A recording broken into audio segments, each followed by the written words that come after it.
Chapter 1 Supercars. I have several in my garage. Today is the registration day for new students before the start of the school year at Shanghai University. The weather in Shanghai City at the end of August is very hot. Since it is close to the sea, the air is a bit humid. Once you sweat, your clothes will immediately stick to your body. Mu Yuni is a sophomore. As the deputy director of the women's department, she naturally takes on the important task of welcoming new students. Although there will be a special club welcome party for freshmen after the official start of school, all freshmen can join their favorite departments according to their preferences. However, the departments in universities are now very inward-looking. Departments with more people mean they have more say in the school, and having a say means they can enjoy more resources in the school. Therefore, many departments have started to think about freshman registration. After all, freshman registration is the first time for freshmen to enter the university. I believe that at this time most freshmen are a little nervous, but also a little yearning and excited. If they can leave a good impression on these younger students at this time, then I believe the probability of them choosing to join their department later will be greatly increased. There are many people like Mu Yuni who serve as volunteers on the freshman registration day as department representatives. Although it is a tough job, the help to the department if done well cannot be ignored. Yuni, do you think we will meet any tall, rich and handsome junior students among this year's freshmen? Just like our classmate Jiang Chen? Xian Xiaojia said with a crazy look on his face. The Jiang Chen she was talking about was the freshman in their class last year, and now a sophomore. Last year, Jiang Chen drove a limited edition Lamborghini Aventador SVJ Roadster, a car worth nearly 10 million yuan, to the new student registration day, causing a sensation among all the teachers and students present. His name had spread to the ears of all the teachers and students in the school before the school officially started. Even students from several nearby universities knew that such a person had appeared in Shanghai University. After that, the discussion about him became more and more heated, and more outrageous. Some said that his parents were chairmen of listed companies, and some said that he was the heir of a century-old family in the country. Some even said that he was very likely the third or fourth generation son of a top-red family. In short, the discussion and debate about him continued until a few months after the start of the school year, and it gradually calmed down. However, posts related to this classmate Jiang Chen can still be seen from time to time on the school forum. It shouldn't be possible. After all, classmate Jiang Chen. Before Mu Yuni finished her words, Xian Xiaojia already knew what she wanted to express. When mentioning Jiang Chen, even a beauty like Mu Yuni couldn't help but show an admiring look, and her little face was slightly red. After all, what girl wouldn't like a handsome, rich guy? And I heard that Jiang Chen had a pretty good reputation from his freshman to sophomore year, with no negative reviews. A guy like him must be low-key, luxurious, and have a lot of inner qualities. Mu Yuni thought to herself. Ms. Mu, I have a small fan here. You can use it to blow some air. As she was speaking, a boy walked up to her and said to her with a smile. No, I'm not very hot, and I have my own fan, thank you. Mu Yuni said coldly. The male classmate who had just spoken to him looked a little unnatural when he heard this, but he had expected it in his heart, so when he was rejected, he quickly adjusted his mentality and said as calmly as possible, Okay, I'll go back first. I'm not far from you. If you need anything, classmate Mu, you can come to me anytime. After that, he pointed his finger not far behind him. This kind of situation had already happened quite a few times this morning, and it wasn't just today, similar things happened every day. Xian Xiaojia, standing by, was envious of what was happening before her eyes, but Mu Yuni, while gradually getting used to it, was also somewhat annoyed. However, there really wasn't a particularly good way to avoid it. When Mu Yuni came to Shanghai University to register as a freshman on the first day before school started, she immediately amazed the other freshmen and some of the senior students who were there to receive them. Although the sensation she caused was not as great as Jiang Chen's at that time, it was also widely circulated in a small circle. Especially when she lowered her head to fill out the information, some curious students took a photo of her. Her fresh and refined appearance immediately won the hearts of many students, some of whom were even female classmates. From then on, Mu Yuni became somewhat famous in Shanghai University, and there were suitors around her from time to time. The current director of the women's department also noticed this and promoted her to deputy director as an exception, even though she had just joined the department not long ago, hoping that she could use her popularity to attract more students to join her department. However, what disappointed all the pursuers was that no boy had succeeded in pursuing Mu Yuni, who had been in college for a year. So while everyone was unwilling to accept the result, they also felt a little relieved. After all, even if they did not succeed, they would never want others to succeed. Besides, the fact that no one had succeeded in pursuing Mu Yuni just proved that it was not that they were not good enough, but that the difficulty adjustment was really too great. However, this situation not only did not scare away the suitors, but instead aroused the competitive spirit of most of them. Everyone was eager to try, fantasizing that they could conquer Mu Yuni. They couldn't imagine how proud they would be when they went out, and how cheerful their expressions would be if they could catch up with Mu Yuni and make her their girlfriend. Many classmates saw the scene just now. While the girls were jealous, the boys were secretly comparing themselves. If it was them, would they be rejected by Mu Yuni? The answer should be yes, which made many boys feel a little discouraged. However, this did not deter those who were interested. Not far away, a boy was slowly walking towards Mu Yuni. He did not look like an old student at Zhanghai University. He should be a freshman who had just registered at the school today. A Louis Vuitton backpack, a Prado short-sleeved shirt, Armani sports shorts, and the shoes on his feet look even more amazing. They look like a joint model of Dior and AJ. With this outfit, he is definitely a rich second generation. He just put on a smile that he thought was sunny and innocent, and walked in front of Mu Yuni. Xian Xiaojia beside him thought to himself, the freshmen of this year are so brave, they want to flirt with a sophomore girl on the first day of reporting before school even starts, and she is the campus belle of our college. Hello, senior sister. I am a freshman who just arrived today. Could you please take me to register? After saying this, the boy once again showed an innocent smile. Mu Yuni would not be fooled by his appearance. In more than a year, she was no longer the naive and innocent girl who had just entered the university campus. She had seen all kinds of suitors and their strange ways of chatting up girls. She could tell at a glance that this junior student had ulterior motives. Although she had no ill feelings towards the junior student in front of her, she was also a volunteer for the economics and trade major while representing the women's department today, so it was naturally impossible for her to serve freshmen from other majors. Mu Yuni asked softly, "Classmate, are you a business major?" The boy was stunned when he heard this and answered awkwardly, "No, I'm a computer major." Mu Yuni laughed, and this laugh made the boy in front of her feel excited, but her next words seemed to pour a bucket of cold water on his head. Students majoring in computer science are all in that position. There will be special seniors to guide them to report.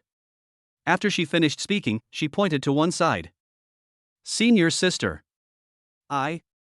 Just as the student was about to say something, a high-pitched and deep roar of an engine came quickly from afar, and everyone's attention was attracted by the huge sound. Oh my god, look, this must be a supercar. What, where? Oh my god. Are all students nowadays so rich? There was a lot of discussion in the crowd, and everyone was curious about what kind of car it was and what kind of person was driving it. Everyone didn't have to wait too long before a yellow supercar, like a yellow whirlwind, stopped steadily on the side of the road at the school entrance. Oh my god, it's a Ferrari. This is not an ordinary Ferrari, it looks like an F12. Tisk, what's the big deal about F12? I have one in my garage too. The boy who just called out the model was stunned when he heard the words, and looked at the classmate who spoke again, as if he had just met him for the first time. I didn't expect that there was a hidden rich man around me. When will he drive out and take me to experience it? I also want to show off on the street. The classmate said with a look of disdain, Tisk, I not only have a Ferrari F12, I also have several Porsches, Lamborghinis and Maseratis in my garage. The boy who had just spoken was horrified upon hearing this, thinking, I must cling to this classmate's thigh tightly, so that I won't have to worry about not getting rich in the future? To have so many supercars, he must be very rich. Even if a little bit of it flows through his fingers, it will be enough for him to eat and drink delicious food. Thinking of this, he straightened his posture and said in a slightly flattering tone, I'm sorry, brother. I might have spoken a little loudly just now. It's not my fault. It's mainly because there are too many people here. I'm afraid you won't be able to hear me clearly if I speak softly. Can I ask when it would be convenient for you to take me to visit your garage? The classmate said nonchalantly, it's no big deal. It's just a matter of a few words. Come back to the dormitory with me and I'll take you to visit it. The boy was stunned when he heard this. He looked at the classmate with some confusion and asked tentatively, do you mean that I will go back to the dormitory with you later, and then you will take me out to visit your garage? The classmate waved his hand and said, no need to go out and go through so much trouble. They are all in my computer. It took me a long time to collect these cars. That boy. Chapter 2 Binding the Punch Card System. Chen Hao was sitting in the car looking at the crowds outside, feeling helpless. Just the day before yesterday, he was still an ordinary high school graduate, and his girlfriend Li Shui, with whom he had been in love for 2 years, had just proposed to break up. This breakup was not even said in person. Li Shui just called him suddenly and told Chen Hao that their relationship was over. Chen Hao and Li Shui attended the same high school in their hometown, though Li Shui was a grade above him. Before they got together, Chen Hao had always been a poor student. It wasn't that he was naturally dumb, but he simply wasn't very interested in studying. Li Shui, on the other hand, had always had good grades. While not the top student in her grade, she was generally among the top students on every exam. In order to be with Li Shui, Chen Hao started studying hard in the second half of his sophomore year, determined to make up for his missed studies. He ignored his friends who asked him to go out and play, and locked himself in his room, concentrating on his studies. When Chen Hao's parents saw his changes, they were shocked at first, then turned to joy, and finally to relief. When his parents saw the transformation of their son that day, his mother specially cooked a few more home-cooked dishes. Chen Hao's old father even made an exception and drank a bottle of white wine. He hugged Chen Hao and said, "Son, you have finally grown up. Keep up the good work and strive to get into a good university." After hearing this, Chen Hao felt very ashamed.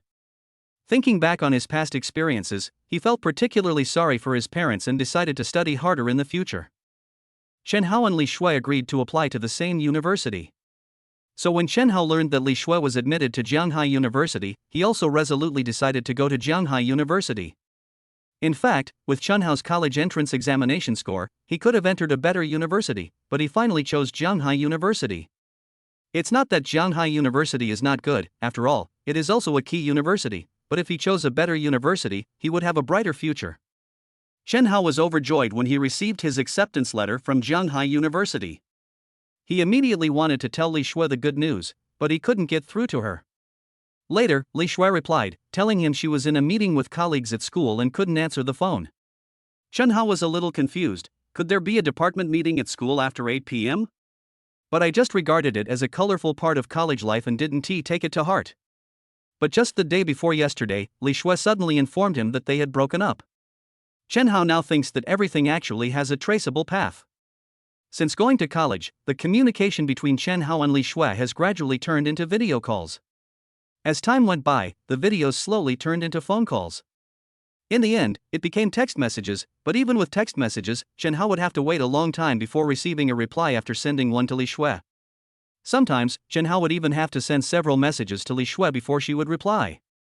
Chen Hao had actually always kept all these changes in Li Shui in mind, but he had not said it out loud because he still had an illusion in his heart that as long as he also came to her university, they met and talked things out, then everything would return to the original state. But ideals are beautiful, and reality is cruel. When Chen Hao asked almost pleadingly, "Sister Shui, why do you suddenly want to break up with me? Did I do something wrong? Tell me, I can correct it immediately."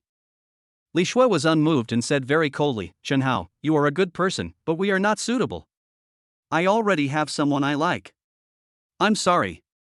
Li Shui said sorry, but Chen Hao still keenly felt that Li Shui actually had no feelings for him at all, as if something had been used up and she wanted to throw it away like garbage. On the phone, Chen Hao wanted to say something, namely to beg Li Shui not to break up, but Li Shui interrupted him directly and finally said, "Chen Hao, you are a man, don't be like this, don't make me look down on you. Oh, by the way, don't come to see me after you come to Jianghai University, it's best to pretend that you don't know me. I don't want my boyfriend to misunderstand that there is something between us." Li Shui's last words seemed to be the last straw that broke the camel's back, leaving Chen Hao speechless. His scalp was numb and his limbs were cold. He didn't even know when the phone was hung up. He just stood there stupidly. After returning home, Chen Hao's parents saw that their son looked obviously abnormal and asked worriedly, "Son, what's wrong with you? Are you feeling unwell?" Chen Hao didn't say anything, just shook his head and went back to his room, leaving his parents looking at each other, not knowing what was wrong with their son today. Lying in his bed, Chen Hao recalled his past with Li Shui. It was like a slideshow, constantly replaying in his mind. He still couldn't figure out why Li Shui had suddenly broken up with him. They had been so good together before. Could time and distance really change a person? The more Chen Hao thought about it, the more upset he felt, and tears couldn't stop falling from his eyes. I don't know how long it took, but Chen Hao fell asleep in a daze. In his dream, a voice seemed to ring in Chen Hao's mind. "Congratulations to the host for being chosen as the only lucky person in the universe. The prize will be randomly drawn." Ding, Congratulations to the host for winning the lucky punch-in system. Rewards are being distributed. Rewards have been distributed, and the check-in system is being bound. Bound 3%. Bound 15%. 45% bound. 75% binding. 100% binding. Ding, the clock-in system binding has been completed. Punch-in system description: the host needs to punch in at a designated area. The designated area can be determined by the host. Once the designated area is confirmed, it cannot be changed within 1 month. Punch-in modes are divided into daily, weekly, monthly, and annual. The check-in items are randomly determined by the system. The daily check-in items are the lowest in value, the weekly check-in items are the second highest, and the monthly check-in items are in the middle. In addition, the host can choose to keep the daily check-in and punch-in for a week and then automatically generate the weekly check-in. That means the host has 2 weekly check-in opportunities that week. Similarly, the monthly check-in and annual check-in can also be automatically generated based on the accumulation. Note, this punch-in system is obtained after the host is abandoned by a girl. Therefore, the more beautiful women the host punches in at a place, the higher the value of the items he obtains. Finally, it should be noted that this punch-in system is generated by the incredible power in the universe, so all the items for punching in are reasonably generated, and the host does not have to worry about unnecessary trouble in real life due to the special nature of the punch-in items. The punch-in system is unique to the host and will accompany the host throughout his life, and the system will only disappear when the host dies. Just when Shen Hao thought all this was over, the same voice suddenly rang out again. It is detected that this is the first time the host has been selected. A task must be completed before the clock-in system can be activated. The host needs to drive a Ferrari to school on the day of freshman registration and complete the registration in front of everyone. The Ferrari has been parked in the host's community. The license plate number is HIFX2343. The car keys have been placed on the host's desk. After completing the task, the vehicle will disappear automatically and the clock-in system will be officially activated. Note, after the host obtains the punch-in system, he is destined to become the richest and most powerful person in the world. The host does not need to consider anyone's expression and attitude. Only those who are truly arrogant are worthy of having a punch-in system. It was very strange. Shen Hao was in a daze in his dream and didn't remember many things clearly, but these were like they were imprinted in his mind. Even after he woke up, they were still so clear, without missing a word. Shen Hao didn't think much of it, dismissing it as a bizarre dream. But as he stood up, he suddenly caught sight of a pair of car keys on a nearby table. Upon closer inspection, they belonged to a Ferrari. He was struck by lightning. Could this all be real? Shen Hao ran out in a hurry. His parents had already gone out to work, otherwise they would be frightened to see him like this, thinking that their son had some serious illness. However, there was still breakfast prepared for him by his parents on the table. Seeing this, Shen Hao felt a little warm in his heart, but he did not think about it anymore and hurried to the parking lot. Cars of Ferrari's level are very rare in the community where Shen Hao lives, so Shen Hao saw the yellow Ferrari at a glance. With anticipation and some panic, Shen Hao pressed the car key, and with 2 beep sounds, the car was actually activated. Shen Hao shook his head and looked around. Noticing no one was looking at him, he nervously and tentatively opened the car door. Yes, it was real. After getting in the car, he took a long time to calm down. He realized that the dream he had had yesterday was real. Chapter 3: Jianghai Mansion Large Flat. Congratulations to the host for completing the sign-in and punch-in system activation task. From today on, all sign-in and punch-in system functions will be used normally. I wish the host a happy game. When Shen Hao heard the voice in his mind, he was nervous and excited at the same time. He knew that his life was about to undergo a drastic change. In short, he was about to take off. After calming his turbulent emotions, Shen Hao opened the car door and slowly walked out. Luckily, I was smart enough to buy a pair of sunglasses yesterday. Otherwise, with this scene today, whoever shows up would be socially disfigured, Shen Hao thought to himself. Jianghai City was still very hot in August, so the people around him didn't find it strange that he was wearing these sunglasses. For the first time in his life, there were so many people watching him live. Shen Hao was so nervous that he could hardly walk. In the eyes of outsiders, wow, this handsome guy is so stylish, look at his walking posture, it's very precise, he must have received a good education. Yes, I heard that children from wealthy families will receive training in body image from an early age. What the hell is this body training? Shen Hao was speechless after listening to everyone's discussion. He was simply too nervous, which caused his limbs to be stiff, so his walking was a bit mechanical. He just wanted to escape from the crowd as soon as possible. Looking around casually, Chun Hao found a welcome booth not far away. He walked over immediately and took a closer look. This senior sister was really beautiful. Her curved eyes were filled with sincerity and friendliness, which made people want to get close to her.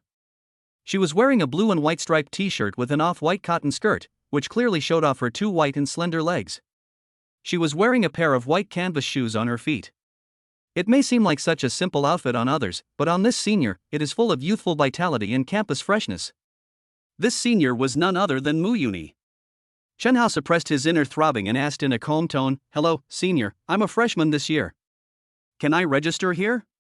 Before Mu Yuni could answer, Qian Xiaojia, who was standing beside her, couldn't hold back any longer and said quickly, Sure, come with me, Junior." Mu Yuni was a little confused, but she still asked, "Junior, what is your major?" Chen Hao answered honestly, "I should be majoring in economics and trade." Hearing this, Qian Xiaojia on the side became even more excited and said, "That's right, we are majoring in economics and trade, just follow us." Mu Yuni did not stop him. She had a good first impression of this junior. Although he was a freshman and drove a Ferrari to school on the first day of registration, which was a bit high profile, the attitude and appearance when he spoke just now were not like those arrogant rich second generations. Instead, he gave people the feeling of being a kind, sunny boy and quite polite. Chen Hao, Mu Yuni and Qian Xiaojia were chatting. Since today was the new student registration day, there were still a lot of people in the square. He did not notice that there was a pair of eyes quietly watching him from a distance. "Li Shui, what's wrong with you?" The person who spoke was Li Shui's boyfriend Zhang Haoqiang. "No, nothing, I was just thinking about something and got distracted," Li Shui said hurriedly. Today she also came as a volunteer majoring in logistics to participate in the freshman registration day. She was also attracted by the huge roar of the Ferrari's engine. She broke up with Chen Hao and followed her current boyfriend Zhang Haoqiang because she was attracted by his good family background. As soon as he entered college, his parents bought him a top-of-the-line BMW 5 Series, which cost nearly 500,000 yuan. She thought it was very good and often showed off to her roommates in the dormitory. Now, a supercar of Ferrari level suddenly appeared, and she was also very curious about what kind of freshman would drive such a car. However, when she saw that it was Chen Hao who pushed open the car door, she felt a little disgusted, and contemptuous. Although Chen Hao was wearing sunglasses and she had not seen Chen Hao for a while, she still recognized that this person was Chen Hao at first sight. The two people came from the same place and attended the same high school. Although Li Shui was a year older than Chen Hao and they were not in the same class, after all, they had been together for so long that Li Shui had a very good idea of what kind of family Chen Hao came from. It is true that Chen Hao's family has a car, but it is an old Jetta that was almost scrapped more than 10 years ago. With their family's financial strength, how could they afford a Ferrari? Even a basic BMW would be difficult to afford. He must have rented this car. He must have rented it to show himself in front of her, to make her regret breaking up with him, and to get her to reconcile with him in this way. The more Li Shui thought about it, the more she felt that this was the truth of the matter. After figuring it out, she snorted inwardly, just to attract attention in front of me, he must have spent several months' living expenses to rent this car. Childish. At this moment, Chen Shui felt more and more that her decision to break up with Chen Hao 2 days ago was the right one. She even felt that it was too late. She should have broken up with someone like Chen Hao long ago. Of course, Chen Hao didn't know anything about this. Even if he knew, he would just find it funny. Chen Hao now had a clock-in system. Would he need to do such a thing? "Junior, which high school are you from?" "Junior, where are you from?" "Junior, do you have a girlfriend?" "Junior, what kind of girls do you like?" Qian Xiaojia chattered all the way, asking all sorts of questions, and the more she asked, the more outrageous and sensitive her questions became. Chen Hao's expression also became a little strange. He could tell that Qian Xiaojia was not a bad person, but this senior sister was indeed a little too enthusiastic. Listening to Qian Xiaojia's various questions, Chen Hao answered them incoherently, but in his mind he was thinking, the system just told me that the function has been officially activated today. Does that mean that today or now I can set Zhanghai University as a fixed area for clocking in? Setting Zhanghai University as a designated check-in area was not an impulse. After all, he would spend most of the next 4 years here. The key point was that the system had previously stated that the more beauties a place has, the higher the value of the items obtained by signing in. As a national key university, Shanghai University has gathered teachers and students from all over the world, with a total population estimated to be 50,000. Chen Hao had been secretly observing along the way, and he met quite a few beauties along the way. You know, university life is completely different from high school life.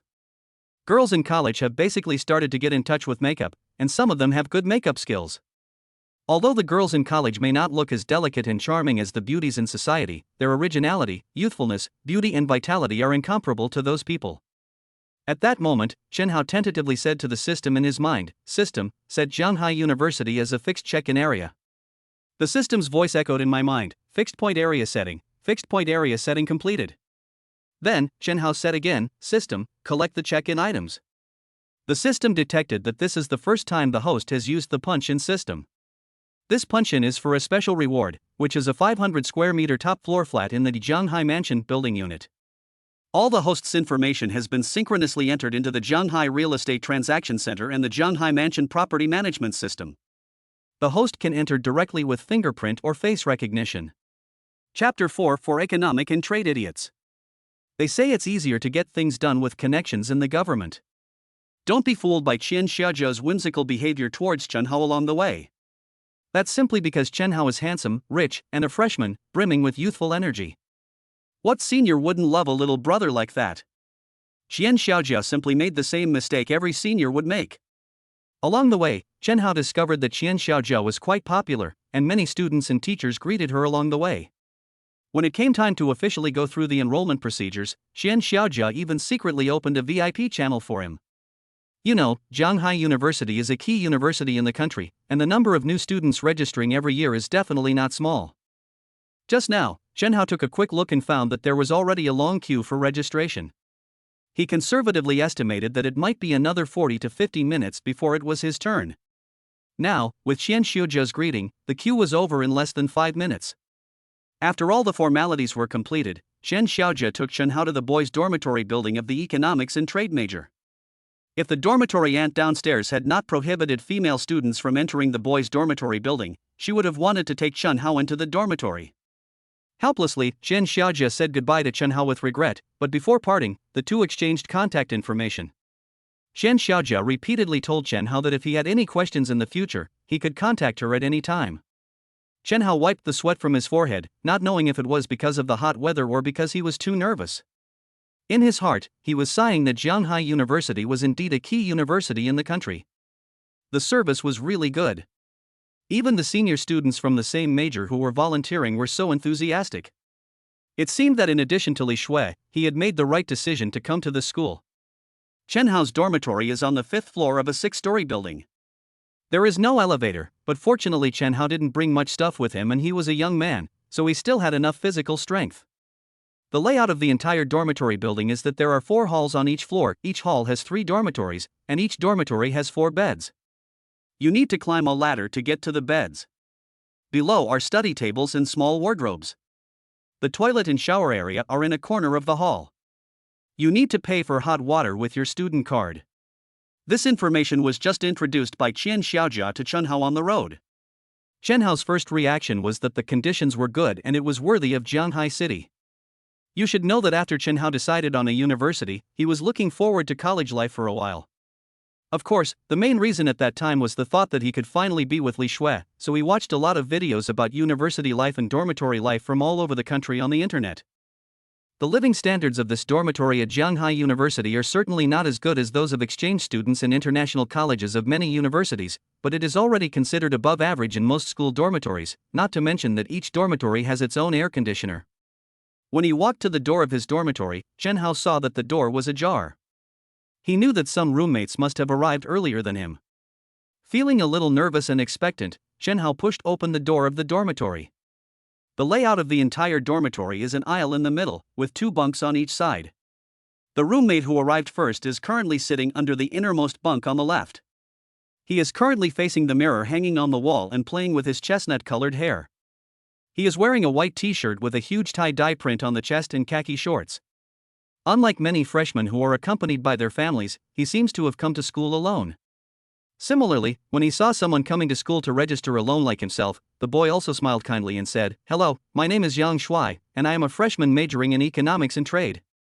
Seeing Yang Shuai taking the initiative to greet him, Chen Hao also said to him with a smile, "Hello, my name is Chen Hao, and I am also a freshman majoring in economics and trade this year." Hearing Chen Hao's answer, Yang Shuai immediately said, "It's better to be in the same major. You don't know, when I was registering earlier, some seniors said that some dormitories might be mixed with freshmen from different majors. Don't you think that would be so embarrassing?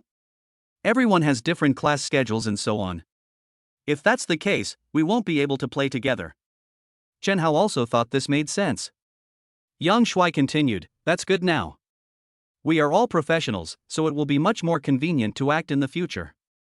By the way, brother, the dormitory manager downstairs has already assigned beds to us. Each bed has your name on it. You can check where your bed is." Upon hearing this, Chen Hao took a quick look and found that his bed was the last one on the right, opposite Yang Shuai's. Chen Hao didn't bring much with him and packed everything up quickly. During this process, he was also chatting with Yang Shuai and learned that he was a native of Jianghai. Although he did not reveal what his parents did for a living or what his family background was, from the tone of his communication with Chen Hao, as well as his clothes and some electronic products on the table, Chen Hao felt that Yang Shuai's family conditions should be good, at least much better than those of ordinary people. Chen Hao was chatting with Yang Shuai when the roommates of the remaining two beds also came over one after another. In sharp contrast to Chen Hao and Yang Shuai, these two roommates were accompanied by their parents when they entered the dormitory, which made the dormitory lively all of a sudden. However, there were more exchanges between the two teams of parents and conversations between parents and their children. The communication between the four freshmen in the dormitory was a bit restrained. After a long wait, Chen Hao estimated it was almost half an hour before the parents of his two roommates finally left. The roommate in the bunk in front of Chen Hao had been a bit shy at first, but when they saw the parents were gone, he suddenly became lively. He pulled out a pack of cigarettes from somewhere and said to everyone, "Hey guys, anyone want one?" Chen Hao smiled and waved his hand, telling the other party that he didn't smoke. The boy didn't care and continued to look at the other two. The boy opposite him was obviously a little reserved, and he seemed a little taciturn and honest. Yang Shuai was very familiar and walked over and said, "Brother, give me one." Since there were no parents around and they were all going to be roommates for the next 4 years, the four of them quickly became familiar with each other. Through the four people's conversation, Chen Hao also learned about the other two people. The student who had just smoked was Li Rui, from Acheng. The somewhat reserved student across from him was Li Dong, from Jincheng. All four were freshmen majoring in business and trade. As for age, Chen Hao is the youngest of the four. Li Rui is the boss of the dormitory because he repeated a year in high school. Yang Shuai and Li Dong are of the same age, but Yang Shuai is a few months older than Li Dong. It was still early for lunch, and the four boys started bragging about all sorts of things. Besides sharing their past experiences and discussing college life, the most talked about topic was the pretty girls they had met this morning, and the beauties in various majors and classes that they had heard from some gossip. Among them, Chen Hao also heard Mu Yuni's name from Li Rui, who said that she was a famous beauty in his college when she was a sophomore. Chen Hao smiled at this, but thought in his heart, well, she is quite beautiful. The four freshmen felt that they were already sharpening their knives and looking forward to meeting the female classmates in their major and the beautiful girls from Jianghai University before the classes officially started. Li Rui also gave his four roommates a resounding nickname for Musketeers of Economics and Trade. Yang Shuai, who was standing by, looked at his slightly wretched appearance and said jokingly, "I think it's more like the Four Scoundrels." Chapter 5. Rich people nowadays are very low-key. At lunchtime, the four boys made an appointment to go out together. Yang Shuai had already inquired when he reported that Jianghai University had two canteens, the South Canteen and the North Canteen. Most of the windows in the North Canteen are subsidized by the school, so the prices are relatively cheap, but the taste is not satisfactory. On the contrary, the prices in the South Canteen are relatively higher, but the taste is much better than that of the North Canteen. Another point is that it is farther away from the dormitory than the North Canteen. However, after a discussion, the four of them unanimously chose the South Canteen. After all, their first meal at school had to be good.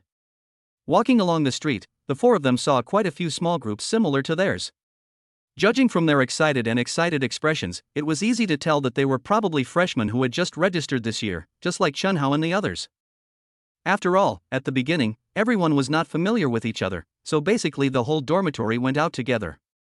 Only later, when everyone gradually became familiar with each other and knew each other's hobbies, personalities, spending power, and other factors, they began to form their own small groups in 2s and 3s. Later on, some people find girlfriends or boyfriends, and will start to act alone or simply move out and rent a house with their partner. Because the weather today was really hot, Chen Hao felt that it might be as high as 36 or 37 degrees Celsius, so after lunch, the four of them had no intention of hanging around the school anymore and said they wanted to go back to the dormitory to rest. Today is the first day of registration. After completing the registration in the morning, the freshmen are basically free and can do whatever they want throughout the day. The 1-week military training will officially begin tomorrow. Chen Hao thought that since he had nothing to do in the afternoon, he might as well go and take a look at the Jianghai mansion that he had just signed in for today. Although the houses in Jianghai mansion cannot be said to be the most expensive in Jianghai, the housing prices here are at least among the top 5 in Jianghai, and the average price of the entire community starts at 300,000. The main reason why they dare to sell it at such a high price is that the geographical location here is excellent. There is a mother river called Jianghai River in the whole Jianghai city. Jianghai Mansion is located on the south side of Jianghai River, and there is no obstruction in front of the community. There is a natural oxygen bar running track on the side of the river downstairs. Every night, many people will walk on this running track. Of course, they are all residents nearby, and only rich or noble people can live in this area. There are only 5 buildings in the entire Jianghai Mansion. Each building has different heights, but the tallest one will not exceed 34 floors. The smallest apartment starts at 200 square meters, and the largest is close to 800 square meters. Each building in the community has 3 elevators for each household. 2 elevators are provided for the owners, and the remaining one is for the nanny. When going up and down the stairs and in and out of the house, the owner and the nanny basically never meet each other. Although Chen Hao's house is only 500 square meters, it is located on the top floor of the middle building, and the view is the best in the community. As soon as he arrived at the gate of the community, Chen Hao saw 2 security guards standing upright at the door in uniform. One of the security guards looked younger, and Chen Hao estimated that he was only in his early 20s, while the other one was obviously older, probably in his 30s at least. When the 2 security guards saw Chen Hao coming over, they immediately saluted respectfully. The older security guard saw Chen Hao and felt that he looked unfamiliar. He asked him a few simple questions and let him in. After Chen Hao left, the young security guard asked doubtfully, "Brother Ma, that young man looked unfamiliar. I don't think I've seen him before. Are we just going to let him in without checking in detail?" "Xiao Chun, do you know what is the most important thing when doing things here?" asked Brother Ma. Xiao Chun thought for a moment and then replied, "You have to be good at fighting." This Xiao Chen had obviously just started working as a security guard and his answers to the questions were somewhat presumptuous. Brother Ma glanced at Xiao Chen and said with some emotion, "It's not your fault that you answered incorrectly. After all, you just started working as a security guard." "I thought so at the beginning, but after a long time, I realized, what's the point of being able to fight? In a big city like Shanghai, or a community like ours, you might not even have a chance to make a living after retirement. Nowadays, being able to make a living requires a keen eye." Xiao Chen immediately said modestly, "Please give me some advice, Brother Ma." Brother Ma glanced at Xiao Chen, very satisfied with his attitude, and continued, "You have to know that the people living in our community are either rich or noble. We can't afford to offend such people or the people around them. No matter how hard you work, how well you do, or even if you have made 1 or 2 contributions, as long as the owner complains about you once, you will still have to pack up and leave." Seeing Xiao Chen's thoughtful look, Ma Gu also became interested. "So, we don't ask to make the owners happy, but we certainly can't make them unhappy. If they are unhappy, our leaders will be unhappy. If the leaders are unhappy, how can you still reap the rewards?" Xiao Chen suddenly understood, but still didn't understand why the young man was let in so easily. Ma Gu said with a look of disappointment on his face, "Rich people nowadays are very low-key. The richer they are, the more low-key they are. They are afraid that you will know that they are rich. That's why you can't tell that many rich people are just by the way they dress. Just like the young man just now, he was dressed in ordinary clothes, but if you look closely at his expression when he entered the community, it was a look that only appeared when he was very confident. This is something that ordinary people can't pretend. If it were an ordinary person, let alone entering the community, even greeting us at the door would be trembling, timid, and cautious. Even if the young man wasn't the owner of this place, the worst that could happen would be a scolding from our boss. But if he was the owner and he was unhappy with our attitude and complained, we'd have to leave tomorrow." After listening to Ma Ji's analysis, Xiao Chen was also a little scared. He immediately nodded to Ma Gu and thanked him. "Thank you for reminding me, Ma Gu. I almost got into big trouble just now. I'll trouble you to take care of me in the future. After work tonight, I'll treat you to beef ramen. Just as the two men regained their composure and continued to protect the safety of the area, Chen Hao, who had just left, returned. Ma Guo asked curiously, "Mr. Chen, what are you doing?" Chen Hao said with an embarrassed look on his face, "Hello, I'm sorry, I forgot which apartment I bought. Could you please help me check it out?" At the same time, Chen Hao was madly complaining about the system in his heart. The system only told him that the house was on the top floor of the community's top building. He didn't pay attention at first, but after a round of inspection, he saw that there were a total of 5 buildings. He was a little confused for a moment. Although he could confirm it through facial recognition of each building, it was too embarrassing. Chen Hao chose to go back to the security guard to confirm it. Brother Ma didn't seem surprised when he heard what Chen Hao said. Instead, he secretly glanced at Xiao Chen beside him and gave him a look that said, "See, I was right, wasn't I?" At this moment, Ma Ji's image suddenly became more prominent in Xiao Chen's mind. Ma Ji's subtle movements were subtle, but he didn't delay his work. He immediately led Chen Hao into the security room at the entrance and had him look in front of a facial recognition device for a few seconds, which immediately displayed Chen Hao's identity information. "Hello, Mr. Chen, your apartment is on the top floor of Building E on the 34th floor of the complex. Do you need me to take you there?" Chen Hao waved his hand and said, "Don't bother, I can do it myself." He was so embarrassed that he could dig out a 3-bedroom apartment with his feet. How could he even ask the security guard to take him there? This time, after Chen Hao Yuan left, Xiao Chen and Brother Ma confirmed, "Brother Ma, I remember that Building E is our king of the buildings. The 34th floor seems to be almost 500 square meters. Doesn't that mean this house will cost 150 million yuan? 150 million? You are talking about the price of other buildings with the same area. Building E is the top floor, and the 34th floor is estimated to cost at least 200 million. What do you think? Was what I said right? Look at the owner just now. He is so young and his clothes are ordinary, but he lives in a 500 square meter flat in the top floor of our community." Brother Ma said with some pride, as if it was himself who lived there instead of someone else.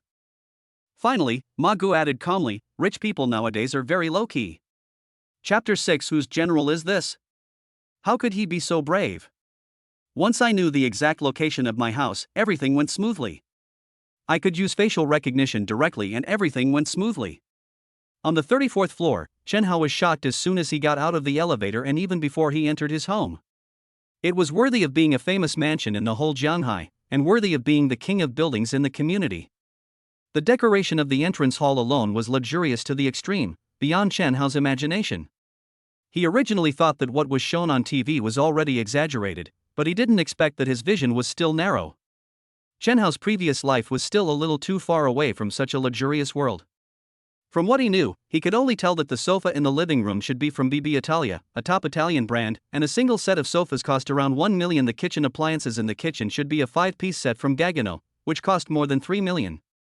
The toilet in the bathroom is a Duravet, known as the Rolls-Royce of the bathroom industry, and the unit price is at least 6 figures. Chen Hao was somewhat familiar with the furniture in the bedroom. It was a complete Fendi Casa bedroom series. He had saved money before and bought a Fendi wallet for Li Shui, which cost him several $1,000s. Only then did he know that these luxury clothing brands also made furniture series. Judging from the information he had seen online before, the cloakroom system alone would probably cost over 1 million. As for other brands in the house, Chen Hao really didn't know, but he knew that the furniture and appliances that could be placed in a house like this were at least in the same tier as the brands he had just learned about, and they would definitely not be cheap. Chen Hao thought with some self-mockery that maybe he could become a multi-millionaire just by reselling the furniture and appliances in his home. How could the gap between people be so huge? After walking around his large flat, Chen Hao couldn't find any other adjective to describe it except satisfaction. There are 2 places that he praised the most and opened his eyes. One is the floor-to-ceiling window on the south side, which is an extra-large window that is more than 3 meters high and more than 8 meters long. Standing in front of the window, you can overlook the Jianghai River, the mother river of Jianghai City. Looking at the people living downstairs, Chen Hao suddenly felt very heroic, as if he had a feeling of stars hanging down from thousands of towers, lights rising in the sky. When he wanted to grasp the moon in the Moon Palace, he suddenly felt that he was in the air. The other thing is that there is an outdoor swimming pool outside the north-facing balcony. Although the pool is not large, this is the first time that Chen Hao knows that there is a swimming pool in his own home. The scene in front of him gave him a huge shock, and he stood in front of the pool for several minutes. Sitting on the sofa of BB Italia, Chen Hao crossed his legs, enjoying everything in front of him with a comfortable look on his face. He felt that the life of a rich person was so damn comfortable. If he had to limit this enjoyment to a time, he felt that a lifetime was too short. He wanted 10,000 years. It was already evening when Chen Hao left the community. If today was not his first day of registration at university and military training was not to begin tomorrow, Chen Hao really did not want to come out of his room. When leaving the gate of the community, Chen Hao didn't know if it was his illusion, but he felt that the young security guard at the door stood straighter when he saw him, and looked at him with more respect. When he returned to the dormitory, Chen Hao's 3 roommates were all there. Seeing him come back, Yang Shui smiled wickedly and said, "Haozi, tell me the truth. Where did you go this afternoon? Did you sneak out to meet a beautiful woman without telling your brothers?" Li Rui also added, "That's right, don't try to deceive us. To tell you the truth, here you will be treated leniently if you confess, and severely if you resist." Chen Hao looked at the two of them with a somewhat amusing and helpless expression, but he did not want to tell them that he had gone to Jianghai Mansion to collect a room. After all, such a thing sounded a little too shocking. Chen Hao suddenly had an idea and told them that a high school classmate from his hometown had also been admitted to Jianghai University, but was studying a different major, and that he and the classmate were just hanging out this afternoon. Chen Hao also emphasized that the classmate was a male. Yang Shui and Li Rui still looked at Chen Hao with suspicion, but they couldn't find any evidence, so they could only let him go for now. Just when Chen Hao thought the matter was over, Li Dong, who had not participated in the discussion, suddenly said, "It's a male classmate, which is even more terrifying." The 3 of them were stunned when they heard this. Yang Shui and Li Rui then looked at Chen Hao with a strange expression, and then immediately looked at Li Dong. Chen Hao felt like he was really about to break apart. The next morning, around 7 o'clock, all the freshmen gathered in groups of 2 or 3 on the outdoor playground of Jianghai University. Standing on the podium, they looked like lush green leeks. The freshmen were divided into rows of squares by college and class, with each major assigned a dedicated instructor. The 4 people in Chen Hao's dormitory were also divided into different positions in the team according to their height. Chen Hao was neither tall nor short, so he was arranged in the middle position of the middle row. Chen Hao was quite satisfied with this position. If he stood too far forward or too far back, he would be easily noticed by teachers and instructors. Standing like this was not likely to be the focus of attention, which was good. The entire morning's military training was not very complicated. The new instructors just drilled us repeatedly under the scorching sun to familiarize us with the commands, including standing at attention, at ease, standing at attention, squatting, marching in step, running, and so on, with various movements interspersed repeatedly in the training. At noon, after the 4 of them finished their meal in the cafeteria, Li Rui told Chen Hao and the other 2 in a rather mysterious tone that they should return to the dormitory first, saying he was going to buy some things and would be back soon. The 3 of them were a little puzzled, but seeing that Li Rui didn't seem to want to talk much, they didn't ask any further. They would know the answer later anyway. Not long after, Li Rui returned to the dormitory looking a bit nervous. Chen Hao noticed that both pockets of his pants were bulging, probably stuffed with something. Li Rui didn't play it safe, he just put his hands in his pockets and took something out. Li Dong was closer to Li Rui. He was usually quiet, but at this moment he exclaimed, "Holy crap! Why did you buy this?" Li Rui was not embarrassed when he heard this. Instead, he said with a smug look on his face, "You don't understand this, do you? This is what my former classmate told me. This thing is very useful. Just look at it." After saying that, he tore open the packaging of the item in his hand, took out 2 pieces and stuffed them into his military shoes. Only then did Chen Hao see the 4 big words 7th dimension clearly printed on the item in Li Rui's hand. Seeing Li Rui's actions, Chen Hao and the other 3 were a little reserved at first, acting a little hesitant and unwilling to try. Li Rui didn't care, but his face had an expression that said, "Let's see how long you can hold out." Soon, Yang Shui gave up and asked Li Rui for 2 pairs to test the waters. God knows how uncomfortable he felt wearing these shoes all morning. Not only were the soles of the shoes issued during military training extremely thin, they also rubbed his heels constantly. After a whole morning, the skin on his heels was rubbed raw and even bleeding. He couldn't bear it any longer. After taking 2 pieces, he tried his best to stuff all the parts into the shoes, trying to make them invisible from the outside. However, since the heel of his right foot had been rubbed and bleeding, he pulled the thing up a little bit at the heel of his right foot, forming a 90-degree angle, so that he could also take care of the injured part. Seeing that half the roommates had already used pads, Chen Hao and Li Dong gave up and started using them too. At that moment, despite Li Dong's usual quiet demeanor, he took out 4 pads, intending to use 2 pads on each foot. This scene immediately stunned the 3 people present, and everyone was thinking to themselves, Li Dong, you were so cool, how can you do this? Chen Hao felt a little regretful after stepping on the shoes he had just put on. He really regretted putting on the shoes too late. The difference between putting on the shoes with and without the shoes was really too big. If he had known earlier, he should have put on the shoes before the military training in the morning. During the military training in the afternoon, Chen Hao and his 3 companions looked at the sad-looking classmates around them, and they felt so happy. Although their feet still felt uncomfortable, tired, and sore after the long military training, when they thought of their classmates, they didn't seem to feel uncomfortable at all.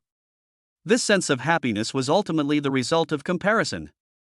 Towards the end of the training, a minor incident occurred. Yang Shuai's right heel was a little too high, and it kept moving upwards. Unable to adjust it immediately, he didn't dare, so he resorted to desperately clenching his toes. But this wasn't a long-term solution. Just as the coach yelled emergency assembly, something reddish-white suddenly appeared on the ground. This scene completely bewildered the instructor and classmates. How the hell could something like this appear here? Chen Hao could imagine that if he were the instructor, he would definitely ask, whose general is this, so brave? The instructor standing in front of the team wanted to reach out and take it but felt a little embarrassed. At this moment, Yang Shuai's earlobes were burning like 2 ripe wolfberries. He felt like a fish exposed to the sun on the mudflats, and every scale reflected the glaring embarrassment. Fortunately, the weather has been very hot recently, so no one noticed his abnormality. But at this moment, his mind was mixed with his conscience. What should I do if the instructor asks the owner to come out and take the things away? Should I take it? No, I can't take it, and I can't admit that I dropped it. No matter who it belongs to, it's not mine. He kept suggesting and hypnotizing himself in his mind. Fortunately, this embarrassing scene did not happen in the end. The female counselor who was always paying attention to the class dynamics quietly wrapped up the thing and took it away. The first day of military training, after a hard day, ended with such a dramatic scene. Chapter 7 Impossible, this is absolutely impossible. After a day of military training, Chen Hao's roommate and his group of 4 were on their way to the school's south cafeteria. Then, Chen Hao remembered he hadn't signed in yet. He immediately complained, System, don't you remind me to sign in every day? What if I forget? You're not smart at all. The system's voice sounded, this system is a clock-in system, not a babysitting system. If the host needs a sign-in reminder, the price will not be this. Chen Hao was speechless after hearing the system's cold joke. However, he also understood that daily clocking in and out depended entirely on his own initiative, so he asked a key question, System, if I forget to clock in on a given day, can I make up for it later? The system states that replacement signing and clocking in is not possible unless a makeup card is used. Chen Hao asked curiously, what is a makeup Visa card? How do I get one? System, makeup cards can be obtained randomly by signing in. Makeup cards obtained by signing in daily can be used to make up for daily signings. Makeup cards obtained by signing in weekly can be used to make up for weekly signings. This explanation was simple and clear, and Chen Hao understood it immediately, so he silently said punch in his heart. As soon as the last word was said, the system gave a prompt sign-in successful. Congratulations to the host for randomly winning the daily sign-in prize of 100,000 renminbi. Oh my god! Chen Hao couldn't help but exclaimed. It was no wonder that Chen Hao lost his composure. It was really that the system gave him too much. You should know that his current monthly living expenses are only about 1,500 yuan, and the monthly salary of college graduates is only around 6,000 to 7,000 yuan. It is not possible to save 30,000 or 50,000 yuan a year. Now the system has given him 100,000 yuan at once, and this is just a daily visa. Calculated in this way, he is definitely a successful person with a monthly salary of 3 million yuan and an annual salary of nearly 40 million yuan. He couldn't help but shout in his heart, System, I love you, and his face showed a bit of a crazy look. Li Rui, who was standing next to Chen Hao, heard his exclamation and looked at his current expression. He coughed lightly and said, well, Haozi, I know that seeing so many long, white legs in the hot summer is a big shock to you. It's inevitable that you will be a little distracted and lose your composure for a while. But you have to understand who we are. We are to become the successors of socialism, the future pillars of the motherland. What cadre cannot withstand such a test? So you have to be mindful of the impact, just sneak a few glances and feel secretly happy. Chen Hao was about to defend himself when Li Dong suddenly asked, "Which one?" Chen Hao was a little confused. Which one?" Just as he was about to ask, Li Dong continued, "Which girl did you like just now?" Chen Hao. At that moment, Chen Hao felt his phone vibrate in his pocket. He took it out and took a look. It turned out to be a bank card payment reminder message. "Hello, the bank card account with the last number 6677 received 100,000 yuan at 1805 on September 1st, and the balance is 123,055.18 yuan. Industrial and Commercial Bank of China." It turned out to be the 100,000 yuan in cash he had just signed in for. Chen Hao glanced around calmly and found that the three brothers around him were still looking at the beauties in the school and had not noticed anything unusual about him. He breathed a sigh of relief. After all, less trouble is worse than more. Due to the needs of military training, all freshman students, regardless of gender, need to wear designated military training uniforms. While protecting themselves from the sun and maintaining a consistent formation, they also basically cover themselves tightly. Therefore, many freshman girls really can't tell whether they look good or what their figures are like unless they look closely. But the sophomores, seniors, and seniors were different. Most of them wore cool clothes, showing off their long legs. Yang Shui sighed and asked, "What kind of boys do these seniors like?" Li Dong, who had been silent all the way, glanced at Yang Shui and said, "I definitely don't like those who are reserved and reserved." Yang Shui was a little unconvinced and retorted, "It's easy to avoid obvious flirting, but hard to guard against hidden meanness." The implication of his words was obvious. Fortunately, the two were just joking and no one took it seriously. Chen Hao did not interrupt, but just listened to the discussion of the three people, mainly because he was still immersed in the joy of the huge reward he had just received. However, the three of them finally reached a consensus, and the conclusion was big things, big money, good work, and not clingy. The four of us wandered to the school's south cafeteria, which was already packed with people. The cries of the stall owners and the calls of classmates echoed one after another, forming a cacophony of sounds. However, Chen Hao and the other three did not feel it was noisy. Instead, they felt that the scene in front of them was very friendly and down to earth. When they arrived at the casserole cooking stall on the second floor, Li Rui nudged Chen Hao with his elbow, and at the same time, he nodded his chin forward and said to the three of them, "Look over there."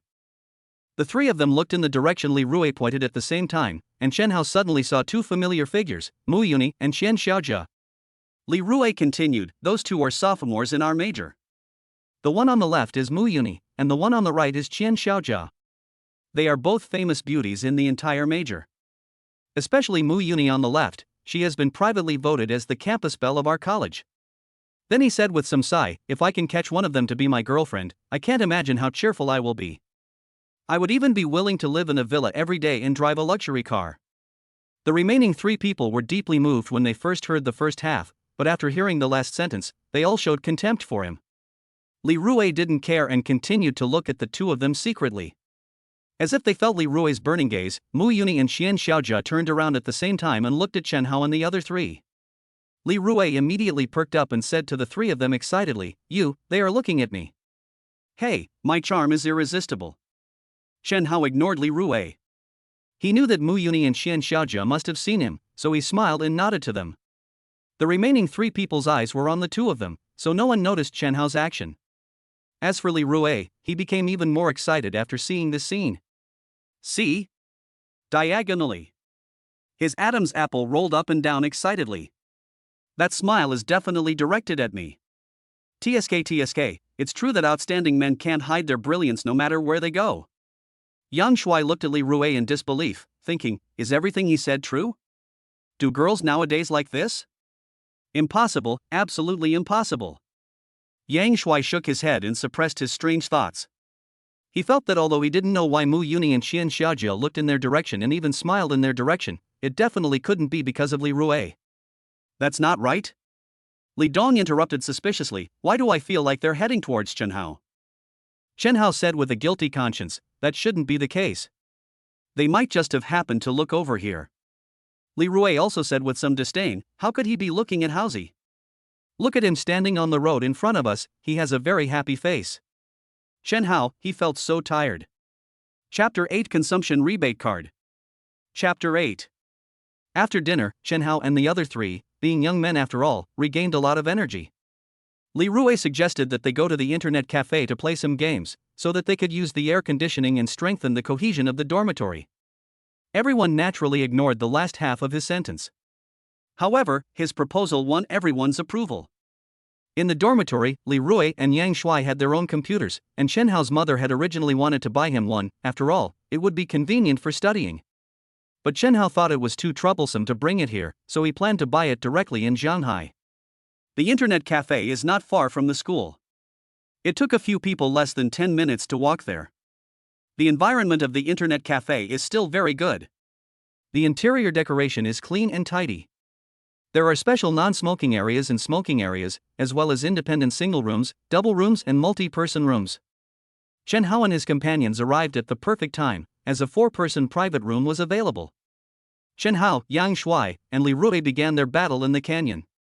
Li Dong, who wasn't much of a gamer, was watching a Hong Kong drama. "Howsy, stop farming that damn jungle.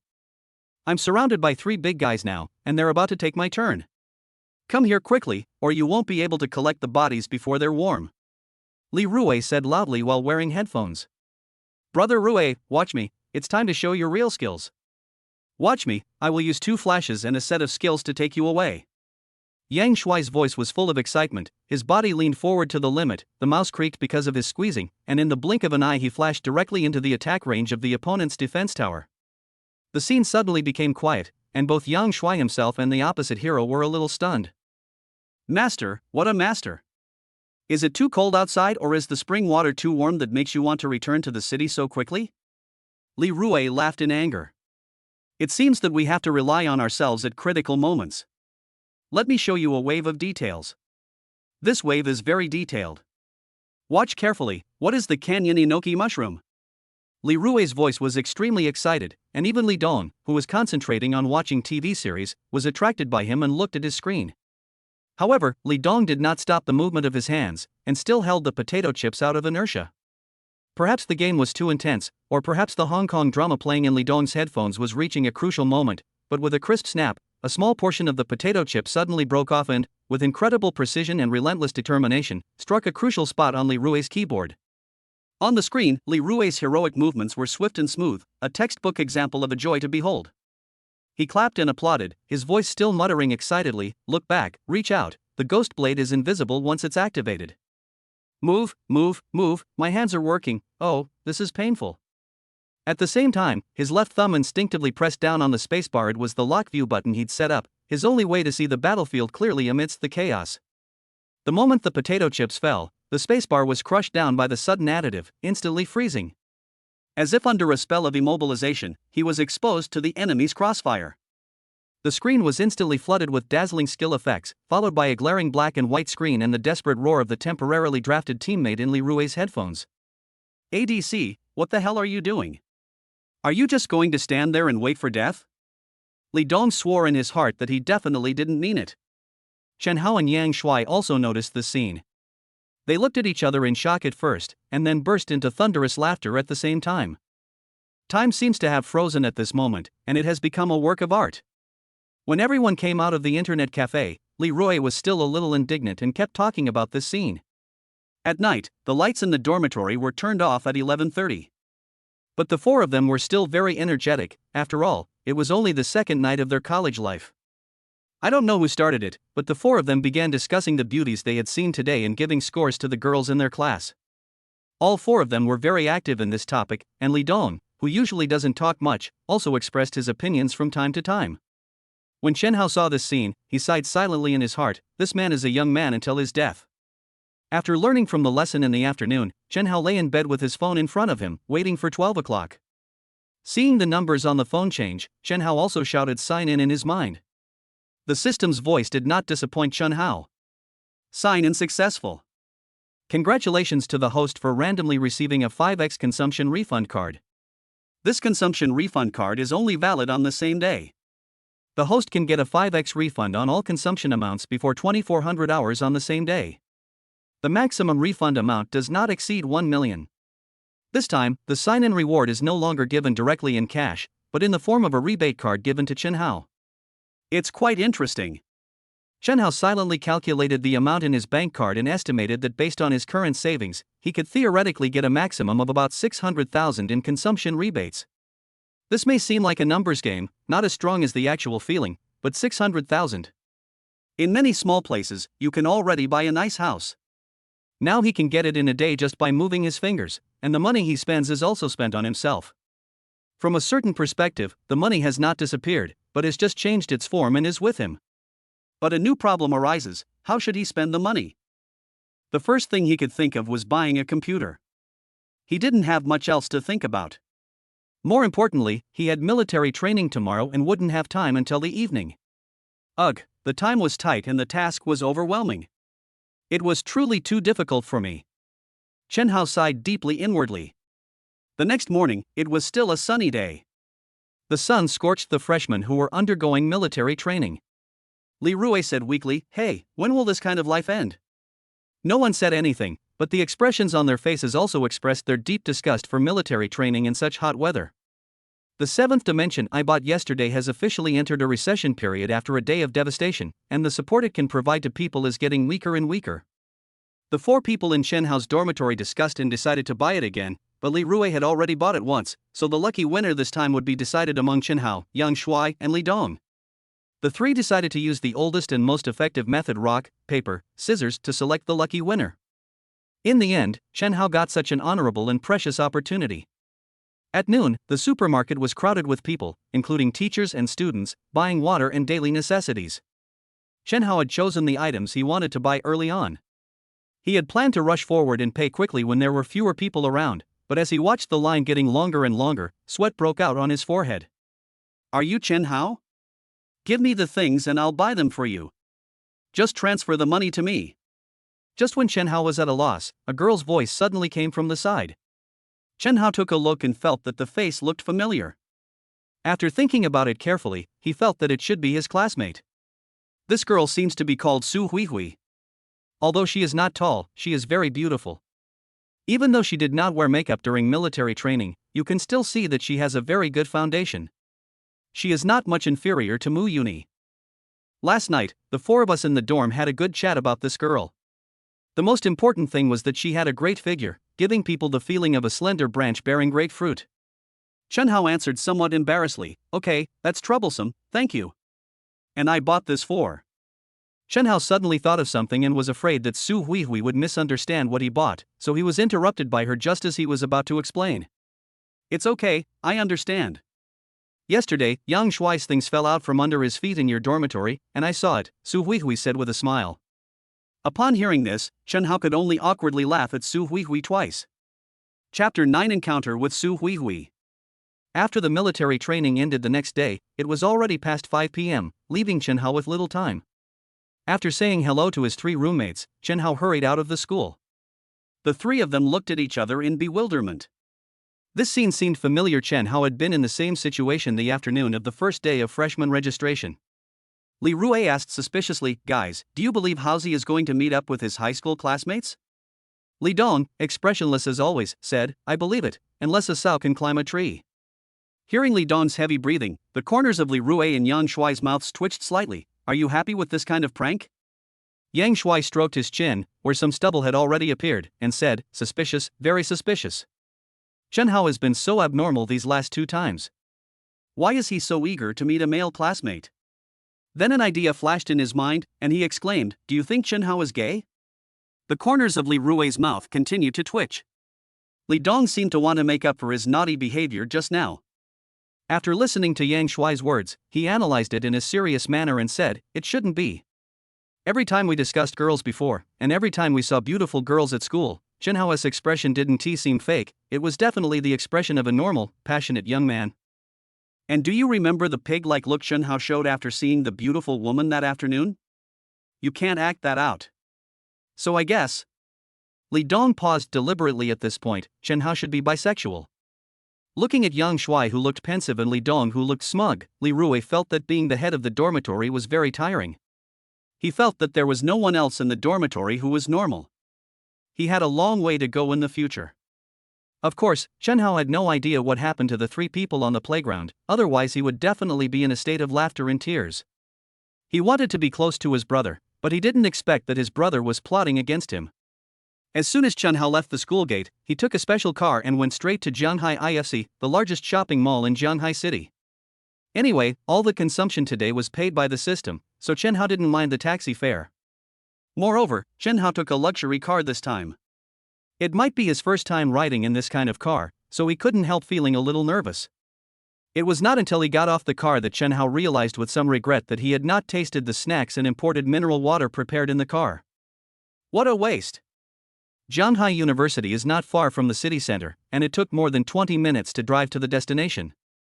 This was Chen Hao's first time at Jianghai IFC. The huge building in front of him, the dazzling array of stores in the mall, and the densely packed brand names on the elevator sign all made him feel like a country bumpkin who had come to the city.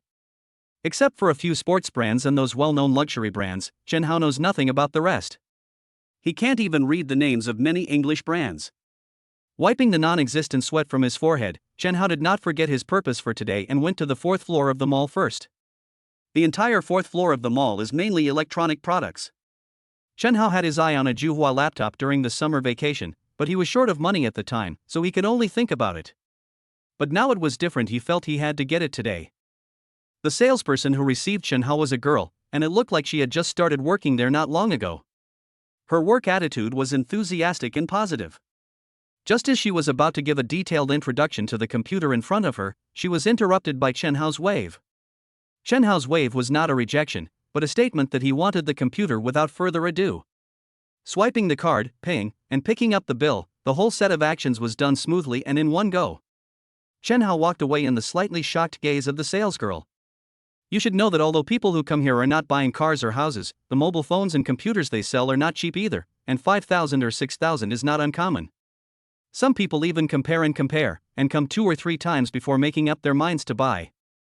What's more, Chen Hao just bought their latest model of MateBook, which costs as much as 23,999 yuan.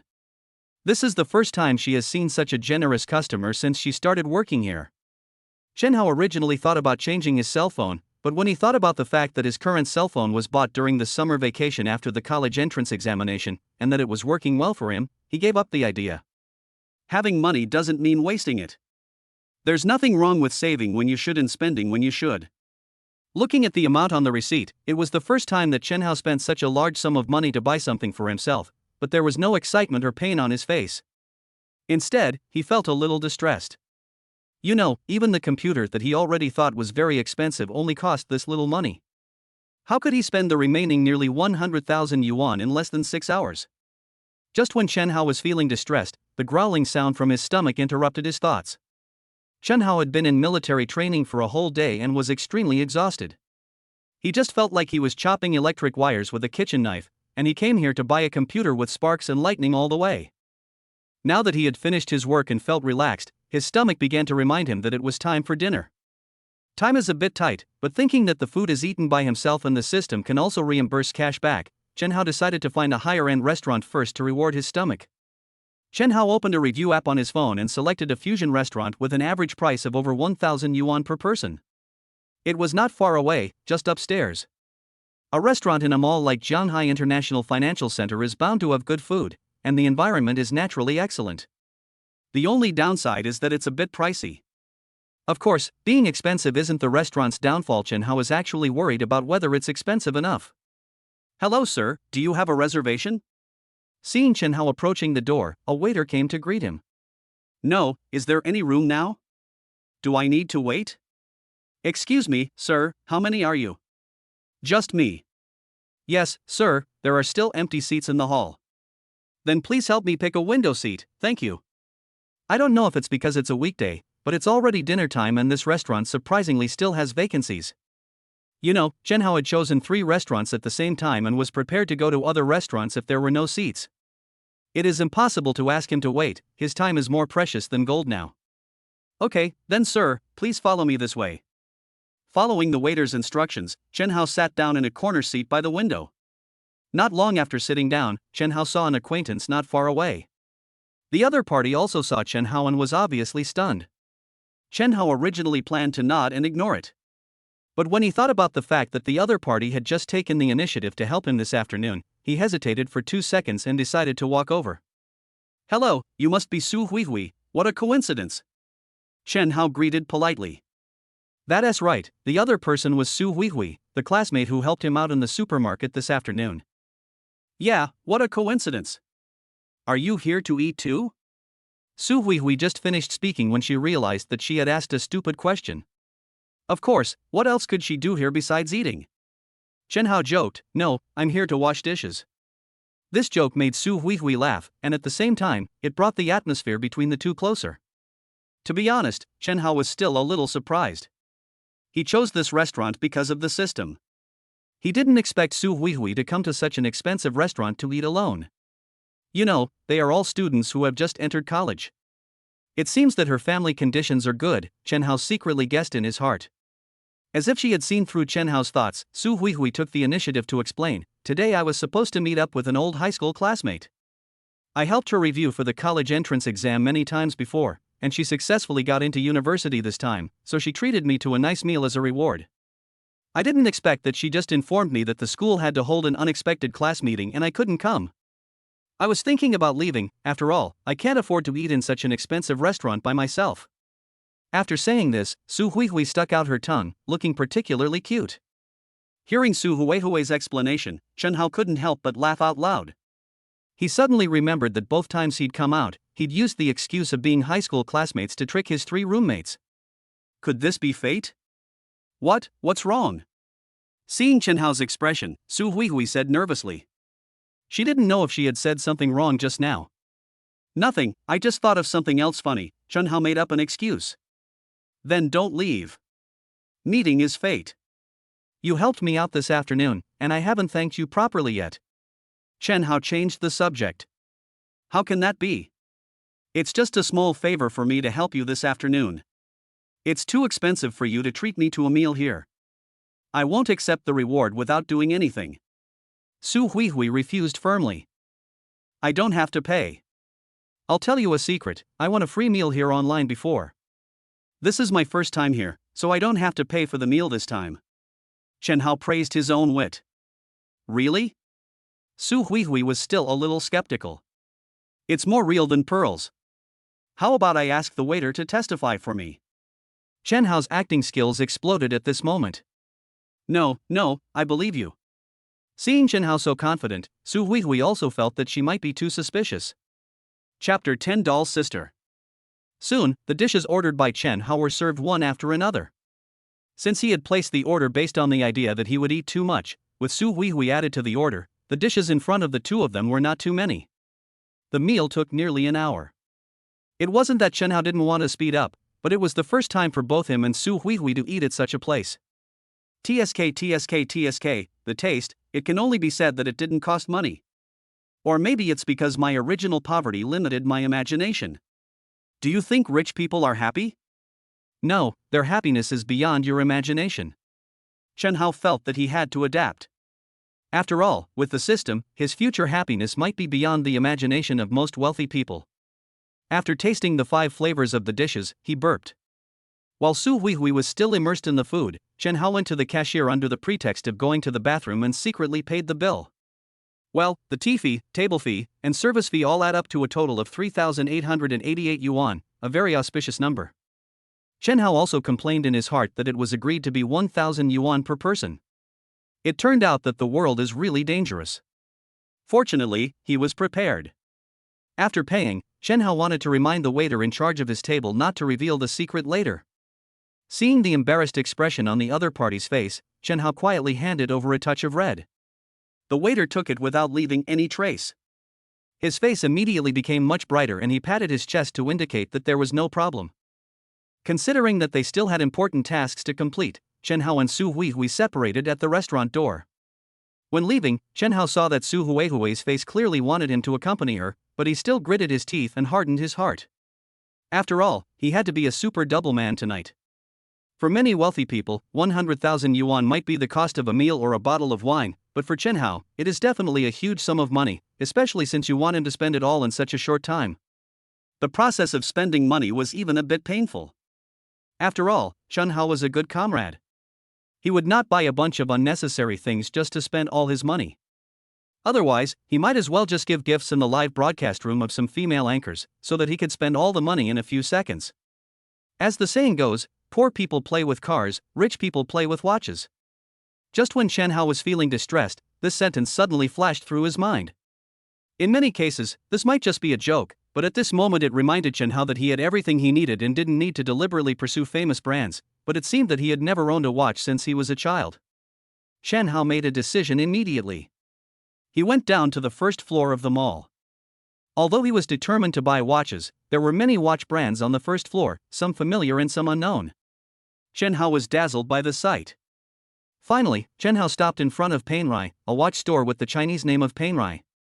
Panerai is a luxury watch brand founded by Giovanni Panerai in 1860. Headquartered in Florence, Italy, it originally produced precision instruments and watches for the Italian Royal Navy. Panerai is famous for its precision machinery and excellent quality. Its radiomir and luminar watches have long been regarded as military secrets and were not launched on the international market until 1997. Panerai has been developing in the global market for less than 10 years, but it has already entered the ranks of the world's top watches and become a world-renowned high-end sports watch brand. There are 3 reasons why Chen Hao chose this brand. First, it is one of the few watch brands he knows. He saw the introduction of this brand of watches in a magazine when he was a child, and the tough and resolute appearance left a deep impression on him. Second, unlike many popular brands of watches, Panerai does not have many watches that need to be distributed, and many of them do not require queuing for reservations and can be purchased directly on site. The third and most important point is that Chen Hao has not yet completely changed his mindset and accepted the changes brought about by the system. He subconsciously still thinks that he is just an ordinary freshman. Wearing watches of well-known brands on his hands is a bit ostentatious. Panerai is just right. It is relatively low-key and fits his low-key luxury style, or his showy personality. "Hello sir, how can I help you?" Seeing Chen Hao coming in, a female clerk in a black stocking suit came up. Perhaps she accidentally noticed that the box in the shopping bag in Chen Hao's hand was the most popular Juhua brand computer matebook. The black stocking suit lady was very enthusiastic. "Look, who said that luxury store clerks are cold and indifferent to customers? Aren't they quite enthusiastic? Those are all rumors. I want to see my watch." "Okay sir, please follow me this way." The female clerk stretched out the 5 fingers of her right hand and pointed to the side. The 2 of them quickly walked to a counter. Looking at the dozen or so watches under the transparent glass, Chen Hao was a little dazzled for a moment. After a while, Chen Hao pointed to a military-style green watch and said, "Can I try this watch?" The female clerk accepted the request and took out the watch with her white-gloved hands, and even considerately unfastened the clasp. Chen Hao tried it on. Well, the large 47mm dial had a strong visual presence. Despite its large size, Chen Hao hardly felt any weight. "Sir, you have excellent taste. This submersible Marina Militaire PAM 01697 uses the P.9000 automatic mechanical movement. The case is made of grade 5 titanium, is water resistant to 300 meters, and has passed an additional 25% pressure test. It can be worn without fear of deep diving or high pressure environments. It suits your temperament very well." The saleswoman started out seriously introducing the watches, but then launched into a barrage of flattery. Chen Hao remained expressionless, convinced that this saleswoman was truly professional and had a good eye for character, unlike his 3 roommates who only saw the surface and failed to see the diamond-like character deep within his soul. Chen Hao really likes this watch. After all, every man has a heart deep in his heart that is fascinated by military culture and outdoor adventures. "How much is this watch?" 94,800 yuan. Chen Hao quickly calculated his savings. He didn't know if it was a coincidence, but after buying the watch, he still had 368.18 left. Well, that was good. At least he could take a taxi and didn't have to walk back. Swiping the card, paying, picking up the bill, another smooth, unpretentious, and dull sequence of actions. Chen Hao didn't put the watch into the watch box, but instead put it directly on his left hand. Seeing that today's task has been successfully completed, Chen Hao is still very happy. Although there are still more than 300 yuan left to spend, he is already very satisfied. After all, 8 out of 10 things in life are not satisfactory. Before leaving the mall, Chen Hao happened to see a milk tea shop. Thinking of the 3 animals in the dormitory, he softened his heart and ordered 3 cups of milk tea. Who made him so kind-hearted? Chen Hao thought with some worry in his heart. Similarly, this time Chen Hao called a luxury car to go back, not for any other reason, but because he missed the mineral water and snacks in the car. When I returned to the dormitory, it was still early, not even 21 o'clock yet. The three people in the dormitory were all there, sitting around Yang Shuai's computer desk. It was unknown what they were looking at, but they were so focused that they didn't even notice Chen Hao opening the dormitory door and coming to the three-person desk. However, the sound of Chen Hao putting milk tea in the cup still startled Yang Shuai. He immediately closed the computer like a frightened bird. He moved so quickly that even Chen Hao couldn't see the content playing on the computer clearly. He only saw the four big words "doll sister" on the title of the video. Chen Hao was about to say something when Yang Shuai spoke first. "Haozi, what's wrong with you? You didn't even make a sound when you walked in. We were almost scared to death by you. You need to reflect deeply on your behavior." Although the other two did not say anything, they nodded in agreement. Chen Hao's expression remained unchanged. He picked up the milk tea on the table again and said helplessly, "I originally wanted to treat you to milk tea, but since you have this attitude, forget it." Li Rui said doubtfully, "Really? Haozi, why are you so nice today?"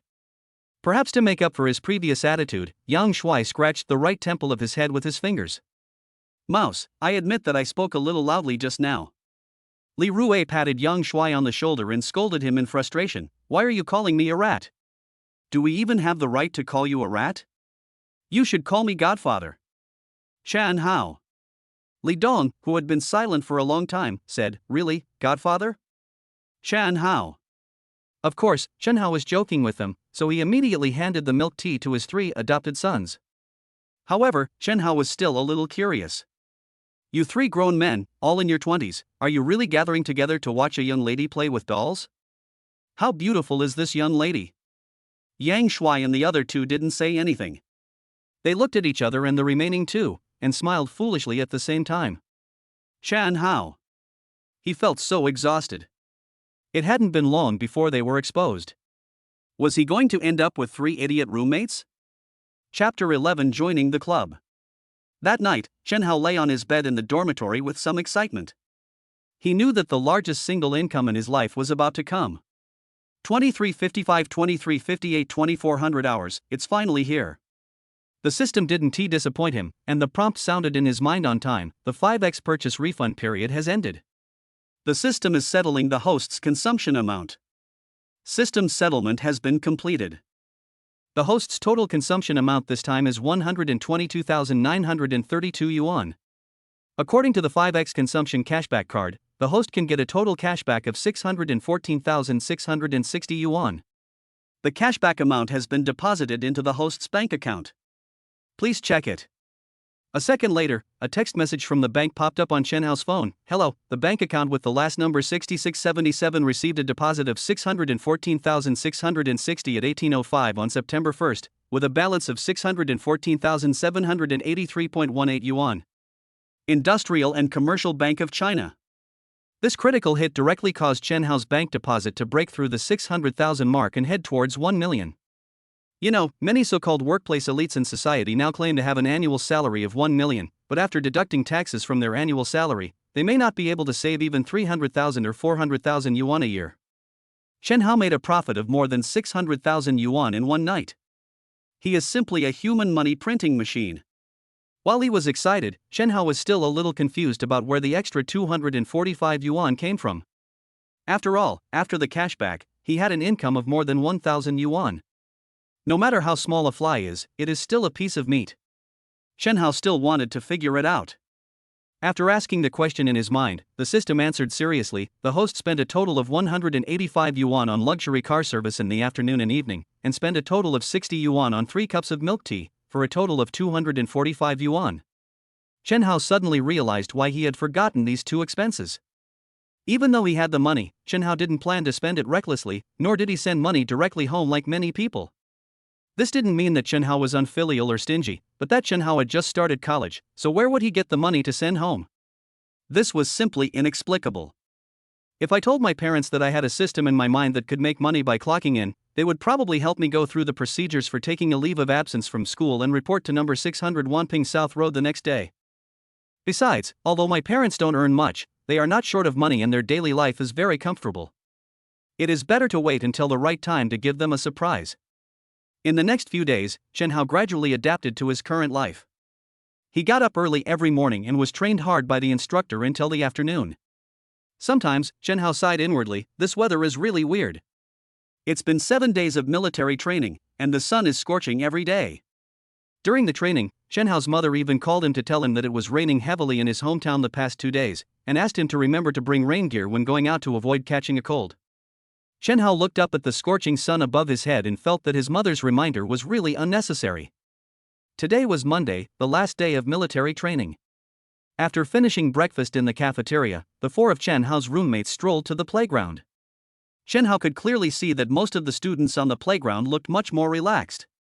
They were chatting and laughing, no longer the gloomy faces of the past few days. It seems that everyone knows that today is the last day of military training and we will be liberated soon. Chen Hao was also very excited. He was not happy because the military training was about to end, but because after 12 o'clock tonight, his first weekly sign-in would be coming. His daily check-in rewards this week were quite good, with the least amount earning him tens of thousands of yuan. The most he earned was the day before yesterday, when he received a check-in reward of 550,000 yuan. The total amount of deposits in his account has already exceeded 1 million yuan and is approaching 1.5 million yuan. So he is very much looking forward to this weekly draw. Hey, Howsy, have you heard? There will be welcome activities for various clubs in the Shangsutang building on campus tonight. Dongzi, Ruiga and I are planning to go and take a look. Do you want to join us? Just as Chen Hao was imagining his weekly lottery prize in his mind, Yang Shuai beside him whispered to him. Chen Hao frowned and subconsciously wanted to refuse. After all, he was not in the mood to participate in these activities. He just wanted to take a shower after the military training and wait quietly in the dormitory for the arrival of the weekly sign-in. Second row, third person from the left, step out. Just as Chen Hao was about to refuse, the instructor's stern voice suddenly came. Before Chen Hao could react, he heard Yang Shuai curse "Damn it" and stand up. Were you the one talking just now? The instructor's words seemed to be a question, but in fact they were more like stating a fact. Yang Shuai didn't argue. After all, he was the one who spoke. The instructor was very satisfied with his attitude of admitting his mistake and softened his tone. I'll punish you by making you do 20 push-ups. Now. Yang Shuai didn't say anything more and just started doing it. Chen Hao felt a little embarrassed now. After all, Yang Shuai was punished by the instructor for informing him. So when Yang Shuai returned to the team, Chen Hao immediately whispered and agreed to go with them to watch the club's welcome party in the evening. Maybe it was really because it was the last day of military training. The instructor's overall military training intensity today was far less than in the previous few days, and the tone he used when talking to the students was also much softer. When the military training ended in the afternoon, many students still had unforgettable and touching memories of the training. Chen Hao even saw a few girls privately giving the instructors some gifts, but he was not very interested in what they were.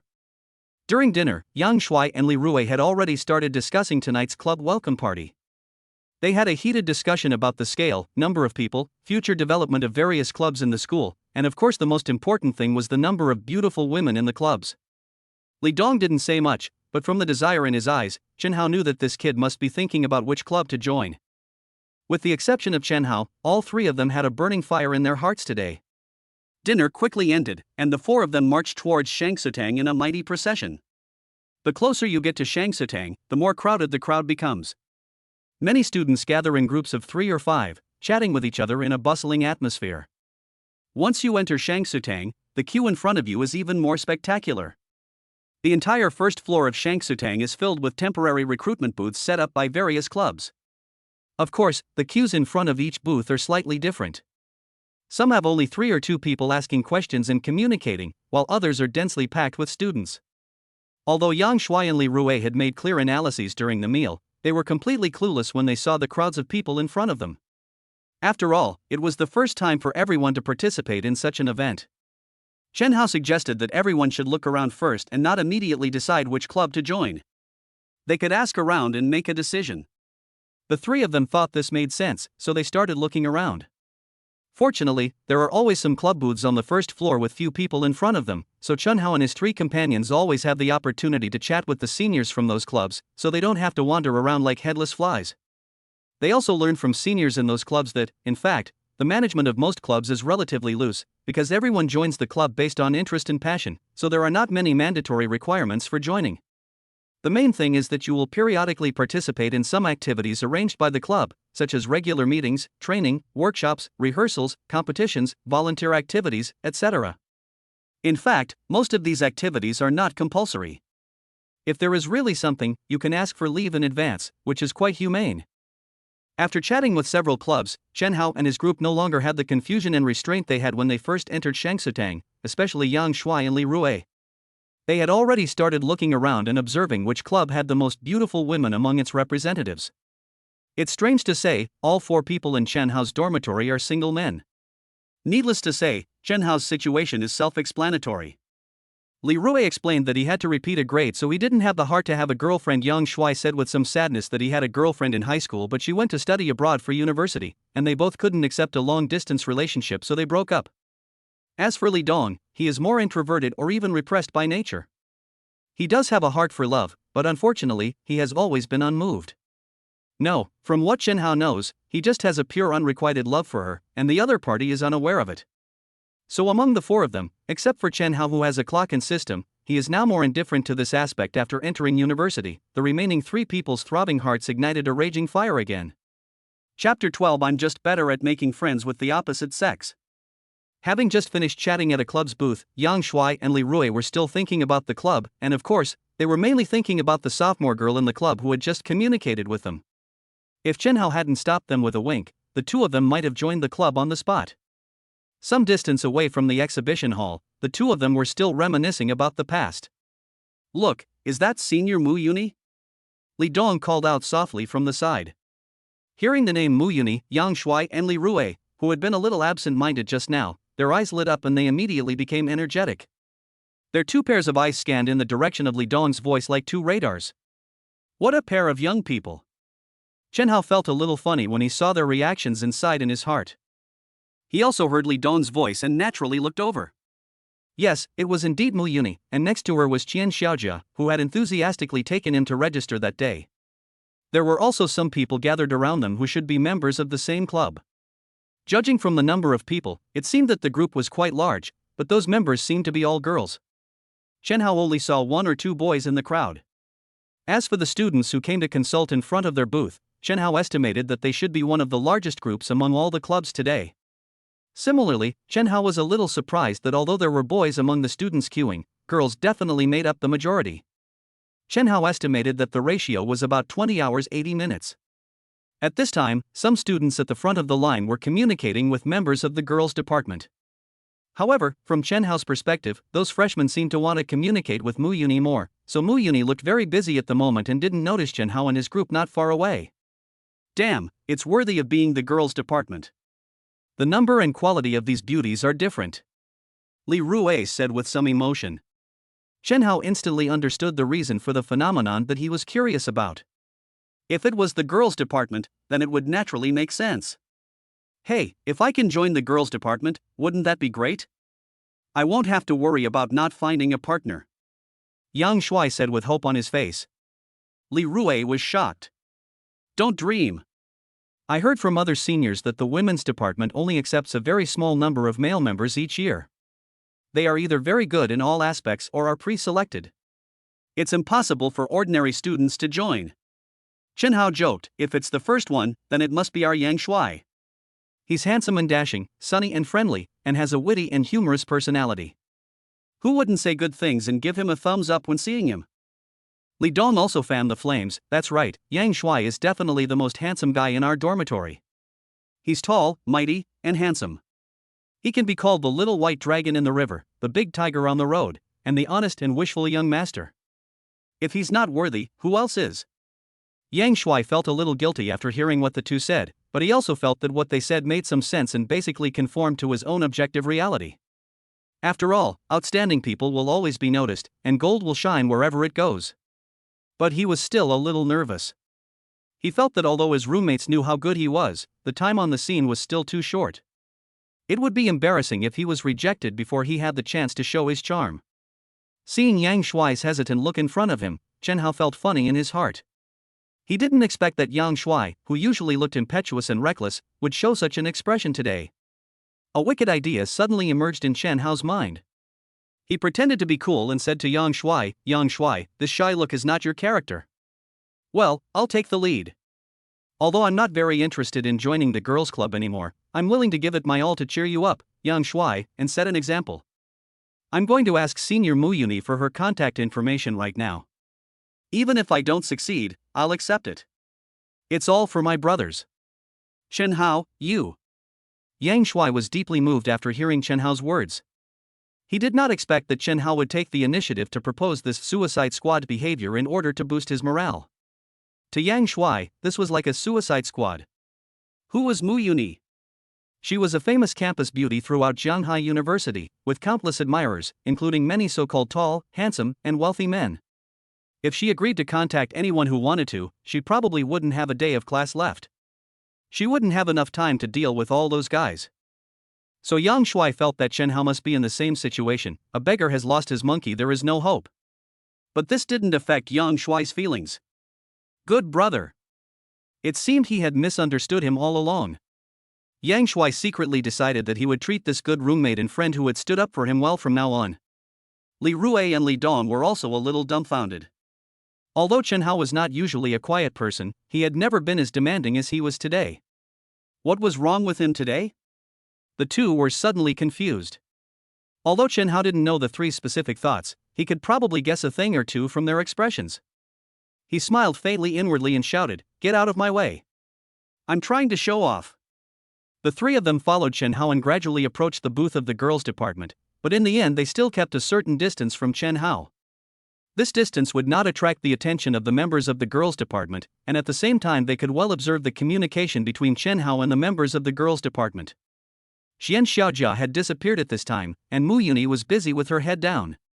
She suddenly noticed someone walking in front of her, and subconsciously wanted to look up to see who it was.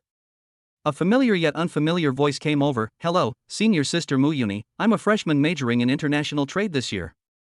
Can you add my contact information?"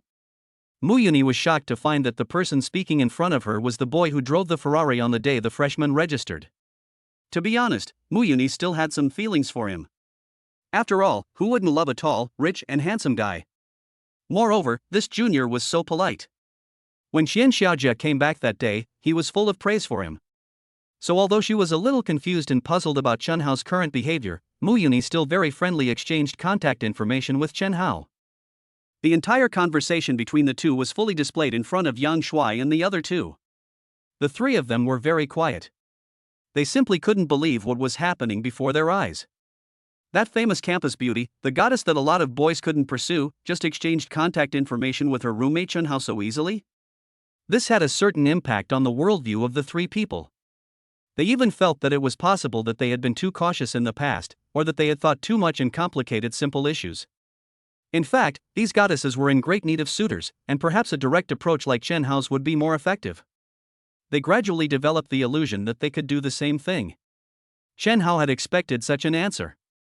After all, his first meeting with this senior student was quite pleasant and harmonious. But he still pretended to be secretly happy, and walked excitedly in front of Yang Shuai and the other two, saying a little boastfully, "Look. I added senior sister Muyuni's contact information." The three of them showed a look of contempt on the surface. "Look at you, you have no ambition at all, you have forgotten everything just by adding a contact number." In fact, they are extremely jealous in their hearts. Adding contact information is the first step towards success. Who doesn't want to have a goddess as a girlfriend? Not to mention anything else, just walking on the street with her will make you feel so proud. Yang Shuai coughed lightly, ahem. Well, Hausi, pay attention to your image. It's just a small matter, is it a big deal?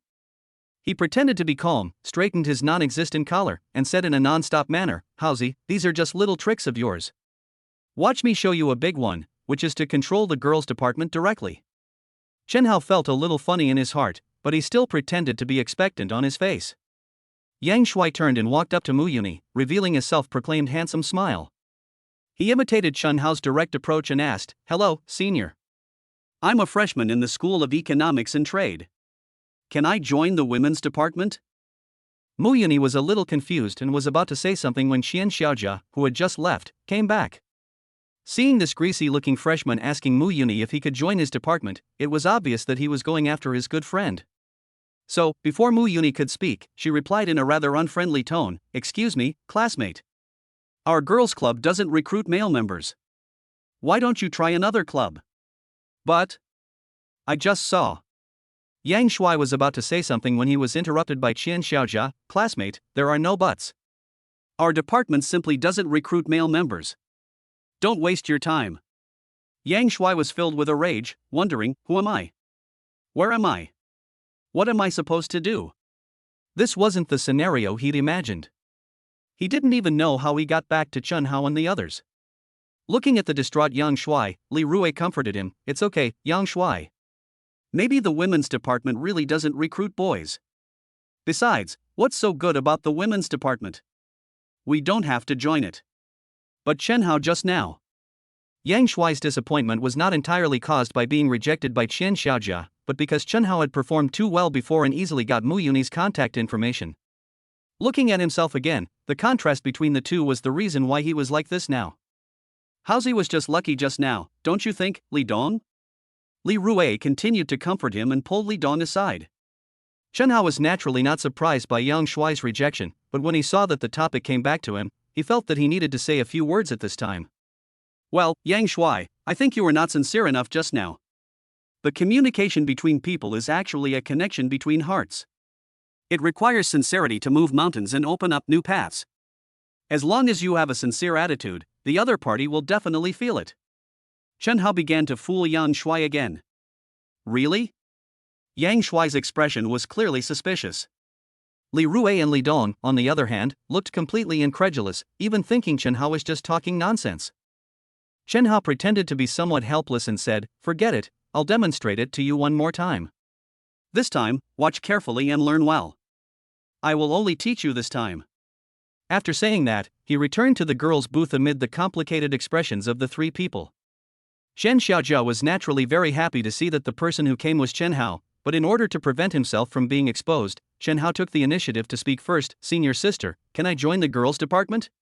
Naturally, Chen Hao said this "senior sister" to both Mu Yuni and Qian Xiaojia at the same time. But from the perspective of Yang Shuai and the other two, it was like what he said to Qian Xiaojia alone. "Of course it's no problem, right, Yuni?" Qian Xiaojia spoke first.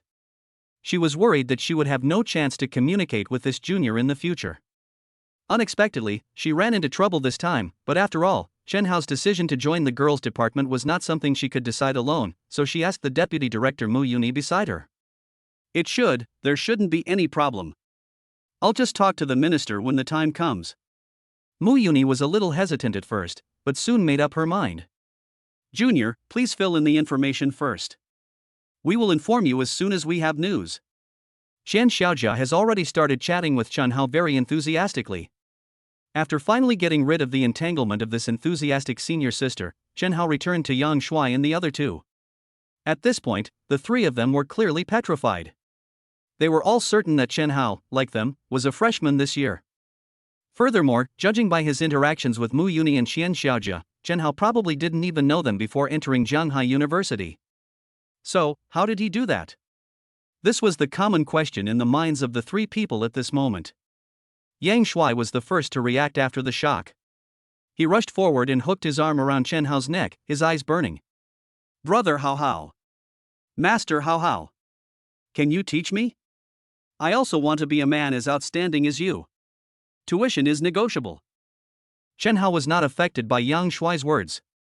He waved his hand and smiled modestly. "I'm just better at making friends with the opposite sex." Li Rui and Li Dong. Chapter 13 Portia 911 Spirit 70 Heritage Design. In the evening, Chen Hao and his three companions returned to the dormitory, while Yang Shuai and his three companions were still reeling from Chen Hao's recent aggressive actions. If the first success might have been due to luck, then the second success definitely could not be described as luck. "Didn't you see Yang Shuai in front of you?" He was rejected before he could even finish his words. Yang Shuai didn't think Chen Hao was much more handsome than him, but reality was cruel. Chen Hao was not interested in everyone's current mood and thoughts. After a day of military training, he ran around the school again. His clothes were wet and dry, and wet again. What he wanted to do most now was to take a comfortable shower, then lie down on his bed in the dormitory and wait for the time to come for his first weekly sign-in. After taking a shower, Chen Hao blew his hair quickly and fell onto his bed. Just as he was about to take out his phone to check if there were any updates to the novel he was following, he felt the phone vibrate, and then a message popped up in the center of the screen. Who is this? Sending me messages at this hour? Chen Hao was a little curious, but he didn't think too much about it and directly unlocked the phone. Oh. It's her. The person who sent the message was the sophomore in their major, Mu Yuni, who was known as the campus beauty. To be honest, Chen Hao was still a little surprised, because he didn't expect Mu Yuni to send him a message on her own initiative. He and Mu Yuni had very few interactions, and including today, they had only met twice in total. Moreover, in his opinion, a beauty like Mu Yuni would definitely have many admirers. She would be too busy replying to her text messages every day. How could she have the time to pay attention to a junior like him whom she had only met twice? But no matter what he thought, since this beautiful senior schoolmate had taken the initiative to send him a message, Chen Hao definitely couldn't be pretentious and had to be enthusiastic and serve him. He noticed that Mu Yuni's avatar on the chat software was a selfie of her at the beach. In the photo, she was wearing a yellow and white dress, a pair of sunglasses, and a large beige round straw hat on her head. Standing on the blue seashore, she looked even more radiant and charming, attracting people's attention. However, Mu Yuni did not send him a text message directly. Instead, she sent him an animated picture of a cat's paw greeting him, which looked very playful and cute. In response to this, Chen Hao also became playful and directly downloaded a whole set of puppy emoticons and started a picture battle with her. Neither of them was willing to give in, and the argument went on for 3 or 4 minutes in a dull and boring manner. In the end, Mu Yuni was the first to give in. She sent a photo of a kitten holding a white flag and wrote, "Junior, you are so stingy. You don't even know how to give way to me." Looking at these somewhat coquettish words, Chen Hao's face also unconsciously showed a smile. That's impossible. Everyone who knows me says that I am honest and sincere, and there is no one like me in the world. When Mu Yuni on the other end of the text message saw the message, she was stunned at first, and then immediately burst into laughter. This made her look even more radiant and charming, and the few male members in the club cast eager glances at her. Knowing that her actions just now were a bit exaggerated, Mu Yuni couldn't help but stick out her tongue, but this action made her look more beautiful and added a bit of playfulness and cuteness. "Yuni, what's wrong with you?" the female member closest to her asked with concern. Nothing, I just suddenly thought of something funny." Mu Yuni made up an excuse in a panic. As for Chen Hao, after what happened in the Shangsutang club tonight, he has become the focus of attention of the 3 roommates. After Yang Shuai and the others returned to the dormitory, they would look at Chen Hao when they had nothing to do, and no one knew what he was thinking. Yang Shuai, who was sitting on a chair under the bed opposite his shop, was browsing his mobile phone. Seeing Chen Hao holding the mobile phone and typing something with his fingers, Yang Shuai knew that he must be chatting with someone. Then he noticed that he showed a very obscene smile on his face from time to time in Yang Shuai's eyes, and Yang Shuai knew that he must be chatting with girls. Puff, puff, Yang Shuai signaled to Li Rui and Li Dong. The 2 men also understood what was going on and looked at Chen Hao at the same time. Then the 3 of them glanced at each other, and at the same time, a somewhat unbelievable and extremely jealous guess popped up in their minds. Could it be that Chen Hao was chatting with senior sister Mu Yuni, and they were chatting so happily? Impossible. This is impossible. Chen Hao, who was concentrating on chatting with Mu Yuni, naturally did not notice the expressions of the 3 people. "I'm not kidding you anymore. I want to tell you something serious." Mu Yuni changed the subject and said to Chen Hao, "Okay, please give me some advice, senior sister." Chen Hao was also a little curious. After all, the 2 of them didn't have much in common. "It's about you saying last night that you wanted to join our girls' club. I just talked to the president about it, and she said it's okay, so now we're comrades in the same club." After sending this text, Mu Yuni added an emoticon of a kitten sticking out its tongue, which looked very cute and made people feel good about it inadvertently. "Okay, that's really good news, thank you so much, senior sister." Chen Hao also added an emoticon of a puppy with its hands clasped together and leaning forward to express gratitude. To be honest, Chen Hao is not interested in joining the girls' department or any other club. It would be better for him not to join any club. After all, with the punch-in system, he has no time to participate in such activities and he doesn't even have time to enjoy life. However, in order to tease Yang Shuai and the others, he had already expressed his wish in front of Mu Yuni and Xian Xiaojia. Now it seemed that Mu Yuni had also done her best to help him fight for this spot, so it was not a good time to regret it. "It's okay, as long as you work hard in the club later." Mu Yuni also made a cheering gesture. "Okay, senior sister, I will." But I really didn't expect that boys could also join the girls' department. Chen Hao was indeed quite curious about this question. After all, the name of this department seemed to have determined the gender of the people who joined. Mu Yuni patiently explained, our women's department is not literally a department for girls. Our main work includes life services, rights protection, cultural exchanges, talent shows, and artistic performances. This process cannot be accomplished solely by girls, so some male students will also be needed to contribute their efforts. Chen Hao watched Mu Yuni explain for a long time, and he also had a certain understanding of the specific work content of himself as a male member. To put it bluntly, it was just doing some hard labor and odd jobs. However, Chen Hao still replied to Mu Yuni, okay, thank you for your patient explanation. By the way, senior sister, you have helped me so much, I would like to treat you to dinner tomorrow. I wonder if you would be willing to do me the honor? After sending this message, even Chen Hao was a little nervous. After all, he and Mu Yuni had not talked much before. Now he suddenly invited her to dinner, and he didn't know whether she would agree. As for why he made this request, it was just that Chen Hao blurted it out in a fit of rage. But having said it, Chen Hao had nothing to regret. Sure enough, the prompt "the other party is typing" kept appearing on the chat software, indicating that Mu Yuni, the senior student, was also confused. But in the end, she still sent a message, okay, tomorrow night then. Chen Hao was a little overjoyed. He didn't expect Mu Yuni to actually accept his invitation. Okay, then we'll meet at the south gate of the school at 6 p.m. tomorrow evening. To be honest, Mu Yuni has never gone out to eat alone with a man since college, not to mention that she and Chen Hao have only met a few times. However, Chen Hao gave her a very good overall impression. It can be seen that Chen Hao should be quite rich, but he is also very polite and knows the limits and boundaries. His reason for asking for dinner is reasonable, so Mu Yuni agreed after a moment of hesitation.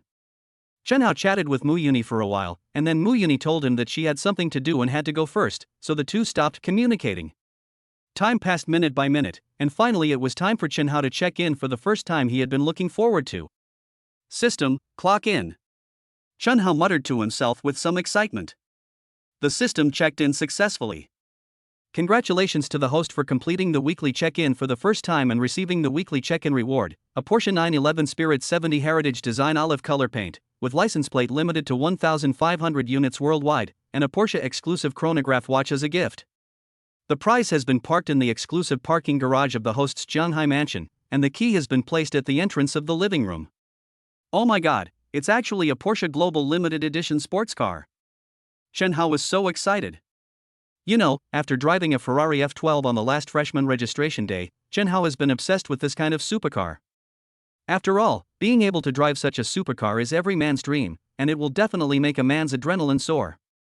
Although the Porsche 911 Spirit 70 Heritage design is not as famous as the Ferrari F12, the price of the whole car is only half of that of the Ferrari F12. But this is Chen Hao's first supercar after all, and it is not a one-time purchase like the last time. This time he can drive the car every day as long as he wants. What's more, the Ferrari F12 is a model from more than 10 years ago. The Porsche 911 Spirit 70 Heritage design is Porsche's latest sports car. It is equipped with Porsche's new T-Hybrid high-performance hybrid system and the latest electric turbine. The two are products of completely two different eras in terms of driving technology. Satisfied. So satisfied. I don't know if it's a coincidence or the system did it on purpose. I just made an appointment with senior sister Mu Yuni for dinner tomorrow, and the system sent me such a big gift. It seems that it is my sincerity towards people and things that has touched the system. Chapter 14. If I could have this car, I would be willing to give it to a school beauty girlfriend. At 5:55 in the afternoon of that day, Chen Hao originally planned to wait for Mu Yuni at the south gate of the school 5 minutes in advance. After all, making girls wait was not Chen Hao's style. However, he didn't expect that when he arrived, Mu Yuni was already standing there. As the sun sets, she is wearing a pure black slim-fitting tank top today, paired with a pair of high-waisted beige linen wide leg pants. Her smooth shoulder and arm lines and slender waist were fully revealed, exuding a healthy and neat beauty. She wore several very thin silver bracelets on her wrists and a thin brown leather belt casually tied around her waist. She wore a pair of black flip-flops, simple yet straightforward. The extreme contrast of black and white made her look refreshing and cool. Seeing that Mu Yuni was already waiting, Chen Hao immediately trotted over to her and said, "Sorry, I kept you waiting for so long." Chen Hao did not make excuses to explain that the agreed time had not arrived yet and that he was not late. Instead, he expressed his apologies very straightforwardly. This made Mu Yuni give more points to the freshman in front of her. It doesn't matter. It's not time yet. I arrived early, she said with a smile, which helped Chen Hao out of the predicament. The restaurant the two of them had an appointment to meet at today is called Junyuexuan, a Chinese restaurant located near Jianghai University but not very close. However, the average cost of 200 to 300 yuan per person here is not something that ordinary college students can easily come here. But it is said that the owner of this place was originally the chef of a 2-star Thai restaurant who started his own business. Therefore, this restaurant is very good in terms of environment and decoration, as well as the appearance, aroma, and taste of the dishes. Students from Jianghai University and surrounding schools often choose it as their first choice for dates or important anniversaries. Okay, let's go. But it's hard to get a taxi at this time. Or we can go to the front and take the bus. There should be one that goes to the restaurant. Mu Yuni pointed to the bus stop not far ahead. No need, come with me, my car is parked nearby. Chen Hao naturally would not take the bus with Mu Yuni. You know, in order to have dinner tonight, Chen Hao had already driven the Porsche 911 Spirit 70 Heritage design that he had clocked in early this morning out of Jianghai Mansion in the afternoon and parked it nearby. However, Chen Hao is still thin-skinned. As a man with a clock-in system, his self-cultivation still needs to be improved, otherwise he would have driven the car directly to the school gate to wait for Mu Yuni. Mu Yuni was not too surprised by Chen Hao's words. After all, she had seen Chen Hao driving a Ferrari to school on the day of freshman registration. It's just that she didn't see the conspicuous sports car at the gate of South University today, so she subconsciously thought that Chen Hao didn't drive today. Chen Hao's car was parked not far away, in a residential area near the college. Although it was called a residential area, there were actually many nearby college students or young couples renting here. By the time Chen Hao and the others were about to arrive, the Porsche 911 Spirit 70 Heritage design had already attracted the attention of many passers-by, most of whom were young people or college students. Girls, wow, is this a Porsche? It looks so cool. This car looks a little different from the Porsches on the road. It seems cooler. I wonder which rich and handsome guy in the neighborhood owns this car. I really want to meet the owner. Boys, holy crap. Isn't this the Porsche 911 Spirit 70 Heritage design? Awesome. This car seems to be limited to 1,500 units worldwide, and it's said to cost under 3 million. Oh my god, isn't that more expensive than a regular Ferrari? Seeing this scene, Chen Hao seemed a little embarrassed and helpless, but at this moment his inner vanity was greatly satisfied and he felt very happy. Mu Yuni on the side also looked a little shocked. She glanced at Chen Hao beside her and guessed who the owner of the Porsche was. Although she knew that Chen Hao should be quite rich, after all, he drove a Ferrari on the first day of college, and although Mu Yuni didn't know much about cars, she learned from the discussions of the people around her that it was a Ferrari F12, and the landing price was close to 6 million. But what did she see now? Another supercar. And judging by the discussions of onlookers, it wasn't just any Porsche, but a Porsche 911 Spirit 70 Heritage design, which was expected to cost nearly 3 million yuan. Wow, the two cars together cost less than 10 million. You should know that even in a super first-tier city like Jianghai City, 10 million yuan can buy a nice 2-bedroom, 1-living-room commercial house in the city center, not to mention that this 10 million yuan is paid in full. Chen Hao can no longer be described as just an ordinary rich man, he is simply a super rich man. That's right, Chen Hao's image in Mu Yuni's mind has now risen to that of a super rich man. Chen Hao naturally noticed Mu Yuni's shock, but he didn't explain much. Instead, he took out the Porsche key from his pocket and pressed it lightly. Immediately, passers-by gathered in front of the Porsche noticed that the headlights suddenly lit up, and everyone realized that it must be the owner of the car. As they dispersed, they were also observing secretly, wanting to know what kind of people could afford such a car. Look, isn't that Mu Yuni? There were two girls in the crowd, one of them nudged her companion with her elbow and whispered. Yes, she is Mu Yuni, who majored in economics and trade at our school. But there seems to be a boy standing next to her. Is that her boyfriend? Isn't it said that Mu Yuni is still single and not in a relationship? You don't know? Maybe she already secretly found a boyfriend, but we just don't know. Look, they're coming this way. Oh my god. They walked towards that car. Could that car belong to the boy next to her? Sure enough, the final outcome of beautiful women is that they are all taken in by tall, rich, and handsome men. Although the whispers of passers-by were not loud, Chen Hao and Mu Yuni could still hear them clearly. Chen Hao was okay with all these discussions. On the one hand, he was a boy and had a thick skin. On the other hand, he had the experience of the freshman registration day and was used to it. Even the crowd in front of him was a small scene compared to that day. Mu Yuni was different. Listening to the discussions of the people around her, a blush quickly appeared on her face, and her pace unconsciously quickened a few steps. She seemed a little shy and flustered, but somehow, she felt an inexplicable sense of pleasure in her heart, as if she was enjoying this scene very much. It was a bit contradictory, but it felt good. After sitting in the passenger seat and closing the door, the blush on Mu Yuni's face subsided a little, but she was soon shocked by the interior of the car. The black and olive green Pasha fabric checkerboard pattern, the digital retro instrument panel, the limited edition exclusive logo, etc. all speak of the uniqueness of this car. It was the first time for Mu Yuni to ride in such a supercar. She looked a little nervous and reserved, and exclaimed softly, "This car is so beautiful. This is my first time riding in a supercar like this." Then she asked timidly in a somewhat uncertain tone, "Is this car really worth less than 3 million? Chen Hao smiled and replied nonchalantly, "It's about the same. But I think this car is no different from an ordinary car. It has 4 wheels and 2 fewer seats." Invisibly, Chen Hao pretended to be very proud. After saying this, Chen Hao glanced at Mu Yuni. He couldn't help himself. Mu Yuni was wearing a black, slim-fitting tank top. She fastened her seatbelt immediately after getting in the car. The entire seatbelt sank deep into the car, revealing a Mariana Trench. "It's so fierce and so big. Even my uncle can't stand it, but my aunt can't." Mu Yuni didn't notice Chen Hao's abnormality. As she listened to his answer, she couldn't help but wonder if this was the ordinary and boring life of the rich. The Porsche drove out from the gate of the community and passed many school sections along the way. Most of the teachers and students stopped to look at this olive-colored supercar, which attracted a lot of people's attention. Of course, some of them took out their mobile phones and took pictures of the car. In the crowd, someone who knew the business immediately blurted out the model and price of the car, which caused passers-by to exclaim in surprise. The looks of passers-by varied, but most of them were envious. However, since the car windows were covered with protective film, no one could see clearly what was going on inside. Mu Yuni sat in the passenger seat. Her expression had long since returned to normal from the shyness just now. At this moment, she looked at the envious eyes of the people outside the car window and even felt a little enjoyment. Coincidentally, when the two passed by the Jianghai University section, the remaining 3 people in Chen Hao's dormitory also happened to see the Porsche. Yang Shui immediately exclaimed, "Oh my god, isn't this the Porsche 911 Spirit 70 Heritage design? This is the real Porsche."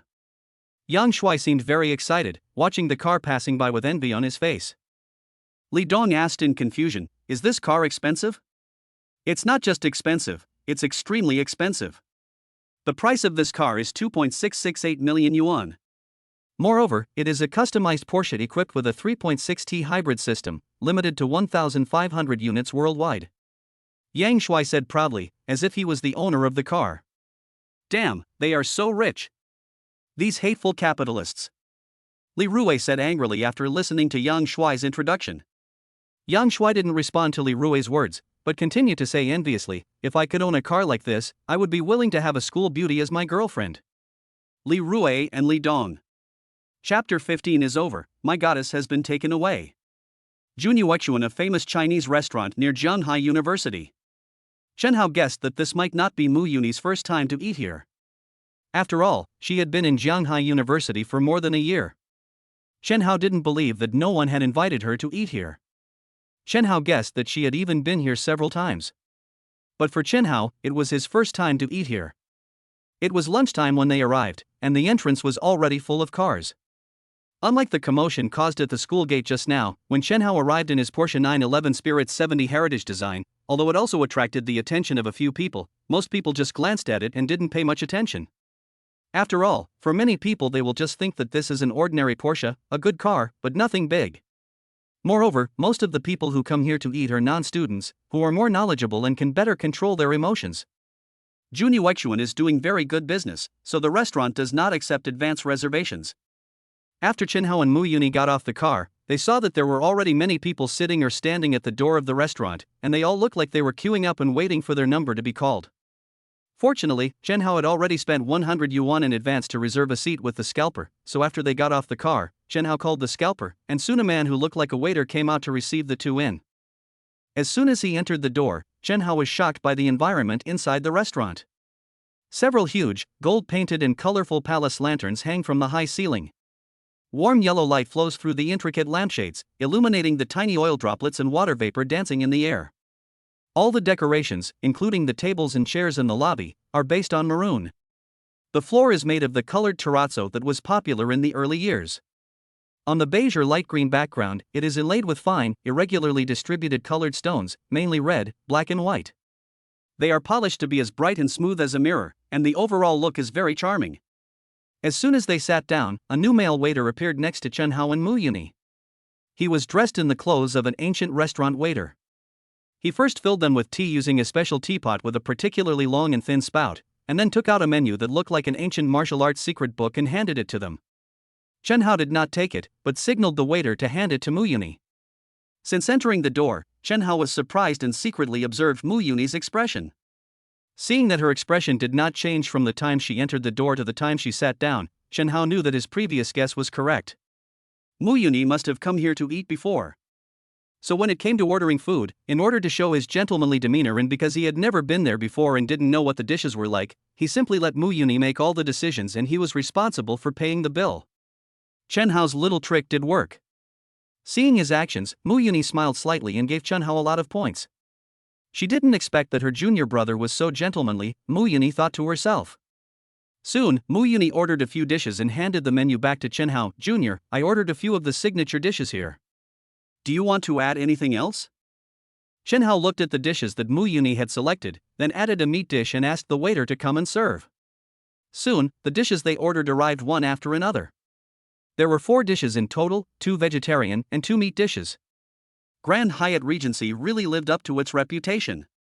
Just from the smell and appearance, you could tell that it was delicious. The two were halfway through their meal when a waitress dressed like a lady came over with a tray. Hello, this is our restaurant's newest rose rice wine. Would you like to try it? Chen Hao didn't say anything, but looked at Mu Yuni. He drove here today and definitely couldn't drink alcohol, but he felt that Mu Yuni could give it a try. After all, the taste of several dishes in this restaurant were very good, and he believed that the wine would not be bad either. Okay, then give us a pot. Mu Yuni hesitated for a moment and decided to order a pot. It was so hot today, and a pot of iced rice wine would be very nice. Knowing that Chen Hao couldn't drink while driving, Mu Yuni poured herself a glass first. However, she didn't pay attention when drinking and drank a little too fast, choking her throat. She coughed a few times with a red face. Seeing this, Chen Hao was very considerate and handed her a glass of freshly poured cold water. After a while, Mu Yuni's complexion gradually returned to normal, but her cheeks were flushed due to the effect of alcohol. She looked very charming under the dim light, and Chen Hao was stunned for a moment. Junior, what's wrong with you? Why are you looking at me like that? When Mu Yuni saw Chen Hao looking at her so straight, she didn't feel unhappy at all. Instead, she felt a little shy and flustered.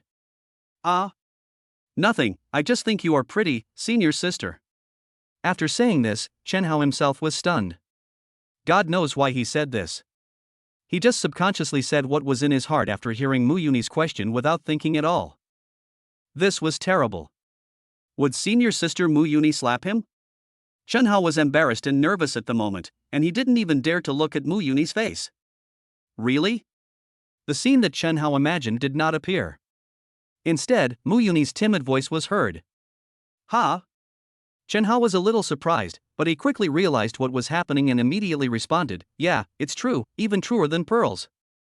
Puchi Mu Yuni laughed out loud when she heard Chen Hao's answer. Chen Hao suddenly felt that this senior sister Mu Yuni was even more beautiful. Chen Hao suddenly found that he had changed. You know, he would never dare to talk to girls like this before, especially a beauty like Mu Yuni. If it were in the past, he would have blushed, stumbled, and been too nervous to say a word, let alone being able to communicate with Mu Yuni with ease and joke with a playful smile like he is now. However, Chen Hao likes this change very much. He knew that it was the system that gave him the confidence, and he also believed that as he continued to punch in and sign in, his future would be limitless. The two of them had a very happy meal and the atmosphere was very harmonious. During the meal, Chen Hao kept making witty remarks, which made Mu Yuni giggle all the time. The relationship between the two became closer, and Mu Yuni's favorability towards this junior fellow increased significantly. This junior is good-looking, wealthy, and very low-key. He speaks modestly and politely, has a great sense of humor, treats himself very politely, and is especially considerate. The more Mu Yuni thought about it, the more she felt that this junior student in front of her had many advantages, and her slightly drunk eyes kept secretly looking at him. After 3 rounds of wine and 5 dishes, although somewhat reluctant, Chen Hao still took the initiative to ask, "Senior sister, it's almost time, how about I take you back to school?" "Well, okay, thank you for your help then." Mu Yuni looked a little tipsy at the moment, her whole face flushed, making her look even more charming. Chen Hao was actually feeling mixed emotions. According to the movies, TV shows, or online novels he had watched before, this was the perfect opportunity for the male lead to win the female lead in one fell swoop. But Chen Hao was a young man of the new era after all, and he was somewhat resistant to such things. This was not his style, and he disdained to do such things. So he finally decided to take the initiative to send Mu Yuni back to school. Along the way, neither of them spoke, but their eyes kept stealing glances at each other, nearly colliding several times. Mu Yuni looked away in a panic, while Chen Hao smiled faintly. The atmosphere in the car became even more ambiguous and joyful. Considering that it was getting late and Mu Yuni looked a little tipsy, Chen Hao did not choose to park the car in the previous residential area and then go back to school with Mu Yuni. Instead, he chose to park the car directly at the gate of South University. "Senior sister, how are you? Do you want me to take you downstairs to the dormitory?" Chen Hao's words were not polite, he really wanted to stay with Mu Yuni for a while longer. "No. It's okay. I can just get off the car and walk around, get some fresh air, and wake myself up." Mu Yuni was not resisting Chen Hao's kindness, but she felt that the progress with Chen Hao was a little too fast, which would easily make the other party feel that she was not reserved enough. At night, the flow of people at the gate of South University was much less than that in the daytime and afternoon, but there were still many students who saw Mu Yuni getting out of Chen Hao's car. "Look! Isn't that Mu Yuni who got out of the Porsche?" "Yes, that's right, it's her. I will never forget such a beautiful girl." "Who do you think is in the car? Could it be her boyfriend?" "It's over, my goddess has been taken away." Sure enough, the final destination of all goddesses is the arms of rich men. TSK. Stop being so jealous.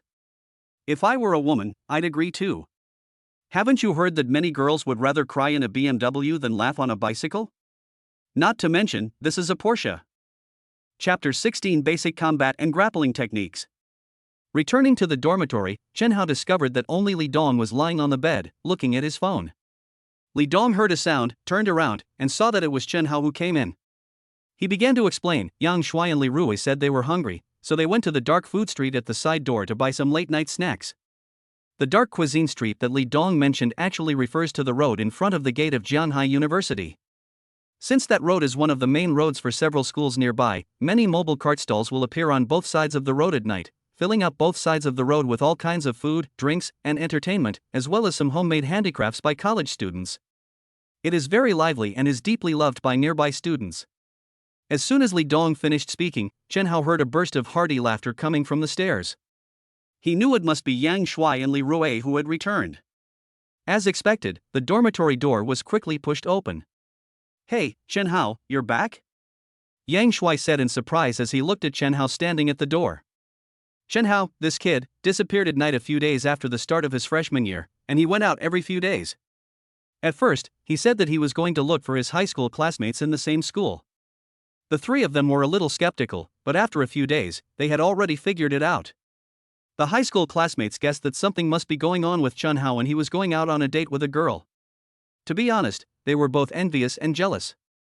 Chen Hao had only been in college for a few days and he already had a girlfriend. Although they didn't know what she looked like, they knew from Chen Hao's appearance that she shouldn't be bad. And no matter what he looked like, Chen Hao had a girlfriend.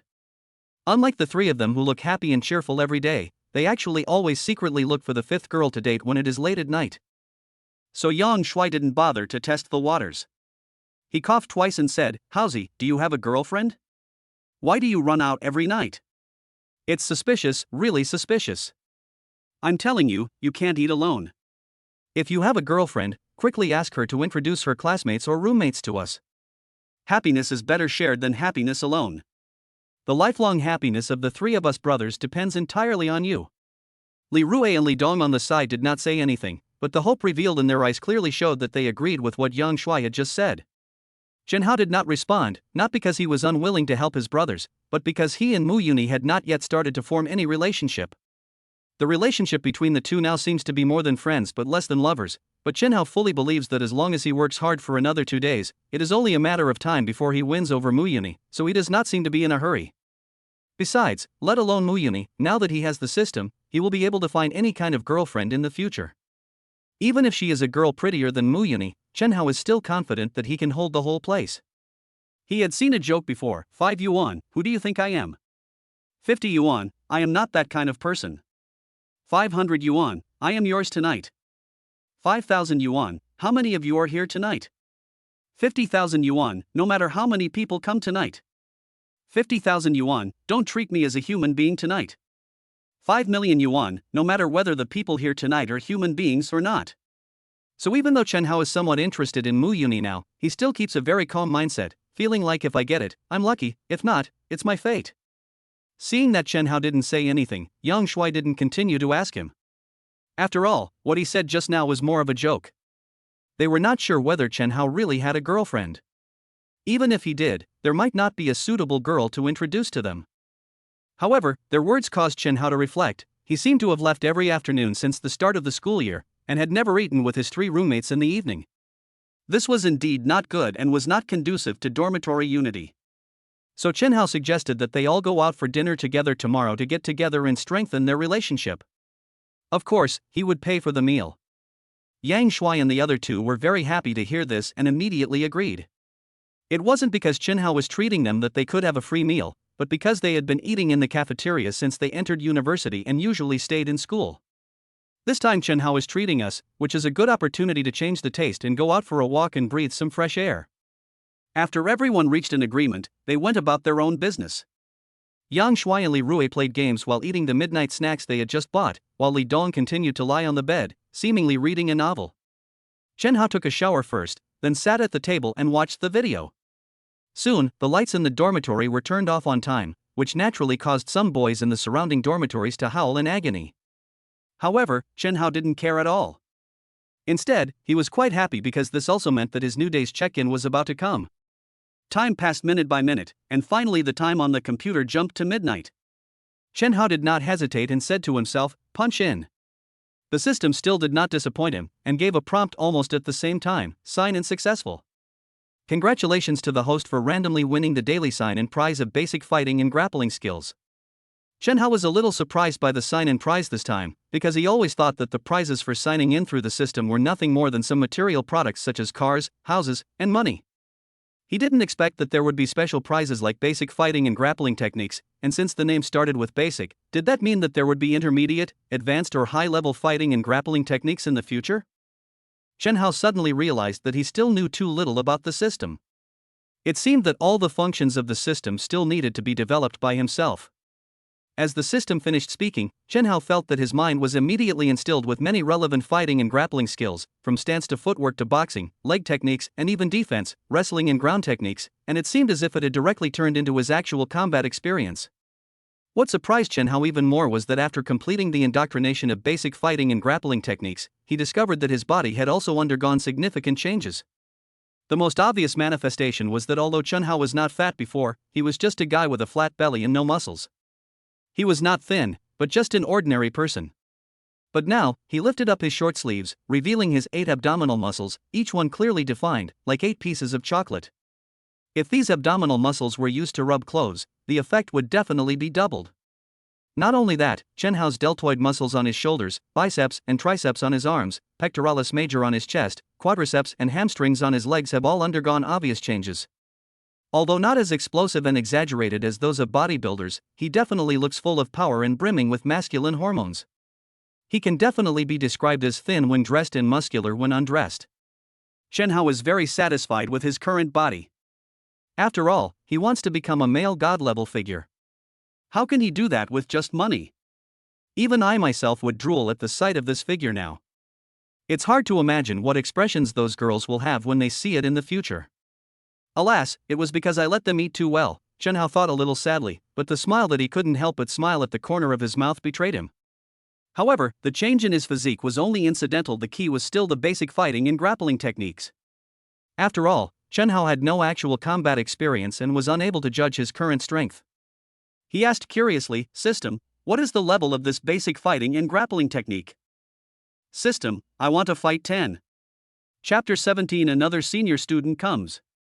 That morning, Chen Hao just got up and saw a new message notification on his mobile phone. He opened it and was surprised to find that it was Mu Yuni who sent him the message. The message contained a gif of a kitten saying good morning, which looked very cute. Chen Hao thought about it and sent her a gif of a puppy saying good morning. Not long after the message was sent, Mu Yuni replied, "Thank you for the dinner last night, junior brother, it was delicious." After that, she followed it up with a picture of a greedy cat. Chen Hao couldn't help laughing. This senior of his was quite a contrast. When chatting with strangers in person, she acted like a cool goddess. Even when she was having dinner with him in the restaurant yesterday, she still looked like a queen. I didn't expect that the chat style on mobile phones is so playful and cute now. Is this the legendary salty, sweet, and queen? Love it, love it.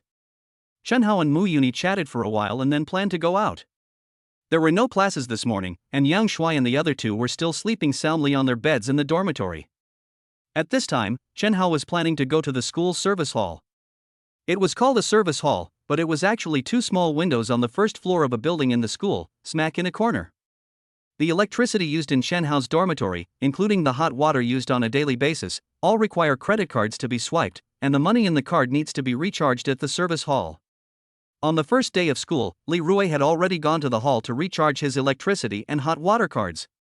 However, in such hot summer weather as September, it was really impossible to survive without turning on the air conditioner, so the electricity bill for Chen Hao's dormitory naturally increased rapidly. Considering that he had indeed been somewhat absent from group activities in the past 2 days and felt a little embarrassed, Chen Hao took the initiative to offer to take on this task. The sun was scorching brightly. This was Chen Hao's first time in this area. He had been wandering around but still couldn't find it. He was already feeling a little annoyed. "Classmate, are you going somewhere? I see you've been going back and forth here several times." Just when Chen Hao was a little at a loss, the voice of a female classmate came from behind him. I turned around and looked over. Wow, it was long, really long, longer than my life. It was white, really white, whiter than my white shirt. Chen Hao's eyes caught the eye of a girl wearing a white short-sleeved t-shirt, denim shorts, and a pair of black flip-flops. Her long legs were immediately captivating. They were truly long and white, and her nails were painted avocado green, making them even more beautiful and alluring. Chen Hao judged that this girl's height was definitely over 170 centimeters, and apart from her long legs, her appearance was definitely not inferior to that of his senior schoolmate Mu Yuni. The combination of this girl's facial features isn't dazzlingly gorgeous, but rather exudes a refined, impeccable aura. Her eyes, in particular, are like a clear pond reflecting the stars. Her eyelashes, thick and long like butterfly wings, droop quietly, casting a faint shadow across her eyelids. Just by looking at you so calmly, she can give you a captivating feeling. However, the current Chen Hao is no longer the wuxia Aman of the past. Facing such a beautiful classmate, he was not at all timid and answered frankly, "Hello classmate, I want to go to the school service hall to charge my electricity card." Hearing Chen Hao's words, the long-legged female classmate smiled and said, "Classmate, our school service hall is indeed not easy to find. It's a bit hidden. How about this, I'll take you there directly." Chen Hao originally wanted to refuse, but when he looked at the long legs of this female classmate, her enthusiastic look, he felt embarrassed to dampen her enthusiasm, so he reluctantly agreed. Although there were not many people in the service hall in the morning, there were still many students who wanted to avoid the peak hours to handle their business, so many people saw Chen Hao and the long-legged female student beside him. The male students who had girlfriends first secretly glanced at their girlfriends next to them, and when they saw that they were not paying attention to themselves, they carefully turned away, but they were still very restrained and secretive. Those who did not have girlfriends showed their envy without any concealment, and wished that they were the ones standing next to the long-legged girl. Through chatting along the way, Chen Hao also got to know the long-legged female classmate next to him. No, it was the long-legged female senior named Wen Biting. She was a sophomore majoring in Japanese in the school and did not belong to their college. No wonder he had never heard of this name before, otherwise the two beasts Yang Shuai and Li Rui in the dormitory would have told Chen Hao long ago. But to be honest, the quality of college students nowadays is really high, especially the sophomore students. Xian Xiaojia gave me a warm welcome when I registered for school at the beginning of the semester. Now this sophomore student is doing the same. She has been sending me to the window of the service hall and accompanying me to recharge. There are still a lot of good people these days. Of course, it's also because I'm too outstanding.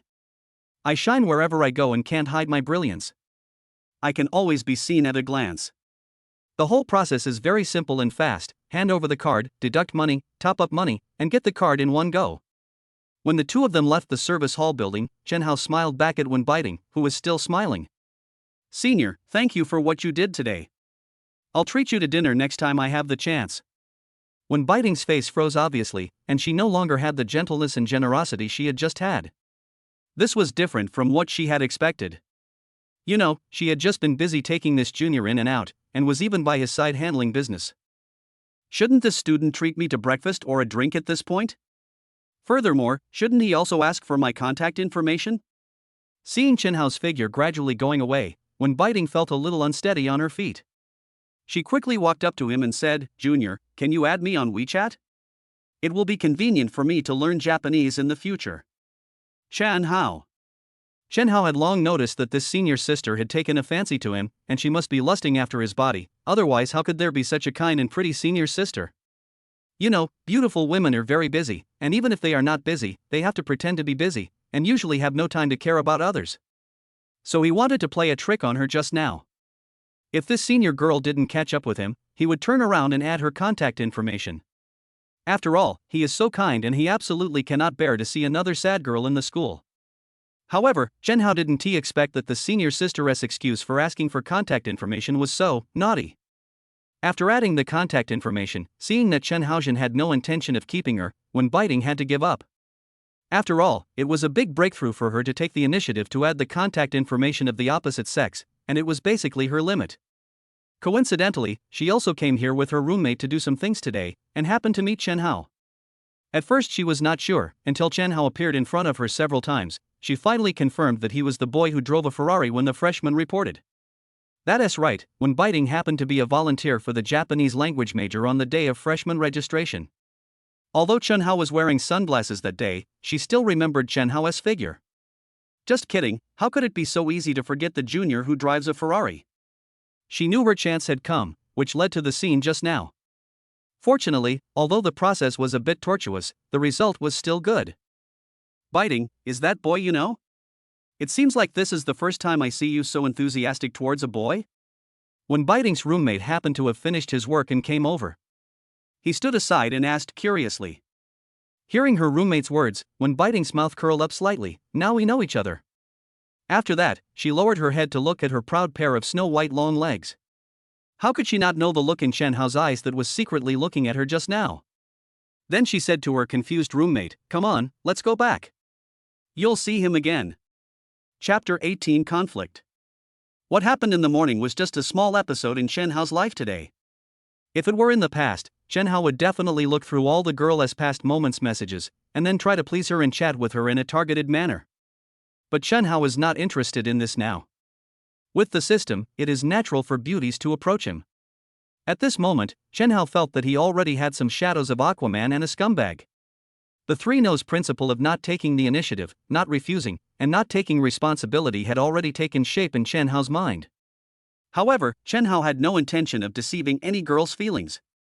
In this realistic society, it is better to tell the truth openly than to hide it.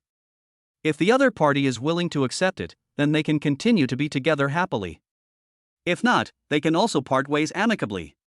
Time flew by, and the day's classes were gone. Luckily, there was no evening study session tonight, so the four of Chen Hao's roommates could enjoy a good meal together without worrying about being caught by the teacher. As a first-tier city in the country, Shanghai City is like a suit worn at work during the day, representing disguise and face. The night with bright lights and wine is the most real and charming moment to show the city.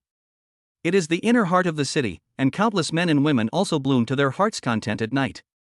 Compared to the daytime, students at night are more relaxed and unrestrained.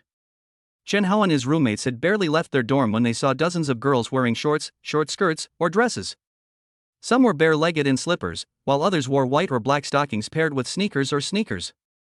There are no particularly complicated decorations, but it perfectly shows the charm and temptation of the youthful body. Li Rui and Yang Shuai stared with their eyes wide open, laughing as they watched, praising each other and discussing which girl was prettier and which girl had longer legs. Although the taciturn Li Dong did not express his opinion, he kept smiling. Seeing the excitement, Yang Shuai couldn't help but sigh. College life is still good, otherwise where can I see so many young and beautiful ladies? Li Rui also added, that's right. If you accidentally look at other girls outside, they might glare at you, or even sue you for sexual harassment or falsely accuse you of taking secret photos. The four of them chatted and looked around along the way, and soon arrived at the south gate of the school. It was usually difficult to get an illegal taxi or a cab at this time, but Li Rui had asked for the driver's business card when he took an illegal taxi before, so he called the driver in advance. The gathering was at a food stall not far from the school, only about 2 kilometers away. However, it was a scorching summer day, and the four of Chen Hao's roommates didn't want to walk or squeeze into the bus, so they took a black car and arrived in less than 10 minutes. The food stalls are quite lively, with students, nearby residents, and workers who have just got off work gathered in groups of 3 or 5. These people have one thing in common, they all look very young. It was already quite late when Chen Hao and his friends arrived, and the only seats left were those facing the street outside. Fortunately, although the weather in September was hot during the day, it was still cool at night. Li Rui smiled with a slightly lewd tone and said, it's also nice to sit outside. It's more convenient to enjoy the beautiful scenery of the city. Yang Shuai laughed and scolded, what's the point of appreciating the beautiful scenery? I think you want to appreciate the beautiful women? Li Rui did not refute, but smiled. After the four of them sat down, they looked at the menu and ordered some barbecue, crayfish, cold dishes, and beer. They planned to order more if the remaining food was not enough. Although the food stall was quite crowded, the dishes arrived quite quickly. Within about 10 minutes, Chen Hao and his friends' dishes were all on the table. Pop, pop, pop, pop, the four of them said silently as they each opened a bottle of beer and started drinking. After drinking a glass of beer, Yang Shuai looked at Chen Hao strangely and said, Haozi, why do I feel that you have changed a little recently? Your figure seems to have become stronger and stronger, and your face seems to have become more handsome. You are almost catching up with me, ha ha ha. Yang Shuai's words naturally drew the attention of Chen Hao's other 2 roommates. Yang Shuai, you're right, Haozi really seems a little different. Indeed, his shoulders are so stiff. Li Rui said, touching Chen Hao's shoulder. Chen Hao naturally knew what was going on with the 3 people's surprise. Not to mention them, even he himself was shocked by the system's incredible function after signing in for the basic fighting and grappling techniques that day. Now they could find that their figures had improved just through their clothes. If they saw his figure without clothes, they would be shocked. Chen Hao naturally couldn't say it was the system's credit, so he made up an excuse, maybe it's because I've been exercising recently. Li Dong looked at his thin body and asked suspiciously, does fitness have such a significant effect? Chen Hao, why don't you take me with you next time you go to the gym? I also want to become stronger. Okay, I'll call you next time I have the chance. After saying this, Chen Hao could agree to Li Dong first. Afterward, they ate their food and started bragging again. As college boys, most of the conversation revolved around the beautiful girls in school and class. Yang Shuai, in particular, had already numbered the girls he wanted to pursue, ranking them from 1 to 5. Chen Hao didn't think it was a big deal. As a young man, when he saw a girl he liked, he would chase her. If he couldn't get her, he would let her go or have a drink and cry, and then find a new girl to chase. The meal was quite enjoyable, but just as Chen Hao and the others were chatting happily, a sudden commotion erupted from a table behind them. It was quite loud, and everyone nearby, including Chen Hao, looked in that direction. The entire table where the dispute occurred had been swept clean by the desktop cleaning master, and the floor was a mess. Fuck, what's wrong with touching me? Are you going to lose a piece of flesh or an arm or a leg? Besides, aren't you dressed like this for men to touch you? 4-5 men were standing in front of the table. The one leading the cursing was a bald man with a face full of flesh, a big gold chain on his chest, a big belly, and dragons and phoenixes carved on his arms. He looked like someone who was not easy to mess with, and he didn't look like a serious person. At this moment, he was pointing his right index finger at a girl and cursing her without any scruples. His companions on both sides were also constantly joining in, blurting out all kinds of dirty jokes. The girl who was scolded had never seen such a growth before. She could only shed tears and looked helpless. As for the 3 female companions beside her, they were already scared silly and stood there in a daze, not knowing what to do. Fuck, isn't that Wang Minion and the others from our class? Li Rui said excitedly from the side. Chen Hao also frowned. That's right, the girl who was scolded was their classmate Wang Minion. As for the 3 girls standing next to them, one of them was familiar to him. It was Su Huihui who helped him out during the military training before, and he met her by chance in the mall later and treated her to dinner. Chapter 19 What is a Man? Just now, Su Huihui, Wang Mingyan and other 4 roommates were also eating at the food stall. They arrived earlier than Chen Hao and his 4 companions. Because there were so many people and the 2 tables were some distance apart, they didn't notice each other. When the 4 girls were eating happily, Wang Mingyan felt someone touching her chest very hard. How could she stand such bullying? Who isn't a little princess at home? She didn't even see who the other person was before she immediately stood up and started cursing. Fuck you, are you crazy? This sentence directly ignited the other party's anger. Under the influence of alcohol, the other party swept his hands and knocked everything on Wang Mingyan and the others' table to the ground. The bald man's companions noticed that there was a dispute here, and they immediately stood up and surrounded him. Seeing his companions coming over, the bald man became even more lawless. He pointed at Wang Mingyan's nose and cursed, "What's wrong with touching you? I tell you, it's a blessing for you that I can touch you." Other women begged me to touch them, but I refused. Hearing the other party's gangster tone and seeing him dress like a gangster, the 4 girls were stunned, feeling helpless and desperate. At this time, the boss of the food stall also came out to smooth things over. Everyone. Don't make things difficult, today's meal is on me." After saying that, the boss winked at Su Huihui and the others, signaling them to leave first. However, the 4 people who were already in a state of confusion naturally did not notice the boss's little trick. The bald man pushed the boss away and cursed, "What does this have to do with you? What the hell do I need your money? Get out of here." The behavior of the bald group has aroused public indignation, and the onlookers are criticizing them. Alpaca, this is absolutely lawless. How can such people still exist in society today? Don't be afraid, girls. We've called the police and they'll be here soon. I've recorded it, and I'm going to let netizens find out who they are. Damn it, if I hadn't been drunk and had no strength left, I would have rushed over right now and punched every little cutie. The people around kept cheering for Su Huihui and the other 3, but no one actually stepped forward to stop them. Everyone knew that these 4 guys were big and strong, and they looked like they were not easy to mess with. Moreover, these 4 guys were all drunk, so who knew what kind of crazy things they would do when they were drunk? Although it sounds exciting to be a hero saving a beautiful girl or to be brave enough to do something righteous, when we think about the consequences, we still choose to prioritize our own safety. All of this happened in a flash. Seeing that the bald man was about to take further action, Chen Hao took 2 steps forward. Yang Shuai immediately grabbed his arm and said, "Brother, don't be impulsive. The police will be here soon to deal with them." Li Dong and Li Rui also advised, "Yes, Chen Hao. Safety first, if anything goes wrong, it's not worth it." Chen Hao used his left hand to pull away Yang Shuai's hand and gave the 3 of them a reassuring look. "It's okay, a few little karamis, nothing to be afraid of." Chen Hao was actually a little unsure. He hadn't seen any actual combat since learning the basic fighting and grappling techniques, so he didn't know his true combat power.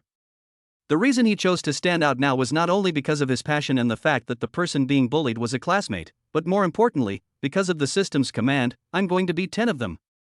As Chen Hao rushed forward, he silently muttered in his heart, System, you can't trick me. Otherwise, I will be in great danger today. You can go find a new host."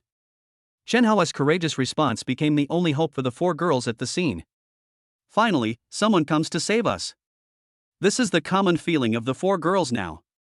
Of course, there are also some people around who are not optimistic about Chen Hao's behavior. "Oh no, this guy is impulsive. Yeah, this guy doesn't look strong, how can he be a match for those 4 fat guys? Humph, young people nowadays just don't know their place and are always trying to get ahead." Of course, Chen Hao didn't pay attention to the noises around him. He had already rushed forward, so why should he think about these things now? He rushed to Wang Mingyan in one step and grabbed the bald man's right hand who was about to take action. The force was so great that the bald man felt pain and grimaced. However, this further aroused the bald man's ferocity. "UTM, I'll beat you to death." After that, the bald man was about to kick Chen Hao in the stomach. But what Baldy didn't expect was that Chen Hao's reaction speed was far beyond his expectations. Chen Hao arrived first and kicked him first. Before the bald man could react, he had already knelt down, covering his stomach with his hands, with his head on the ground. Due to the sudden severe pain in his stomach, he vomited acid and the food he had just eaten. It made people feel nauseous but also very relieved. Chen Hao's sudden outburst was something no one had anticipated. By the time they finally reacted, the bald man's 3 companions had bloodshot eyes, Fuck your mother, you bastard, you damn well, don't even think about surviving today. Facing the three people rushing towards him, Chen Hao was not afraid. He first used the force of the three men to counter their attack and threw the man in the front of him 360 degrees on his back, causing him to fall heavily to the ground. The man immediately lost his fighting ability completely. As for the other two men, their speed was not at the same level as Chen Hao's. One of them was knocked unconscious by Chen Hao's uppercut after he squatted down. The other one was even funnier. When he rushed forward, he didn't pay attention to his feet and stepped on the food that had been knocked over on the ground. He stumbled and fell flat on his face.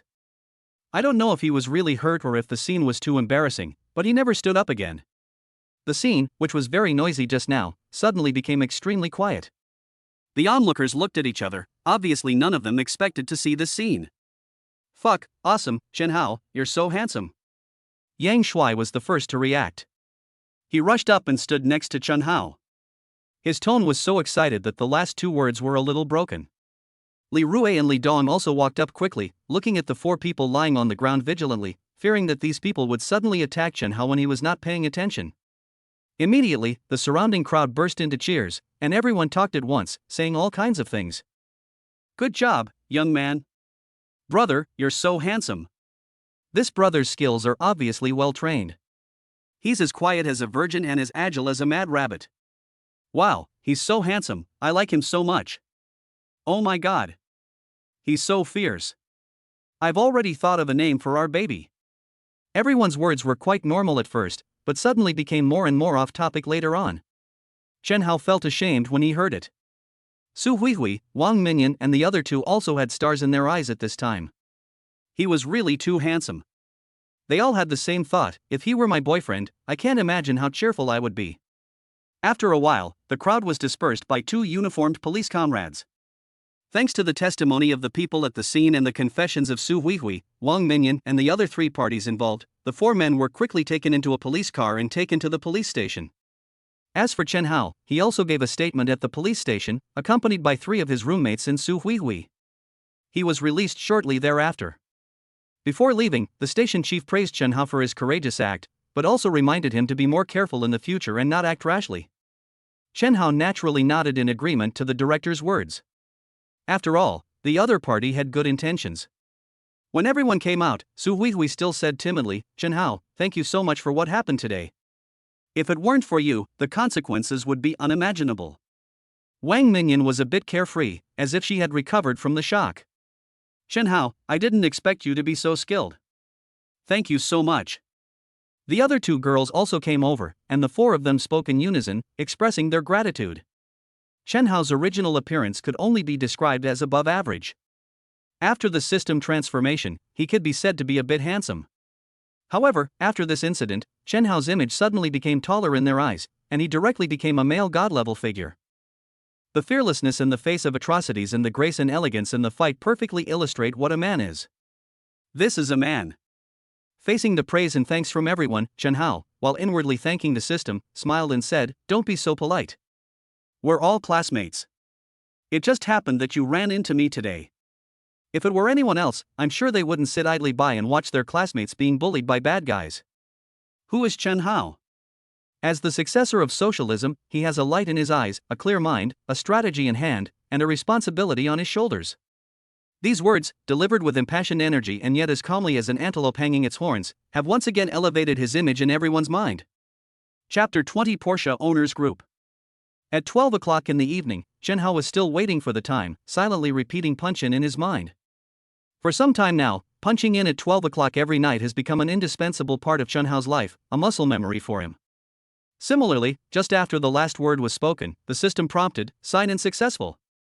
Congratulations to the host for randomly winning the daily sign-in prize of 580,000 renminbi." A bank card payment notification followed. "Hello, the bank card account with the last number 6677 received 580,000 renminbi at 6:05 p.m. on September 1st, with a balance of 2,263,085 renminbi and 88 cents. Industrial and Commercial Bank of China." Looking at the deposit of more than 2 million in his bank account, Chen Hao felt nothing in his heart and even wanted to laugh. If it was the first few times, Chen Hao would definitely be extremely excited because he suddenly had such a large amount of income, and he might even suffer from insomnia.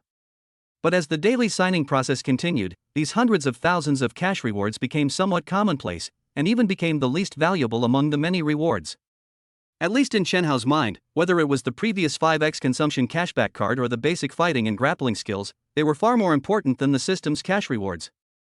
Thinking of this, Chen Hao couldn't help but laugh inwardly. This guy is truly never satisfied, always looking for the best. The 2 million yuan in his account could be the lifetime savings of many families, yet he still feels unsatisfied. Chen Hao shook his head, stopped thinking about it, and soon fell into a deep sleep. The next morning, Chen Hao was woken up by Yang Shuai. "Hey, wake up, Haozi, wake up quickly, we have a Mao Zedong thought class this morning, get up quickly, otherwise we will be late." After hearing what Yang Shuai said, Chen Hao rubbed his hazy eyes and soon came to his senses. The Mao Zedong thought course is not an ordinary course. This course is taught directly by a vice president of their college, and the credits are also very high. Although Chen Hao has a system and no longer cares about academic qualifications, there is no need to deduct points for no reason. Then he jumped off the bed quickly. Although some people were surprised at how Chen Hao's skills became so good, since they were almost late for class, no one delved into the reason. The four of them didn't even have time to buy breakfast, and they hurried over and finally sat down in their seats 2 minutes before the bell rang.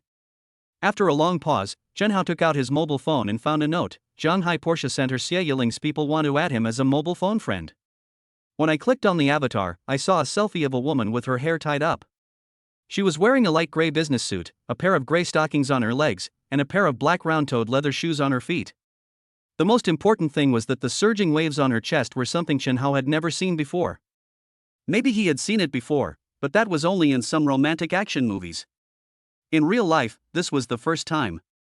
Chen Hao felt that the other person should not be called Xie Yiling, but Xie Yorong. He was a little curious about what Xie Yiling ate to be so magnificent. No, he was a little curious about why this person had his contact information and why he added him as a friend, so he chose to accept it. As soon as I got through, the other party replied with a message almost immediately. "Hello, Mr. Chen, I'm Xie Yiling, a sales representative from the Shanghai Porsche Center. I saw your information in the company's system, so I took the liberty to add you. If you have any questions about the car in the future, please feel free to contact me." The words were very polite and official, so Chen Hao didn't think much of it and simply replied with 2 words, "Thank you." Unexpectedly, the other party sent another string of messages. "Hello Mr. Chen, I have a Porsche owner group here. It's full of local Porsche owners in Shanghai City. Do you want to join? I can add you in." These words actually made Chen Hao's expression change. Indeed, there was nothing wrong in joining a car owner group. Chen Hao felt that his current social circle was still a bit too narrow, basically consisting of the few buddies in the dormitory. It's not that Yang Shuai and the other 3 are not good people, but more car owner groups will allow for more opportunities. Maybe you can get to know some young female car owners and exchange driving experiences offline. Of course, no matter which car Chen Hao drives, he is confident that he will never let the young ladies down.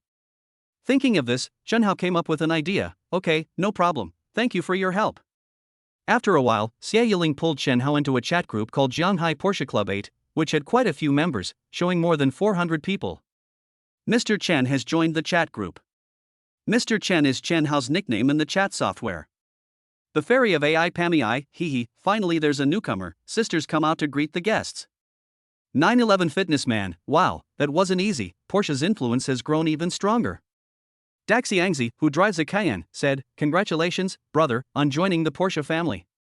918 Queen Sister Amy, "Hey, you're still a young man." The first rule of the group is to post photos before joining the group, otherwise you will be treated like Song de Bao. As soon as he joined the chat group, Chen Hao was overwhelmed by the welcome sounds in the group. However, Chen Hao also discovered a strange phenomenon. Most of the people who spoke would indicate the Porsche model they owned in the name notes, and some even marked 2. But Chen Hao took a quick look but didn't find any Macan owners. You know, as Porsche's basic SUV, Macan should have a huge annual sales volume. How come there was no one in the group? Chen Hao told Xie Yiling his inner doubts. Xie Yiling didn't seem surprised by Chen Hao's question, as if she was used to being asked this question, and she replied immediately. She told Chen Hao that 1 year before, at the launch of the new Porsche Panamera, Porsche Macan owners and prospective owners were ruthlessly rejected by the authorities. Most people thought that the Porsche Macan was just a Q53 with a different shell and did not have the unique pedigree of Porsche. Since then, the Porsche Car Club in Shanghai City has been divided into 2 factions, the Porsche Mekong Car Club and the car club other than the Mekong model. After hearing such an explanation, Chen Hao couldn't help but laugh. He didn't expect that just buying a car would result in people being divided into different levels by the officials and car enthusiasts. At least for the previous Chen Hao, even a Mekong was something he longed for but out of reach. It seems that the chain of contempt always exists, even among the rich, and there is no escape. Chen Hao looked at everyone's messages without saying much, and sent out 3 big red envelopes of 200 yuan each. Your red envelope has been received by the Fairy I Pay My. Your red envelope has been claimed by Prince Taikung GT3 RS. Your red envelope has been claimed by Brother Xiaosha 718W RS Spider. Soon, Chen Hao's red envelopes were all collected by the writers in the group. At this time, Xia Yiling, who had invited Chen Hao to join the group, also started to introduce, Mr. Chen is the owner of a 911 Spirit 70 heritage design in our Porsche Center. He is probably the only owner of a Porsche 911 Spirit 70 heritage design in Shanghai City. Fuck, that's awesome. Sure, brother, you have good taste. This car is great. I wanted to buy one before, but I was too late and it was sold out. I've heard there's a 911 Spirit 70 heritage design in Shanghai City, but I didn't expect it to be yours, little brother. Brother, when can we go for a drive together? I've never driven a 911 Spirit 70 heritage design. Following Xia Yiling's introduction, the car owners in the car club were a little excited again. Although the Porsche 911 Spirit 70 heritage design is not cheap, it is not one of Porsche's most expensive models. There are many owners of GT3 RS and even GT2 RS in the group, and there are even a few owners of 918. In terms of price, their cars are much more expensive than Chen Hao's. However, unlike most people who buy Porsches to show off, the Porsche 911 Spirit 70 heritage design is only purchased by car owners who truly like to understand Porsche culture. This is more of a sentiment, and the overall color and design of the vehicle are indeed good-looking and handsome, so everyone will sincerely praise it. Facing everyone's praise, Chen Hao didn't feel much. After all, the cars were given by the system. He responded very modestly, "Thank you all brothers and sisters for your love. I hope we can have more opportunities to communicate in the future." Chen Hao's humble remarks naturally attracted the favor of many people in the group. After that, Chen Hao chatted with everyone in the group for a few more words, and then secretly dived into the water. However, Chen Hao discovered that there were more friend requests in the background of his chat software, both male and female. Judging from the notes, they should all be from the Porsche owners group. Chen Hao did not put on airs. After passing the friend verification one by one, he stopped looking at his phone. Chapter 21, Conflict on the Field. Today's classes were mainly concentrated in the morning, and after class ended at 2 p.m., Chen Hao and his classmates had finished their classes for the day. Chen Hao originally wanted to go back to the dormitory to rest. On such a hot day, the best thing to do was to enjoy the air conditioning in the room. But unexpectedly, after just a few steps, Chen Hao was dragged to the playground by Yang Shuai and others, saying that they wanted to have a duel between men. It was not until Chen Hao arrived at the playground that he realized they were going to play basketball. Chen Hao used to play basketball frequently when he was in high school. After all, there weren't many sports activities to choose from at that time, and basketball was quite popular at that time. However, Chen Hao still has a certain self-awareness of his own strength. At best, he is just a basketball enthusiast. He can play basketball for health preservation, but if he really plays seriously, he will definitely be beaten. The four of them shot a few random baskets in half court, performed a few dribbling tricks, and began to get a rough idea of their respective skills. Yang Shuai and Li Rui were the best. They explained that they had both played on the school basketball team in high school. Chen Hao was second, and the worst was Li Dong, who only knew how to dribble and shoot. Considering the balance of power, Chen Hao and Li Dong were separated. Chen Hao and Yang Shuai were on one team, while Li Rui and Li Dong were on another. This way, although there was a gap in strength between the two sides, it was relatively fair. Rock, paper, scissors, Chen Hao and his team kick off. After Chen Hao got the ball, he quickly passed it to Yang Shuai. Li Rui immediately defended him closely.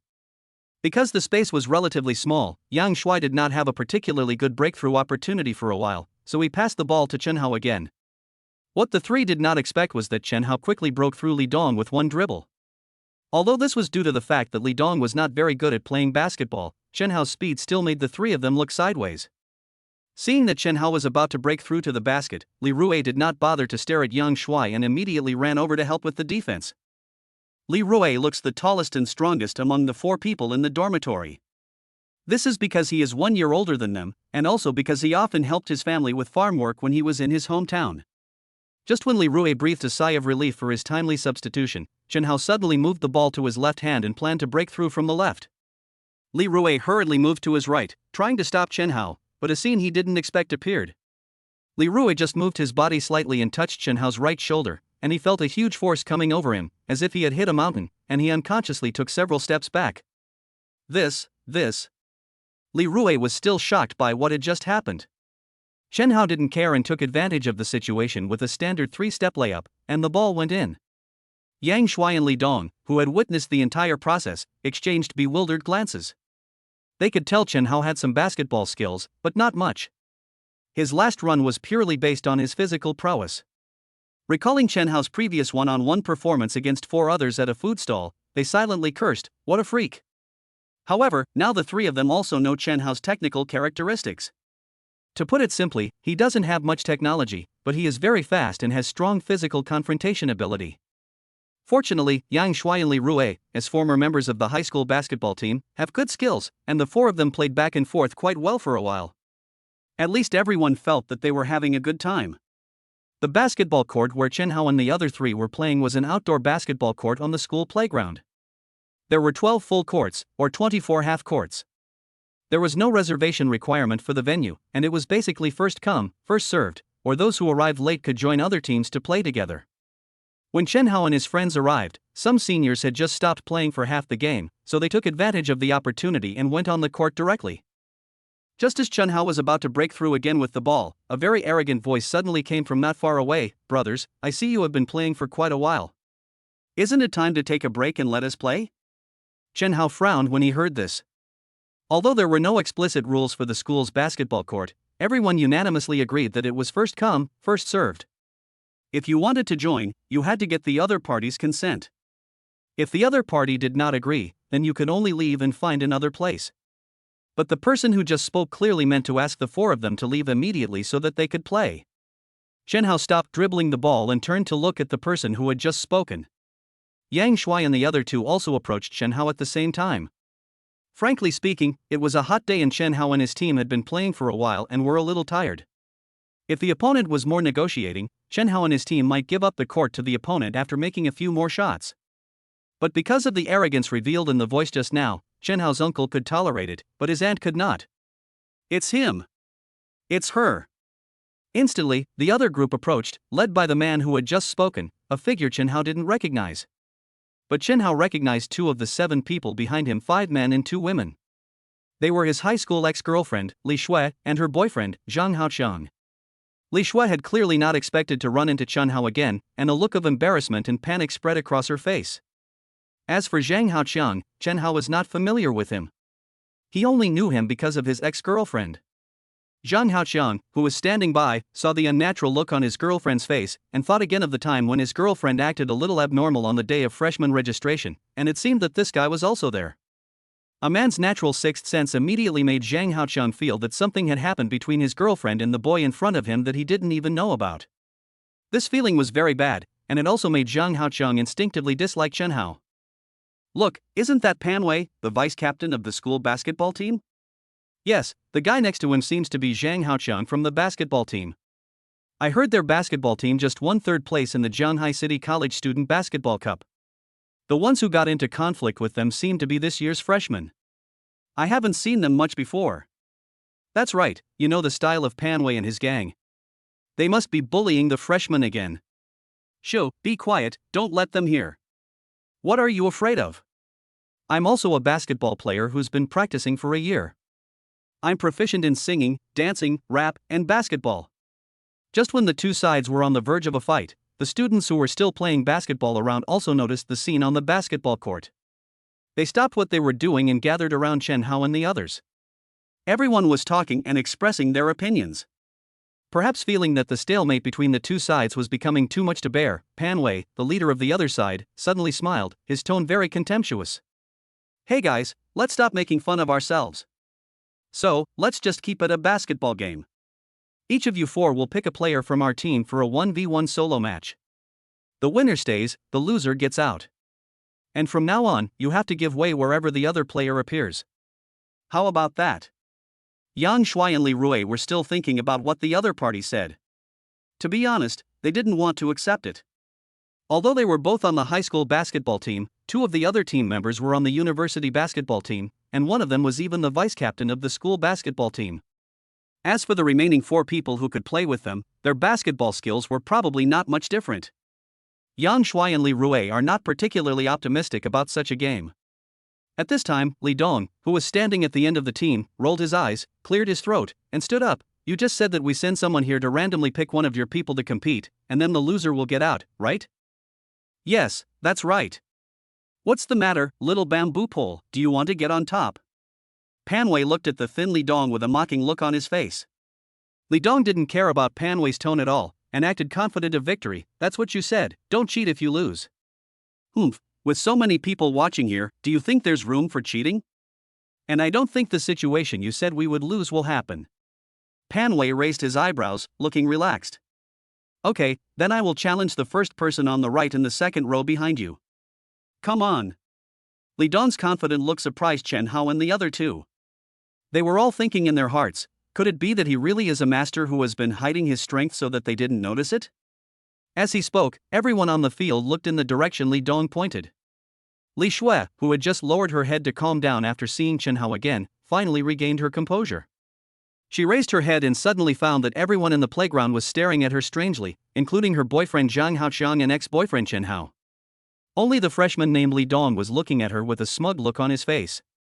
What is Li Shui thinking at this moment? What are Pan Wei and his group feeling at this moment? What are Chen Hao, Yang Shuai, and Li Rui thinking at this moment? What were the onlookers thinking at this moment? What Li Dong was thinking at this moment? Chapter 22 Battle. Pan Wei's face twitched at this moment, and he wanted to curse but held it back. Strictly speaking, it was his own negligence just now. If the other party insisted on making trouble and drag Li Shui into the game, he would have no choice. I guess this matter would end up in nothing, which was not the result he wanted. But he had no choice at this time and could only pretend that he didn't hear what Li Dong said. He looked at Chen Hao and the other two, praying in his heart that they would not be as shameless as Li Dong. Damn, whose general is this kid? How can he be so fierce? Pan Wei was careless this time. He didn't use his dodge and was caught by the opponent. This freshman is so shameless. How dare he pick a girl for solo basketball? He's not ashamed. Hey, female student, you're wrong. The challenge was initiated by Pan Wei, and this student simply chose her opponent according to Pan Wei's request. I don't think there's anything wrong with that. That's right. That's right. Who says boys can't find female players for solos? Isn't it said that men and women are equal? What kind of society are we in now? Are we still discriminating against women and creating a divide between the sexes? But, this is too. Men and women in the crowd said all kinds of things, but the long and short of it was this: those who like to watch the fun don't mind making trouble. Pan Wei ignored what the others were saying, raised an eyebrow, looked at Chen Hao and the other two, and asked, what about you? What do you three say? Don't you dare go up? If it really doesn't work, we can also send Li Shui up, as long as you can really afford to lose her. The last sentence was of course Pan Wei's way of provoking the opponent. He would not really let Li Shui play. Not to mention anything else, he would offend Zhang Haoqiang from his own basketball team. Hearing that she was called out again, Li Shui felt a little nervous. She didn't know how to play basketball, not even the basics of dribbling and shooting. If she really played, it would be embarrassing for the other team, but it would definitely not look good for her either. Among Chen Hao and the other two, Chen Hao still had a calm look on his face, and it was impossible to tell what he was thinking. Even when he mentioned Li Shui several times just now, his expression did not change. Yang Shuai and Li Rui looked serious. They didn't want to agree to the challenge from Pan Wei and the others in the first place. It would not be a fair duel. But now that Li Dong, this funny guy, has made such a fuss, it seems that this matter cannot be resolved peacefully. They have to fight even if they don't want to. However, Li Rui and Yang Shuai did not blame Li Dong. They also knew that Li Dong was considering them. What are you afraid of? Just fight. Do you think we are afraid of you? Don't worry, we won't do anything to bully girls. I will play in this game, and I will choose. Li Rui was the first to lose his patience and spoke. However, he did not completely lose his mind. After balancing the basketball strength of his dormitory, he planned to play himself. He also did not plan to pick Pan Wei and Zhang Haoqiang. After all, both of them were on the school team and their strength must be extraordinary. He planned to pick any one of the remaining 4 boys at random. Whether he could win depended on his performance and luck. Hearing that she was not chosen, Li Shui breathed a sigh of relief. Finally, she didn't have to embarrass herself in public. Li Dong on Chen Hao's side also looked regretful. Although he knew it was unlikely, he still felt a little sorry. However, before Li Rui could finish his words, Yang Shui, who was watching from the side, interrupted him. "It's fine for us to accept the challenge, but we've already been fighting all afternoon today, and our physical strength and condition have declined significantly. Even if we lose to you, your victory is unfair, right? How about this, tomorrow at this time, we'll still be here, and we'll decide then which of the 4 of us will challenge you."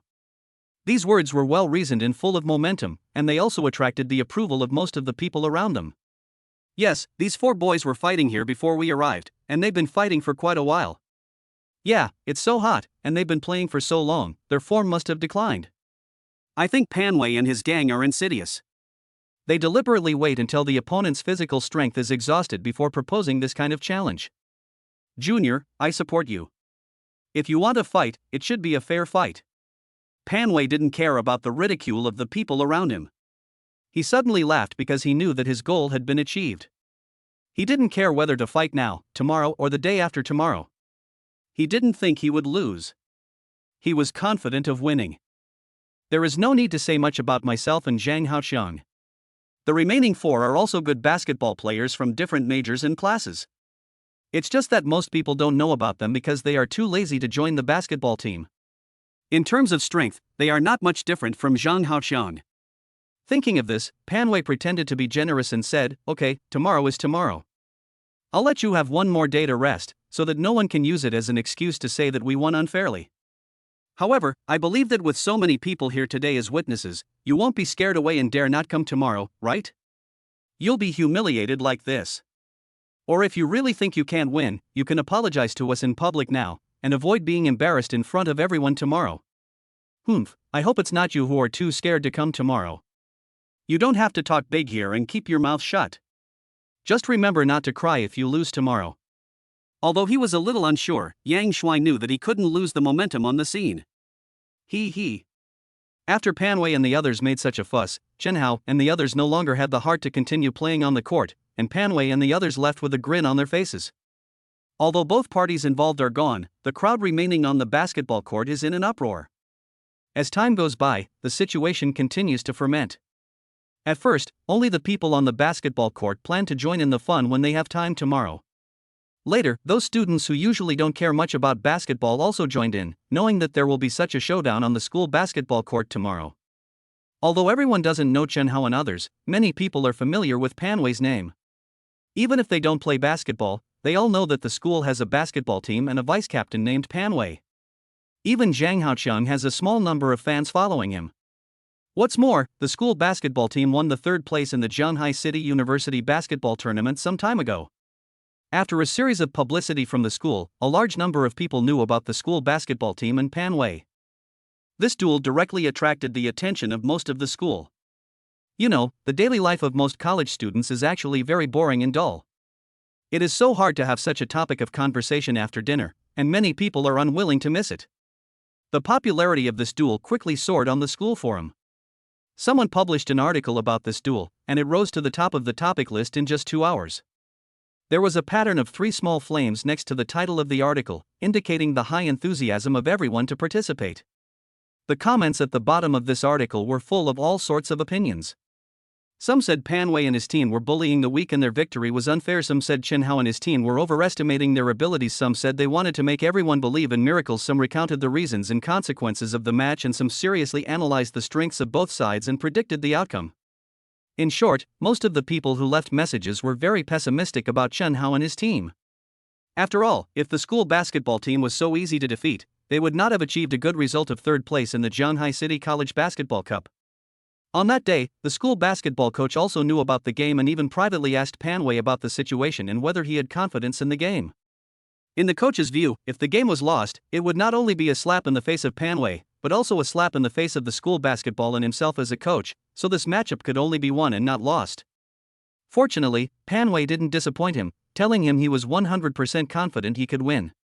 The coach was very satisfied, but he still reminded Panway and his friends to be cautious and give their all, and not to be careless and lose the battle. Panway scoffed at the coach's words, but he didn't show it. In his opinion, this match was a sure win. Losing? There was no such thing. Chapter 23 NBA Bench Player Level. In the afternoon, when they returned to the dormitory, Chen Hao and the other three were silent. They all felt pessimistic about tomorrow's game, but since they had said it, they had to go ahead and play. Listening to Li Rui and Yang Shuai's analysis, Chen Hao felt a little powerless. Although his body had been enhanced through basic combat and grappling techniques, significantly increasing his strength and speed, basketball wasn't a sport where victory depended solely on brute force and agility. The four of them discussed it and ultimately decided that Li Rui would represent them on the court. Yang Shuai also didn't plan to sit idle, so he stated the purpose of scheduling the match for tomorrow. On the one hand, it was true that the four of them had already been playing for the entire afternoon, and their physical strength and power had declined significantly. On the other hand, Yang Shuai had joined the External Relations Department when he attended the club's welcome party. To put it bluntly, this department is responsible for soliciting sponsorship from outside for various departments of the school. It is equivalent to the god of wealth of each department. Therefore, it has a superior status in each department and is very popular. He has dealt with many people, and everyone will more or less give face to the External Relations Society. So Yang Shuai also planned to use this time difference to find out the situation of the remaining four people and see if he could find a weak target to take advantage of. Chen Hao and Li Dong listened quietly to the discussion between Yang Shuai and Li Rui. They didn't say much. They really couldn't do much in this matter, so for now they could only try not to cause trouble for Yang Shuai and Li Rui. Especially Chen Hao. Although he has a punch-in system, lives in a mansion, drives a luxury car and has a considerable amount of savings, he still doesn't have any particularly good ideas for things like basketball games. After the four of them finished their discussion, Chen Hao noticed that his phone had received several messages. He swiped the screen and found that several people had sent him messages. Mu Yuni, Jr., I heard about your situation from Xiaojia. Are you okay? How about I get someone to contact Panway and the others and ask them to cancel this game? Qian Xiaojia, Jr. Chen Hao, ignore Panway and his gang. They love to stir up trouble in school. Listen to me and ignore them.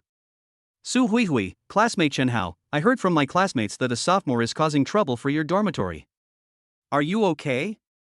If not, let's go find the counselor. He will definitely help us. Wang Ningyan, student Chen Hao, those sophomores are too much of a bully. Don't fall for their tricks.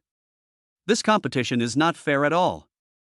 Huihui told me that if this doesn't work out, we'll find the teacher. A total of 6 or 7 people sent messages to Chen Hao, saying all sorts of things, but the main point was similar. They all came to show their concern for Chen Hao and asked him not to participate in tomorrow's competition. However, what surprised Chen Hao was that among these people was Wen Baiting, whom he had only met once that morning. Junior Chen Hao, I have 2 tickets to the movie tomorrow afternoon at 2 o'clock given by a friend. I wonder if you would be willing to come and see me. Maybe after the movie, we can even have dinner together. Below this invitation, Wen Baiting also posted a photo, which showed the movie tickets for this movie, but the 2 tickets were placed on a pair of glowing white thighs. Chen Hao thought the image was incredibly alluring. Of course, he was mainly referring to this movie, as it was one of the few domestic action blockbusters in recent years and was indeed enticing. But you know what, movie tickets are really well designed these days. They're really cheap. Chen Hao cursed in his heart, little witch. He didn't know if Wen Baiting did it on purpose. The movie was shown at the same time as they were competing with Panway and the others. After thinking about it, Chen Hao decisively rejected Wen Baiting's invitation. After all, he couldn't be the kind of person who would stab his brothers in the back for a woman. Wen Baiting quickly replied, well, that's all right. It's a shame, it said that this movie is quite good. After saying that, she posted another picture below. The picture showed a schoolgirl's uniform and a pair of white stockings. Look, Junior, I've even thought about what to wear to the movies tomorrow. What a shame. Damn it, Chen Haoqiang suppressed the impulse in his heart and did not reply. In the evening, Yang Shuai came back with a worried look on his face, and he also brought a bad news to everyone. After much inquiry, he found out that although the remaining 4 people on the basketball court today were not from the school basketball team, their basketball skills were not low, and they could play well with Zhang Haoqiang, the main player of the school basketball team. Upon hearing this news, the four of them fell silent for a moment, and the atmosphere in the dormitory became somewhat solemn. After a while, Li Rui smiled and broke the silence, saying, "It's okay. They're just a year older than us, and I used to be on the school basketball team. Who's going to win or lose is still a mystery. What's there to be afraid of? Just do it." Although they knew that Li Rui was trying to comfort everyone, his words still played a certain role, and the four of them cheered up again. What is coming will eventually have to be faced. Anyway, no matter whether they win or lose, everyone will carry it together. This is brotherhood. In the early morning, thinking about tomorrow's game, Chen Hao signed in with a bit of energy. System, clock in. System, sign in successful. Congratulations to the host for randomly winning the daily sign-in prize, basic basketball skills.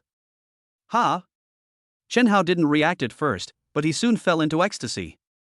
Just when he was about to doze off, someone delivered a pillow. That's the best way to describe the moment. Chen Hao had just been worrying about tomorrow's basketball game, and the system had thoughtfully brought him a basketball-related prize. He really wondered if the system was doing it on purpose. Although the system's products were bound to be top-notch, Chen Hao still asked cautiously, "System, what level is this basic basketball skill equivalent to?" "System, NBA bench player level." "It's settled." Chen Hao thought excitedly. Although it might not sound good to call him a bench player, that's in the NBA. Not to mention anything else, even if he is at the level of a bench player in the NBA, he would at least be a starting player in the basketball teams of various countries. Using this kind of strength to compete with Panway and others is like college students bullying elementary school students. Chen Hao feels that he is bullying the weak, and it is a bit unsportsmanlike. He is already mourning for Panway and others in his heart. I hope that after this battle, they will not be psychologically traumatized and give up basketball from now on. Chen Hao didn't have much time to think. He felt that a lot of professional basketball skills and knowledge were immediately instilled into his mind, from body posture to various dribbling movements, from running posture to breaking through, from standing defense to drawing fouls. All of them directly became a part of himself in Chen Hao's mind, as if they were honed by himself through thousands of trials and tribulations. Similarly, the indoctrination of basketball skills this time also allowed Chen Hao to further improve his physical fitness. What he felt most obviously this time was that his height seemed to have increased. He quickly asked the system this question. The system's answer was as bland as ever: the reward for this check-in is that the host will grow 3 centimeters taller. Sure enough, Chen Hao knew that his feeling was correct. He even felt that the basic basketball skills he had acquired were not as important as the 3 centimeters height increase. After all, he did not play professional basketball, and this skill was almost a one-time thing for him. But height growth is a real lifelong process. You have to know that Chen Hao's original height was 179 centimeters, which was not short for boys at that time, but it was not tall either. At most, it was just okay. But with these 3 centimeters, Chen Hao officially joined the 180 club. And unlike how boys look at girls, many girls pay more attention to the height of boys. Even if the boy is a little ugly, as long as he is tall enough, he will be called ugly handsome. Although Chen Hao now has a system and height no longer matters to him, what boy would complain about his height or the improvement of his appearance? The heavy stone that had been weighing on his heart finally fell, and Chen Hao fell into a deep sleep with peace of mind. Chapter 24: Chen Hao enters the stage. Time quickly came to the next afternoon. After a day of fermentation, the news that Chen Hao and his team were going to play against Panway and his team from the school basketball team had become a phenomenal event in the school. Many students, regardless of whether they have heard of people like Chen Hao or Panway or not, like playing basketball or not, will run to the school basketball court to join in the fun as long as they have no classes or nothing to do.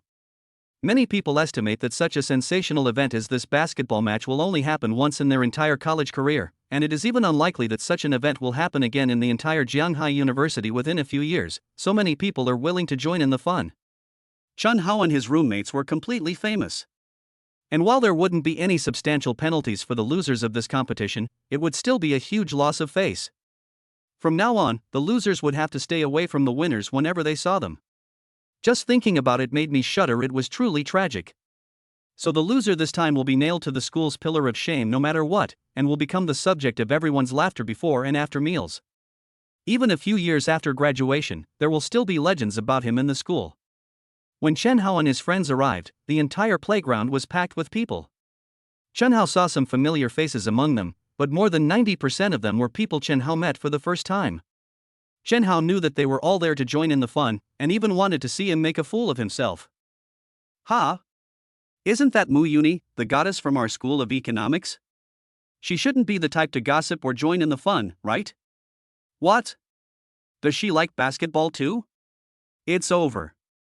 There was already a gap in strength, and now that the school basketball team sees Mu Yuni coming, they have to perform even better to leave a good impression in front of Goddess Mu. Look, isn't that one biting, the campus beauty from the foreign languages college? Why is she here too? Do all the goddesses these days like to watch basketball?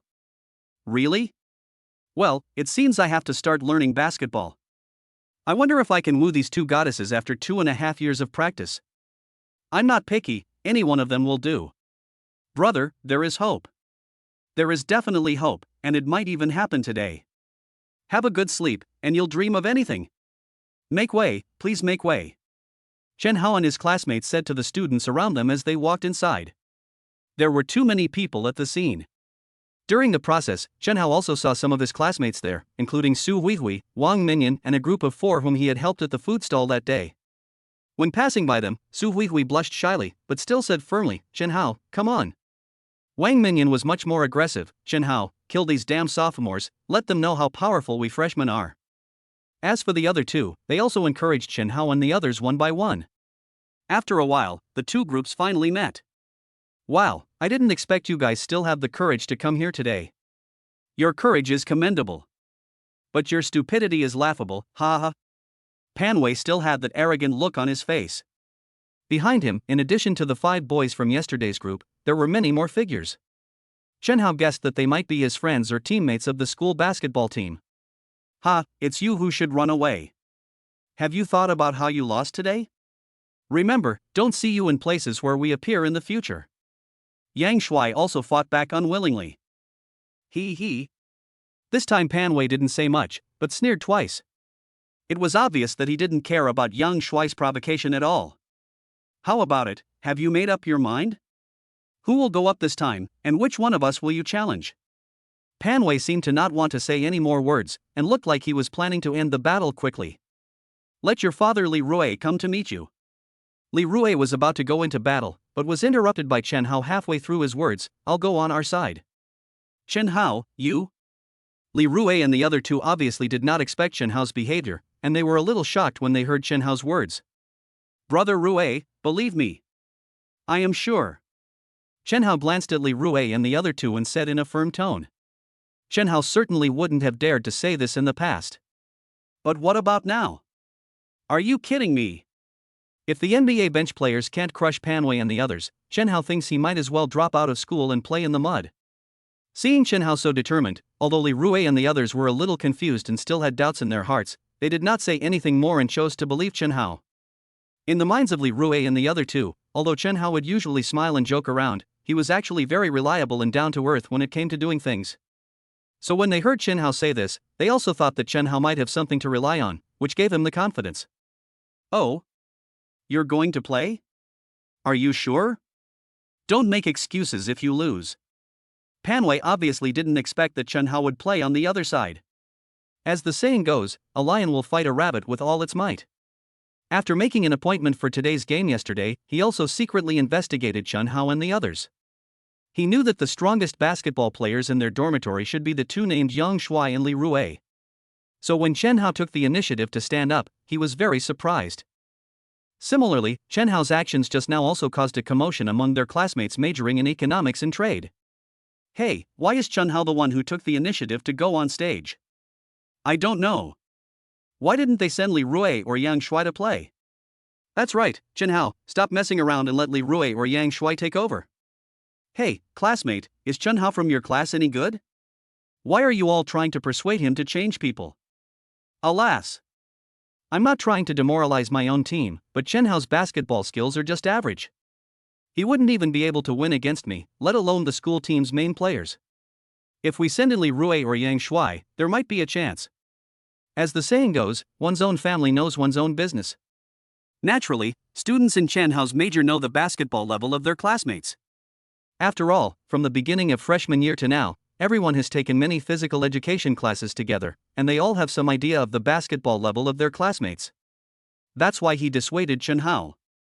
If he really lost, it would be a disgrace to his class and the economics and trade major. Panway, who was standing by, also saw the reactions of Chen Hao's classmates. He was secretly delighted and was planning to open some champagne in advance. He guessed that Chen Hao and the others must have thought that they had no chance of winning, so they just gave up and sent someone with lower skills, so that they would have an excuse if they lost. Yes, that's right, it must be like that. The more Panway thought about it, the more he felt that his guess was correct. But he didn't care. After all, in front of so many people, he wasn't afraid of Chen Hao and the others denying it.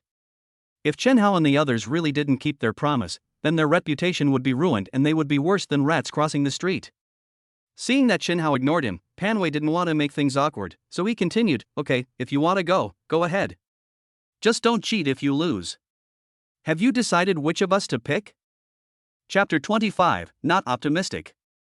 Hearing Panway's words, Chen Hao glanced at him, then glanced at the 5 boys behind him, finally focusing his gaze on one person. Chen Hao raised his right hand, pointed his index finger at the other person and said, "I choose him."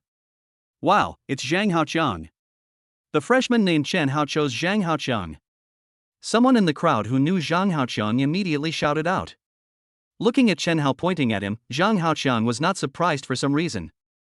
He seemed to have expected it and felt that this freshman named Chen Hao would definitely choose him. This expectation came from the abnormal look and expression on his girlfriend's face when she saw Chen Hao twice. This expectation also came from the unusual indifference Chen Hao revealed when he looked at his girlfriend. This expectation was his sixth sense as a man. On the sidelines, Li Shui, who was watching the game accompanied by her roommate, suddenly turned pale when she heard Chen Hao choose her boyfriend as his opponent. Several roommates nearby noticed her abnormality. "Li Shui, what's wrong with you? Why are you so pale? Are you feeling unwell? Do you want us to take you to the infirmary? Why don't we stop watching the game and go back to the dorm to get some rest?" "It's okay, I'm fine. Maybe I just went to bed a little late last night and my body hasn't recovered yet. I'll be fine after I recover." After saying that, Li Shui showed a somewhat forced smile. Her roommate also knew that it was her boyfriend who would be competing, and she must be very concerned about the competition, so she didn't say anything more to persuade her. The scene returned to the basketball court.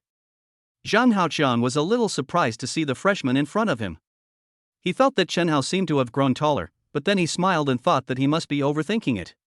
How could this guy grow taller overnight? Could it be that he was too nervous and hallucinating? But he didn't feel nervous at all. Ignoring the random thoughts in his mind, Zhang Haoqiang lowered his voice and said to Chen Hao in a voice that only the two of them could hear, "Boy, I don't care what happened between you and Li Shui before. She's not the girl you should covet or fantasize about. Stay away from her and don't get yourself into trouble." He. Faced with Zhang Haoqiang's somewhat threatening words, Chen Hao didn't say much, but looked at him with a mocking expression. "You." Faced with Chen Hao's attitude, Zhang Haoqiang was angry. He didn't expect that the freshman in front of him was so arrogant and ungrateful. So he stopped trying to lower his voice and spoke to Chen Hao in a voice that everyone present could hear. "Kid, your name is Chen Hao, right? Today I will let you know what basketball is. For a rookie like you, I am your basketball god." The seemingly domineering declaration also attracted cheers from Zhang Haoqiang's friends and some crazy fans. "Good job, Haoqiang. You let this kid know that not just anyone can scam us in our basketball team. Student Zhang Haoqiang, you are so handsome. Come on, senior, we will always support you. Haoqiang, you are so strong." Hearing the cheers and encouragement from the people around him, Zhang Haoqiang glanced at Li Shui on the sidelines and found that her face was calm. She did not seem excited or happy about her appearance, nor was she cheering him on like others. A trace of gloom also settled in his heart. On Chen Hao's side, although the momentum was not as great as that of Zhang Haoqiang's side, there were still many people cheering for him. Among them were his classmates, several senior students who came specially, and some alumni of the school whom Chen Hao did not even know. After all, not everyone could stand the domineering look of Panway and others. Beep. With the referee's whistle, the game officially began. The referee of today's game is a player that Yang Shui temporarily pulled from his own club. This will eliminate the existence of black whistles to the greatest extent. However, with so many people on the scene, it is not easy for the referee to be biased towards Chen Hao. But this is enough for Chen Hao. Since Zhang Haoqiang was lucky in the coin guessing session and guessed the number correctly, he was the first to kick off. The rules of today's game are also very simple. The winner is decided by one game. Whoever scores 11 points first wins. Goals within the 3-point line are counted as 1 point, and goals outside the 3-point line are counted as 2 points. The scoring team can continue to kick off until the goal is broken, at which time the offense and defense will also change. Zhang Haoqiang first skillfully dribbled the ball between his legs, then suddenly pulled up for a 3-point jump shot, which went in. The whole audience erupted in applause and cheers. It had to be said that Chen Haoqiang, the main player of the basketball team, was indeed very capable. Including Yang Shuai and the others, everyone had to admit that his shot was indeed a beautiful one. The moment the ball was released, Zhang Haoqiang knew he had it, and sure enough, it went in. He also knew he could win the match today, as he felt like he was in peak form. The score on the field is Chen Hao 0-2 Zhang Haoqiang. Seeing the opponent score a 2-pointer at the start of the game, Chen Hao remained expressionless, seemingly unaffected. Zhang Haoqiang saw his expression and felt a surge of disdain, thinking that Chen Hao was merely feigning composure, appearing nonchalant on the surface, while actually panicking inside. The ball continued to be passed to Wang Haoqiang. Seeing that he had scored 2 points so easily at the beginning of the game, he couldn't help feeling proud. He didn't plan to shoot directly for the second ball. He wanted to dribble past Chen Hao and tease him, so that the audience around him could see his, Zhang Haoqiang's strength. He also wanted Chen Hao to realize the gap between them, especially to let Li Shuai on the sidelines know how good a boyfriend he was. Zhang Haoqiang held the ball in his right hand, half squatted, and quickly lowered his center of gravity. He first rushed to the right, dribbled with a stride, then stopped abruptly and immediately changed to dribbling with his back to the basket. Then he suddenly changed direction, switched the ball to his left hand, dribbled with his body low, quickly cut in from the left, made a beautiful 3-step layup, and the ball went in again. It turned out that his moves were very beautiful, but they were like a blind man lighting a lamp, a waste of effort. Because Chen Hao on the field did not move at all. The score on the field is Chen Hao 0-3 Zhang Haoqiang. Seeing Chen Hao standing there stupidly, the students around him started talking noisily. I see that freshman isn't moving at all. Is he scared silly? I think so too. After all, the opponent is the main player of our school basketball team. Not everyone can beat him. Brother, wake up, don't give up, we still have a chance. Hey brother, if you don't want to fight, then don't just stand there. Get down quickly and stop embarrassing yourself here. Chen Hao, come on. There were all kinds of comments at the scene. Of course, there were also a small number of people who continued to cheer for Chen Hao, but most of the people were ridiculing Chen Hao, whistling and booing. The situation was not optimistic for a while. Chapter 26, Counterattack begins. Zhang Haoqiang was also a little confused when he saw Chen Hao's expression, but he also agreed with the thoughts of most people on the sidelines. This kid must have been scared silly by him and didn't dare to move. Just as he was thinking this, he saw Chen Hao suddenly laugh, and then said to him in a voice that only the two of them could hear, actually, I could have blocked your first shot, but I didn't. Including your breakthrough just now, I could have directly intercepted it from the beginning, but I didn't do it. Do you know why? Before Zhang Haoqiang could refute, Chen Hao continued, that's because I want to kill you when you're at your most proud. That way, you'll realize the gap between us, and know what true failure and despair are. Somehow, hearing Chen Hao's words gave Zhang Haoqiang goosebumps all over his body.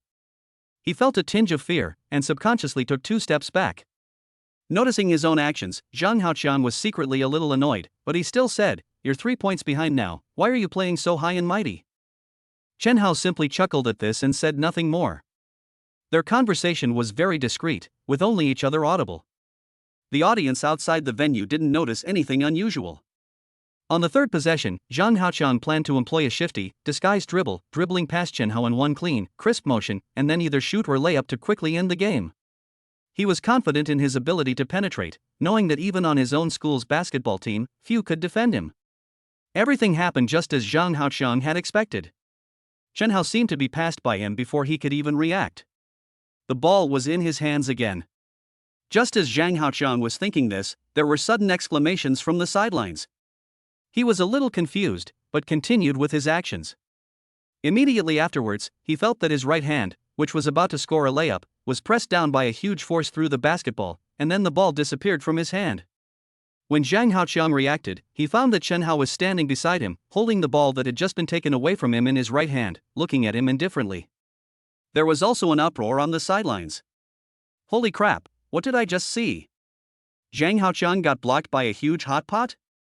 Damn, this freshman is so fast. It felt like he caught up with Zhang Haoqiang in the blink of an eye. Such terrifying acceleration. I feel like this match is on the line. Maybe Zhang Haoqiang has run into a tough opponent. Brother, awesome. Beautifully built. Chen Hao, come on. Chen Hao, score a goal. Ignoring everyone's comments, Zhang Haoqiang just felt that Chen Hao's shot just now must have been a stroke of luck. After all, who doesn't eat dumplings during the Chinese New Year? He would snatch the ball away from him later and show him that basketball depends not on luck but on strength. This time it was Chen Hao who kicked off the game. Everyone present held their breath, wanting to see how Chen Hao would launch the attack. Chen Hao did not disappoint everyone. He dribbled the ball and jumped up. In front of Zhang Haoqiang, he shot the ball directly over his head. The basketball drew a beautiful arc in the air and made no sound when it fell. It went directly into the net. The score is Chen Hao 2-3 Zhang Haoqiang. Hey, what did I see? This freshman is also a three-point shooter. Damn, is this guy just guessing? This is too weird. He took one dribble and then shot a three-pointer, and it went in? Howsy, good job. Score another goal. Chen Hao is so handsome. Come on, Chen Hao. Chen Hao's goal immediately reignited the enthusiasm of the entire crowd. Someone then raised a question that caught everyone's attention. Do you think this freshman is trying to retaliate against Zhang Haoqiang by scoring his first two goals? No way? It's not that exaggerated, is it? Don't tell me, I really think this is possible. Damn, if that's the case, wouldn't Zhang Haoqiang's face be swollen? Zhang Haoqiang on the court was also confused. He didn't expect that Chen Hao would sneak in and score a three-pointer without him noticing. As for someone on the sideline saying that Chen Hao wanted to retaliate by scoring a goal of his own, Zhang Haoqiang just thought it was a joke. Are you kidding me? Who do they think they are? I'm a star player on the school basketball team. I just wasn't paying attention and let them take a lucky three-pointer. Do they really think I'm Hello Kitty? Chen Hao continued to drive the ball. This time, Zhang Hao lowered his center of gravity extremely low, staring intently at Chen Hao, blocking any possible path for him to break through. Chen Hao remained calm, dribbled the ball, took a step back, and shot another pull-up jumper. The ball went in. The score is Chen Hao 4-3 Zhang Haoqiang. Some people, including Zhang Haoqiang himself, who thought it was luck, were silent at the moment. Once is enough, but what about twice? The whole audience was boiling again. Master, definitely a master, keep shooting three-pointers right in front of Zhang Haoqiang. This brother seems to have a big heart. Most people wouldn't dare to play like this. He's really fast. I guess Zhang Haoqiang didn't even have time to react before he threw it in. Holy crap, there are so many experts out there.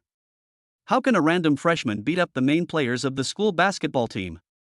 Zhang Haoqiang's face turned completely black, and his teammates on the sidelines also looked a little unhappy.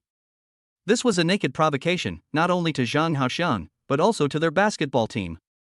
Zhang Haoqiang didn't say anything, but stared at Chen Hao more seriously. But is this really useful? Chen Hao took the ball and turned around, with his back to Zhang Haoqiang and the basket. Just when the spectators and Zhang Haoqiang were a little confused, Chen Hao shot again, gently tossing his right hand back, another three-pointer, and it went in again. The score is Chen Hao 6-3 Zhang Haoqiang. At this moment, there was no more excitement on the sidelines. The whole stadium was silent and everyone was silent. So shocking. So terrifying. Is this the strength of this freshman? 3 three-pointers, one standing still, one retreating, and one simply turning around and shooting with his back to the basket. This is no longer something that can be described by an ordinary master. This is a scene that can only appear in animations. Zhang Haoqiang hurriedly called a timeout, saying he wanted to go off the court to drink some water. In fact, he wanted to interrupt Chen Hao's momentum and inertia of scoring goals. If he really let him shoot continuously like this, he might really go crazy shooting. Chen Hao also stood on the sidelines. Damn. Rat. You're really good. So you were just teasing us before? You have such poor character. That's right. Why? We're not strong enough to take you seriously, so we didn't use our full strength before? Yang Shuai and the other two came over and teased Chen Hao in a sour tone, but their words and expressions revealed a sense of ease and excitement. They really didn't expect that Chen Hao was so good at playing basketball. Chen Hao didn't explain anything about this, and just laughed dryly. What could he say? After all, it was all the system's fault, and there was nothing he could do. As expected, one shouldn't be too outstanding, too dazzling, or else they would inadvertently burn those around them. Chapter 27 God's Forbidden Zone. Outside the field, senior sister Muyuni moved slightly, as if she also wanted to step forward to congratulate Qian Xiaojia. Simply took a bottle of water and planned to walk forward to hand it to Chen Hao when biting size also moved, her gaze like water, as if she was getting to know Chen Hao again. Su Huihui's face flushed red, and she was so excited that she could hardly speak. Wang Minyan beside her took out a bottle of mineral water and handed it to Chen Hao. This scene made Qian Xiaojia, who was about to step forward, stop and retreat in a sulky manner. However, after a while, several girls in the class handed Chen Hao some water. "Chen Hao, drink mine. I just bought it and it's still ice cold." "Chen Hao, boys should protect themselves when they go out. Don't drink water that's too cold. It's bad for your health. Drink mine. It's at room temperature." "Chen Hao, mine is Coke, and it's sugar-free." "Drink mine." "Chen Hao, those shots you just made were so cool. Can you teach me some lessons when you have time?" Before Chen Hao could react, he was surrounded by several girls. Even Yang Shuai and the other three who had just come up were all pushed away. Looking at the scene on Chen Hao's side, the three of them felt somewhat helpless, but also revealed expressions of envy. Wasn't this the scene they had dreamed of? Especially Yang Shuai and Li Rue. What was their motivation for playing basketball in the first place? Passion be damned. Wasn't it just to attract cute and charming girls like these? Li Dong also made a weak joke. "Actually, I think it's no big deal if Chen Hao loses 2 more goals." Zhang Haoqiang, who was discussing countermeasures with his teammates, had been secretly paying attention to Chen Hao since he left the field. Seeing the attractive female classmates around Chen Hao, his whole body turned red. After all, Zhang Haoqiang is the main player of the school basketball team and has a certain degree of fame in the whole school. Chen Hao is just a freshman. It's not that it's bad to have a brother patting him on the shoulder to encourage him, but it would be more promising if more beautiful girls handed him water. Why is the treatment gap between people so huge? It's even bigger than the gap between people and dogs. The game continued and Chen Hao kicked off. This time, Zhang Haoqiang was sticking his entire body to Chen Hao, with the intention of not giving him any chance to take advantage of him. Chen Hao raised his eyebrows and dribbled the ball directly from behind his back to the ground. The basketball passed through his crotch and Zhang Haoqiang's crotch at the same time. He passed over Zhang Haoqiang before Zhang Haoqiang could react. What? He passed the ball to himself a second later? There were exclamations from the sidelines, everyone marveling at Chen Hao's unconventional play. Without Zhang Haoqiang's defense, Chen Hao walked leisurely and rushed directly to the basket, making a gesture as if he wanted to shoot. Zhang Haoqiang behind him was furious and rushed to Chen Hao's back, stretched out his right hand, and jumped high. He tried his best to block Chen Hao's shot from behind. It's too late. The mouse is faster than him. By the time he put his hand on the mouse's head, the ball had already gone in. That's right. Zhang Haoqiang had already lost the initiative when he was overtaken by Chen Hao. It's probably too late to make up for it now. Well done, Chen Hao, I guess he can score another goal. This shot is such a great idea, it looks so cool, I'm going to try it later. Just when everyone was discussing that Zhang Haoqiang failed to block the shot and Chen Hao was about to score another goal, a scene that was beyond everyone's expectations appeared. Chen Hao retracted his shooting posture, dribbled backward quickly, and in the blink of an eye he was back outside the three-point line. Oh my god, a fake move. No way? No way? Holy crap. Again? Isn't this too exaggerated? This time it was not beyond everyone's expectations. Chen Hao made a jump shot on the spot and the ball fell steadily into the basket. Zhang Haoqiang was already out of reach and could only stand there and watch Chen Hao score the goal. The score is Chen Hao 8-3 Zhang Haoqiang. A joke, this was definitely a joke. The entire audience was stunned. Everyone looked at Chen Hao on the court in astonishment. Many people had already imagined the beginning and the process of the shot, but absolutely no one had expected it to go in this way. This can only be said that there is nothing Chen Hao can't do, only the audience can't think of it. Wang Haoqiang has completely accepted his fate. Although he doesn't know how Chen Hao suddenly became so powerful, he knows that he is definitely going to lose this game. But he hasn't given up yet. Although he knows that it is impossible to win this game, he doesn't want to lose to Chen Hao so easily in front of so many people. He thought that he had to score at least one more goal or stop Chen Hao once no matter what. Unfortunately, things went against his wishes. This time, Chen Hao didn't even dribble the ball. He just threw the ball upward with his right hand in the low post. Then he quickly bypassed Zhang Haoqiang, and the ball he just threw hit the backboard heavily. Chen Hao jumped up, his body stretched out like a rock spreading its wings. He grabbed the rebounding basketball with his right hand, and leaned forward, forming a forward and upward arc in the air. Holy shit, is this a slam dunk? A small number of viewers have already guessed Chen Hao's next move, but they were also surprised by their own thoughts. The focus of everyone's attention was on Chen Hao. Zhang Haoqiang also stopped chasing, he knew it was too late.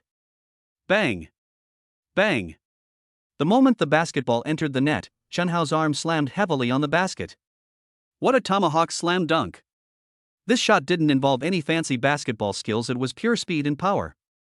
But this also shocked the spectators and made their blood boil. It was a simple yet extreme violent aesthetic, a perfect embodiment of the beauty of power and speed. After a moment of silence, the whole audience erupted in thunderous cheers, and at this moment everyone was shouting Chen Hao's name. Chen Hao scores 10-3 Zhang Haoqiang. The last ball had completely lost its suspense. Everyone was no longer paying attention to the game. Even Zhang Haoqiang himself had given up and didn't even bother to defend. Seeing this, Chen Hao threw a ball casually with some boredom. The final score was locked at 12-3, Chen Hao won. Seeing Zhang Haoqiang dejectedly trying to walk back to his team, Chen Hao called out to him from behind, "Senior, I remember you told me before the game that compared to me, you're a basketball god. But now, I'm telling you, from now on, you and your friends are not allowed to show up anywhere we're at, because that's God's restricted area." Zhang Haoqiang didn't say anything, but just clenched his fists tightly. He squeezed so hard that his trimmed nails had sunk into the flesh, and a faint trace of blood seemed to be flowing out. Similarly, Pan Wei and his group behind Zhang Haoqiang also had ashen faces and said nothing. They originally thought that they could crush the whole process and have a one-sided situation, but in the end they were the ones who fell, and they became the final clowns. Li Shui wanted to go forward to comfort Zhang Haoqiang, but he pushed her away with a cold expression and continued walking towards his team. Li Shui looked at Chen Hao with a complicated expression, and then chased in the direction of Zhang Haoqiang. Compared to the dejected and lonely look on Zhang Haoqiang and the others' faces when they left, everyone in the playground went crazy following Chen Hao's domineering declaration. Su Huihui thinks that classmate Chen Hao is so handsome. Wang Mingyan felt that this was a real man, mighty and domineering. Xian Xiaojia said with a smile, "Ha, he is indeed the junior I have my eyes on." Mu Yunyi thought to herself, "My junior treated me to a meal last time, so it seems like it's time I treat him back." When Biting was thinking in her heart that she must win over this junior as soon as possible to avoid any more trouble. Didn't she see that there were so many little devils at the scene ready to fight? Maybe some of them even thought of the names of her and this junior as children. In short, Chen Hao has become completely famous at Shanghai University this time. Chapter 28 Student Union Vice President. In the evening, the four roommates in Chen Hao's dormitory found a place to have dinner together, which was also a celebration party after the victory in the basketball game this afternoon. Considering that they had just eaten barbecue a few days ago, they found a Sichuan restaurant near the school this time. This Sichuan restaurant has been open for many years near the university town. The food tastes good, is affordable, and is deeply loved by nearby college students and even teachers. There are rumors that the owner of the Sichuan restaurant bought several houses in Jianghai City with the help of this restaurant. This time they specifically requested a private room, but although it was a private room, it was actually a small compartment without windows, about 10 square meters, and it didn't even have a door. It just used a curtain hanging from top to bottom as a partition. It was not the first time for the four people to come here. They quickly and skillfully ordered the dishes.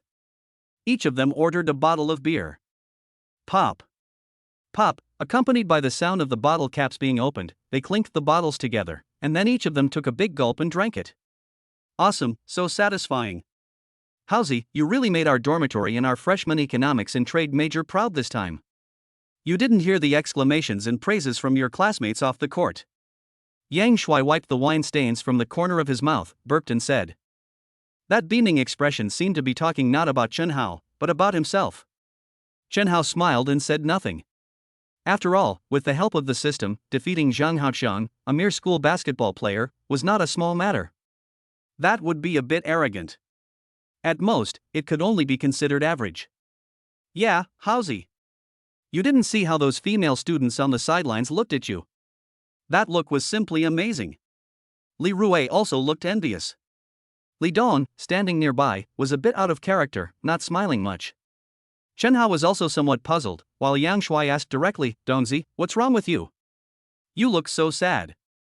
Cheer up. Today is the day to celebrate the victory of the school basketball team. Don't look so sad. Li Dong took another sip of beer before speaking. I was thinking, how's he defeated that school basketball player named Zhang Haoqiang today, but we've completely offended the school basketball team, especially Haozi. This time, we've completely humiliated them. This may not be a good thing. After hearing Li Dong's words, Yang Shuai and Li Rui stopped laughing, and Chen Hao's expression became more serious. You mean, they might retaliate against us? Yang Shuai said the answer that had just occurred to the four of them.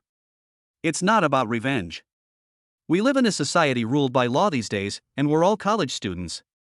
There's no need to do that just for a basketball game. But I'm sure there will be some backstabbing.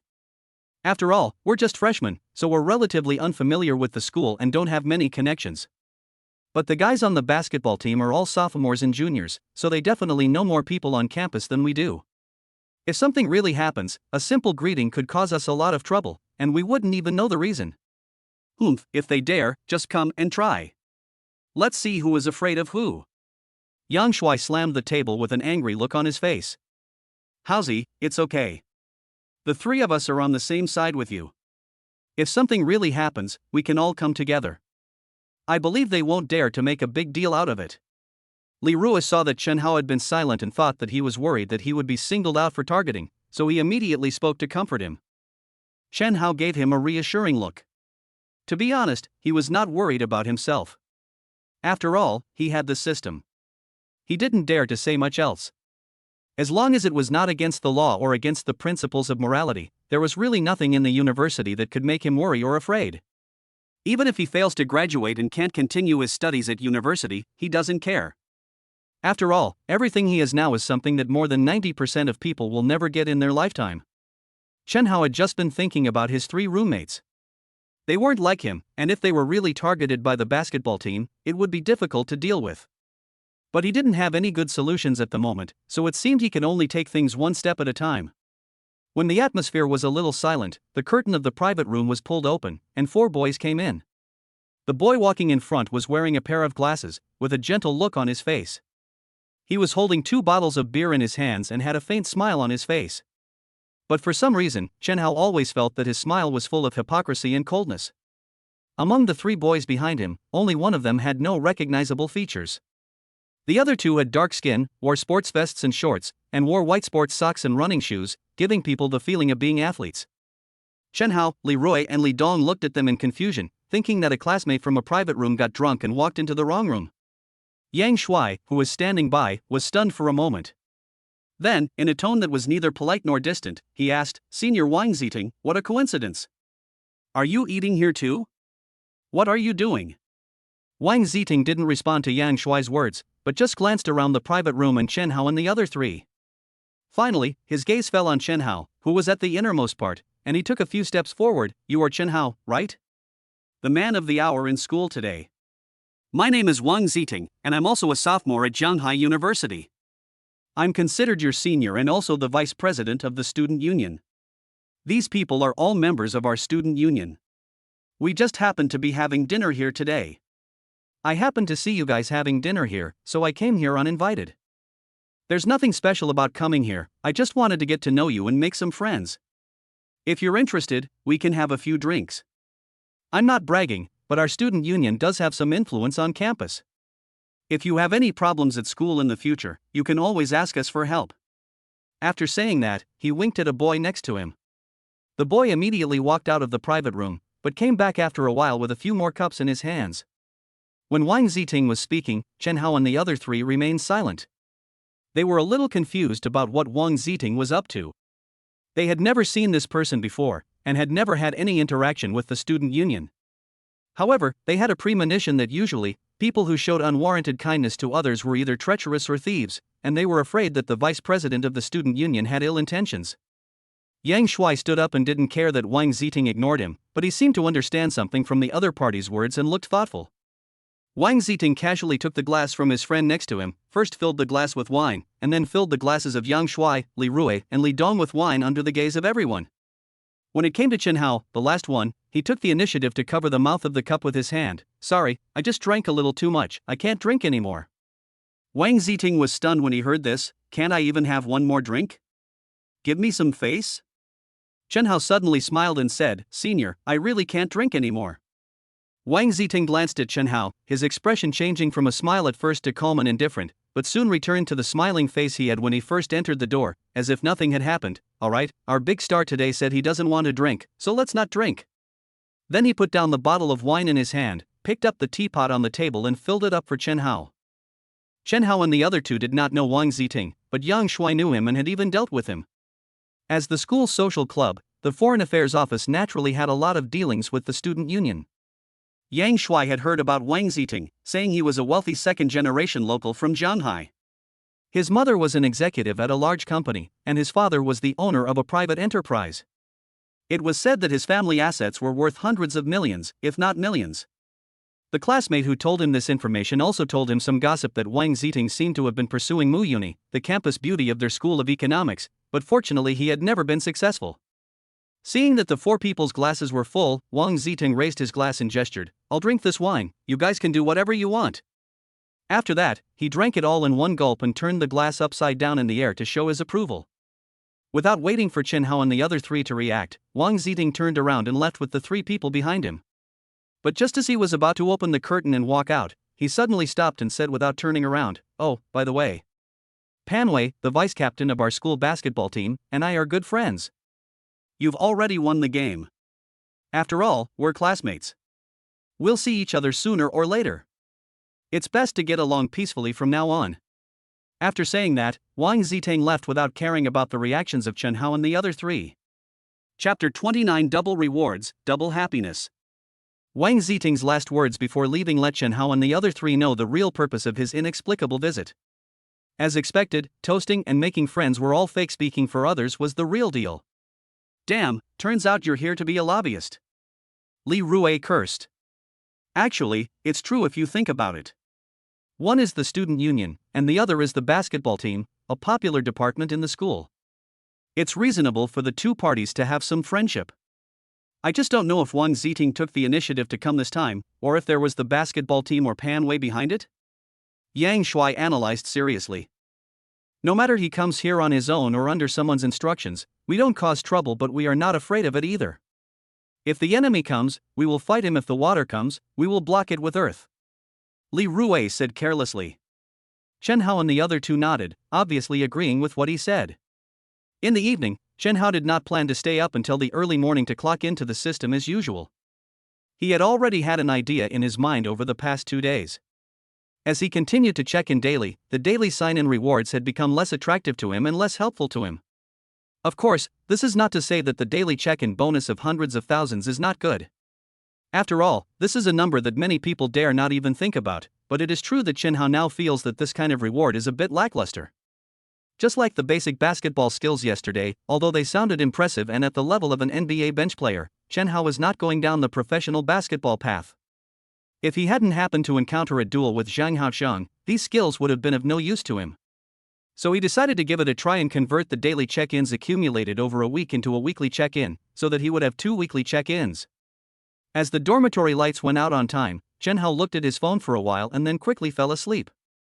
In the next few days, the lives of Chen Hao and the other three were relatively peaceful. After dinner that day, the vice president of the student union, Wang Ziting, never showed up again, as if he had never been there that night. As for Panwei and his group, Chen Hao and the other three never met them again. It was not known whether they were avoiding them on purpose or it was just a coincidence. However, Chen Hao and others believed that the latter possibility was more likely. After all, if you asked someone as arrogant as Panwei to deliberately avoid others all the time, it would probably be more uncomfortable than beating him. Moreover, Shanghai University is a key university in the country and covers a large area. It is really not easy to meet someone accidentally in the university. In addition, Chen Hao and his friends are in different grades from Panwei and his group, and their class times and locations are also different. Even when playing basketball, the basketball team has a special indoor basketball court for training. They usually don't take the initiative to go to the outdoor basketball court on hot days. It's so hot and sunny, it's not like they don't have the conditions. This is also a sense of superiority in the hearts of many basketball team members. The two indoor and outdoor venues not only distinguish the differences between amateurs and professionals, but also symbolize that the basketball team members are a small group of privileged classes. Although this privilege is insignificant in the eyes of most people, many basketball team members enjoy it. This week, senior Mu Yuni had also contacted Chen Hao, but her words and actions gave him the impression that she was still a bit reserved, and the topics of conversation tended to focus on everyday matters, so there hadn't been any significant breakthroughs in their relationship.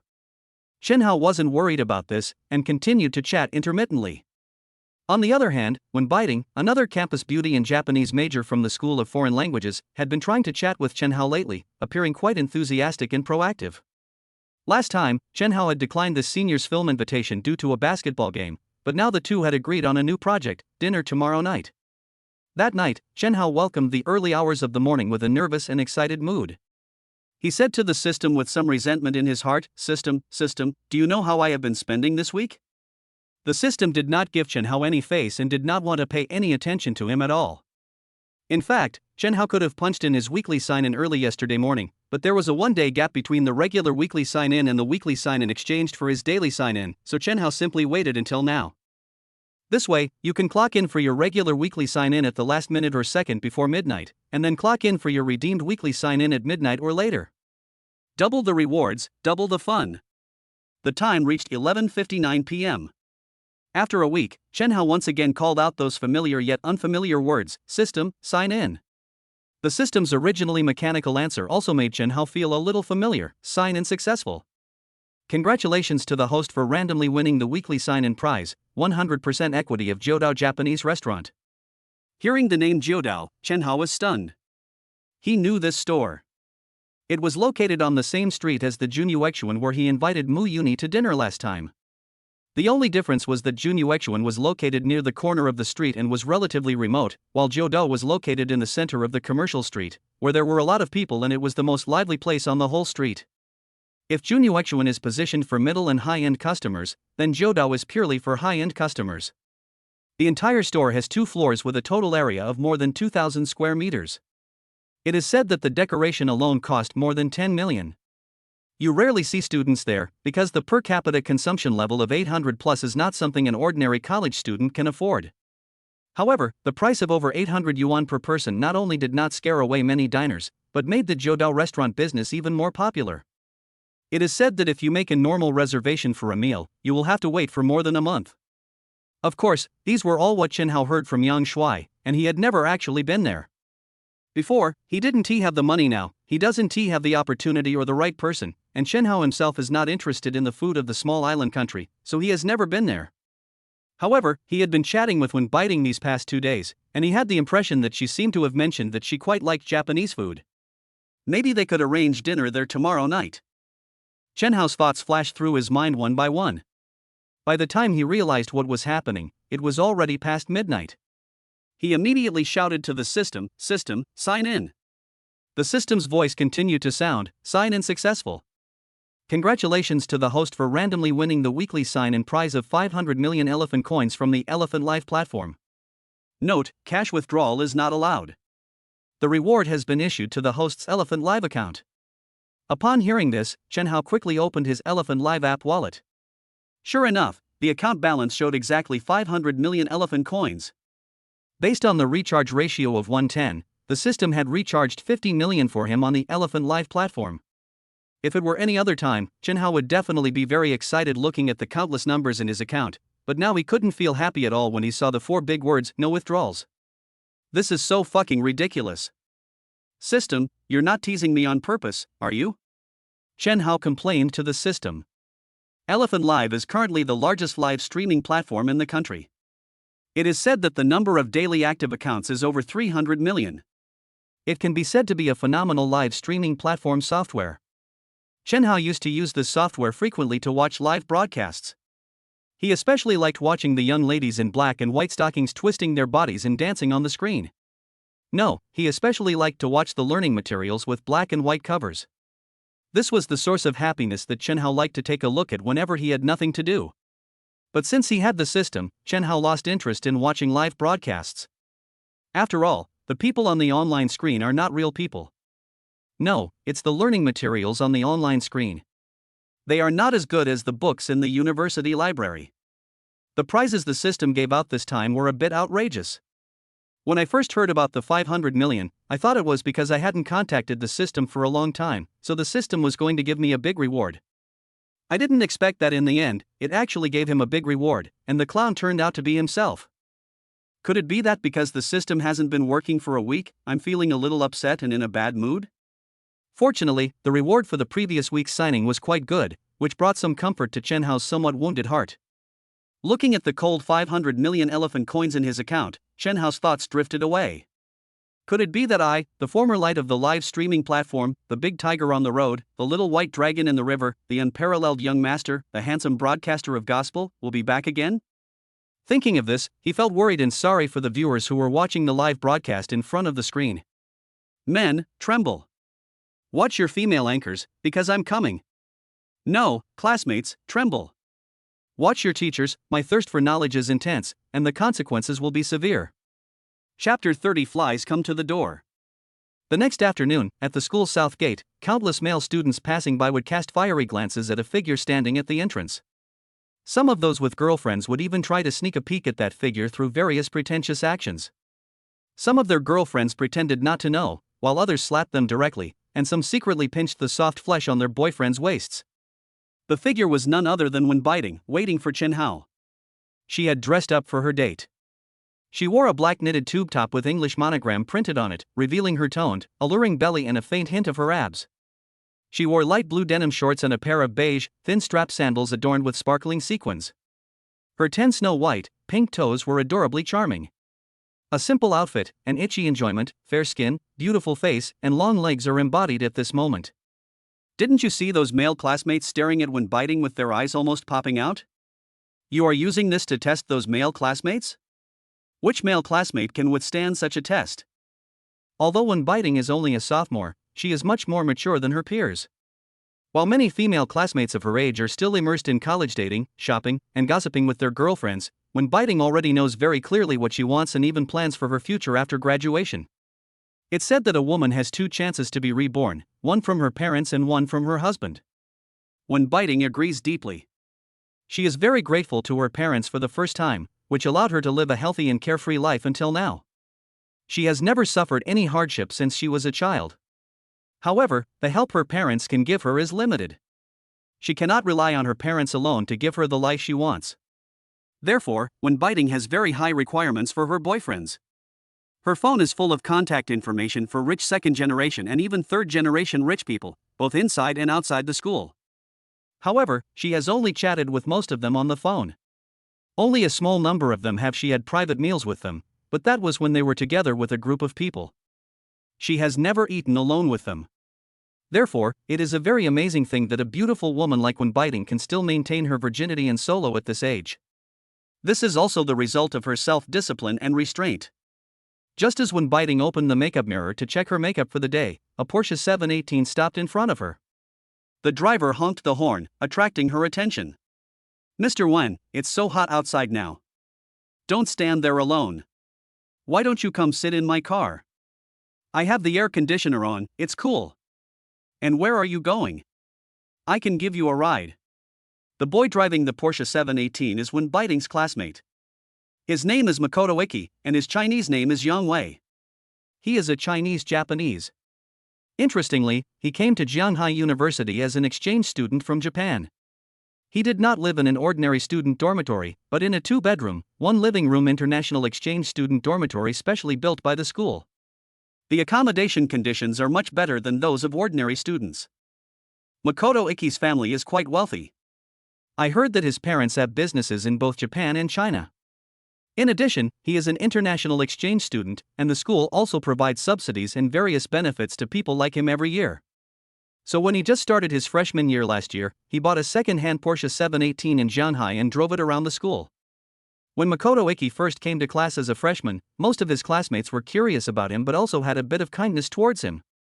They took good care of him, thinking that as a foreigner coming to China for the first time and being unfamiliar with the place, he must be confused and helpless. But as time went on, some classmates noticed something was wrong. When they had been with Makoto Iki, they had always thought that his Chinese was not very good, so they often communicated with him in Japanese or with the help of translators and body movements. Makoto Iki even privately invited many female classmates to tutor him in Chinese on the grounds that his Chinese was not good. It was not until several classmates accidentally heard him speaking fluent Chinese with a strong local accent while talking on the phone with his parents that everyone came to their senses and realized that they had been fooled by this idiot. Makoto Ichixiu is really thick-skinned. After seeing that his disguise was exposed by his classmates, he was not embarrassed or ashamed at all. He simply stopped pretending. Some classmates asked him why he did this and why he wanted to deceive his classmates. Makoto Ichihide wasn't at all flustered or embarrassed, and shamelessly said, "I wanted to get along with you as a Japanese, and I wanted to help you improve your Japanese, but I didn't expect that in return you would accuse me and alienate me. Forget it, I won't pretend anymore, I'm going to be honest, I just can speak Chinese, that's fine, whatever you want." Many classmates were furious after hearing his words, and later told the matter to the counselor, but the counselor expressed helplessness. After all, what Makoto Iki did not violate national laws and regulations, nor did it violate school regulations. It could only be said that there were problems with his morality and character. Moreover, he had the status of an international exchange student, and the counselor could not do anything about him. In the end, the matter had to be left unresolved. When a bad guy's identity is exposed, there are usually two reactions. One is to keep a low profile, and the other is to become more aggressive and unscrupulous. Makoto Ishu obviously belongs to the latter. However, since his affairs involved the school's reputation, the counselor privately told his classmates not to spread the news. As a result, only a small group of people in the entire school knew Makoto Iki's true identity, and most people were still kept in the dark by him. With his exchange student status and the second-hand Porsche 718 he later bought, Makoto Ichihide has dated many girlfriends over the past 2 years, sometimes even several at the same time. Most of these girls were initially deceived by Makoto Ichihide, some of whom decided to cut their losses and break up with him after discovering his true face, while a few of them had already known about his situation and deliberately approached him. When Biting was a stunning beauty that Makoto Iki had been captivated by since his freshman year. Initially, he had suggested a private Chinese tutoring session with When Biting, but When Biting wasn't interested at all and rejected him several times. Later, when Makoto Iki's cover was exposed, When Biting stopped talking to him. It has to be said that Makoto Iki is really invincible. He doesn't care how When Biting looks at him or how she rejects him. He still goes his own way and harasses When Biting from time to time, finding various reasons to ask her out. Even when he has a girlfriend, he didn't restrain himself at all. His actions fully prove what the saying "when the water is too clear, there will be no fish" when the person is too mean, he will be invincible means. When she saw the disgusting Makoto Isho in front of her, When Biting's smiling expression immediately turned cold, as if she had suddenly eaten a fly. She ignored Makoto Ichihide and immediately moved 2 steps to the side, ignoring Makoto Ichihide. Makoto Ichihide wasn't angry either. He stepped on the accelerator lightly, pulled the car over again, and parked it in front of When Biting again, still with a playful smile on his face. "My dad had made an appointment with a client to have dinner at Jodao Japanese restaurant for a business dinner, but the client had something urgent to do and cancelled the meeting today. My dad gave the dinner spot to me and let me arrange it myself. How about it? I wonder if the beautiful one is free tonight, and would you be willing to have dinner with her?" There was a sense of pride in his tone when he spoke. He wanted to show When Biting that he, Makoto Ichixiu, was capable enough to treat her to a dinner costing over 800 yuan per person at the Jodao Japanese restaurant near the university town, which was famous for its large crowds and long reservation times. Seeing that if she didn't say a few words today, this Makoto Ichihide was going to pester her and chase her, When Biting decisively chose to refuse. "No need. I have a place to have dinner. And I have a boyfriend, and I made an appointment with him today. So, please don't bother me anymore in the future. If you really want to find someone to have dinner with, go find someone else." Although she had never eaten at Wine Island and was very curious about the dining experience there, When Biting's attitude was firm and unquestionable. She had seen many men like Makoto Ichihide who kept clinging to her like a dogskin plaster, but of course, this was the first time he was as shameless as Makoto Ichihide. So When Biting knew that when faced with such a man, she had to decisively refuse him and not leave any room for negotiation or give him any hope. Seeing that his repeated attempts to please the other party were ruthlessly rejected, Makoto Ichihide felt a little embarrassed. In addition, it was now the time when the school was busiest, and many students were entering and leaving the south gate. Many students had already gathered around him, pointing at him. "Look! You think you're so great about driving a sports car, but you're still dreaming of eating swan meat. Now you're disappointed, aren't you? Brother, have you noticed that his Porsche 718 seems to be an older model, probably just a second-hand one? TSK. I despise people like this the most. Why are they acting so high and mighty when they don't even have any money? Hey, isn't that the Japanese language exchange student Makoto Ichihide in the foreign languages college beauty when biting? What? A rare beast? But who would give themselves a name like that? Shoo, keep your voice down. I'm telling you, that rare beast, that Makoto Ichihide is not a good person. He used to pretend to be. Look, honey. The guy sitting in the Porsche has such a lewd expression. He looks so flattering, like a dog. What's the dog's name? I think it's called Akita, something? Yes. Akita. That's the name. Listening to the various teasings and contempt from the people around him, even with his thick skin, Makoto couldn't help but feel his face flushed and burning, and he wanted to escape immediately. But he felt that if he really left like this, he would lose face even more, and the people around him, including when biting in front of him, would not know how to laugh at him. His eyes rolled, and he seemed to have thought of a solution in an instant, trying to save face. Chapter 31. A bit dizzy. Makoto pretended to be calm and asked, "Oh? You have a boyfriend? Is he from our school? Can you tell me who he is? I know almost all the famous boys in our school, but I don't know who he is." He was not joking. Relying on his status as an international exchange student and the living expenses given by his parents and school, he made a lot of friends in school. No matter whether he really knew others or what his relationship with them was, at least many people knew that there was such a person in the school. Makoto Ichihide's tone was a bit arrogant, but it revealed a sense of certainty, because he was very confident that when biting was fooling him, otherwise the news that when biting had a boyfriend would have exploded in his circle of friends. He also sneered in his heart, this when biting still wants to deceive himself, and with such a lame excuse. Hearing Makoto Iki's question, when biting did not answer, but just looked away with an indifferent expression, as if the man in front of her did not exist. Seeing when biting's performance, Makoto Ichihide became even more convinced that his inner guess was correct. So he pressed her even harder, "When biting, why don't you tell me? I really want to see which guy is so lucky to have a girlfriend as beautiful as you. And who knows, maybe this guy is even my good friend." When biting still didn't want to pay any attention to Shinshinisho, as if she really treated him as air. "What's wrong? Classmate 1, don't you want to tell me your boyfriend's name? Are you shy? Or is this boy's name difficult for you to say, or maybe you think his conditions are not as good as mine, and it makes you feel embarrassed to say it out loud? Or is there no such person at all?" Makoto seemed to have found a sense of victory on this topic. He continued to speak smugly, "Mr. 1. I'm not saying anything bad about you. Finding a boyfriend is no small matter. It concerns your own happiness. You must be discerning. After all, a beautiful girl like you is very delicate and can't tolerate any carelessness. Of course, I'm not saying that you have to find a boy as outstanding as me. That would be too difficult for you. I'm only in college and I'm already driving a Porsche. My family has businesses in Japan and China." When biting's expression changed a little. It was not because what Makoto Ishu said touched her or made her think, but because she felt that this man who was living a good life was really annoying. The more she ignored him, the more he kept buzzing, which made her head hurt. "Hey, why hasn't junior brother Chenhao come yet? Junior brother, come and save me." When biting now extremely wanted Chenhao to appear by her side immediately and drive away this annoying fly. This time, Chenhao drove his flashy Porsche 911 Spirit 70 Heritage design directly to the south gate of the school. On the way, many students still remembered this car. After all, it was the first time they saw such a cool olive-colored paint job, so it would be difficult for them to forget it. "Damn, isn't that the Porsche 911 from last time?" "Yes, it's the Spirit 70 Heritage design. Only that car has such a unique color. I didn't expect it to appear again not long after this.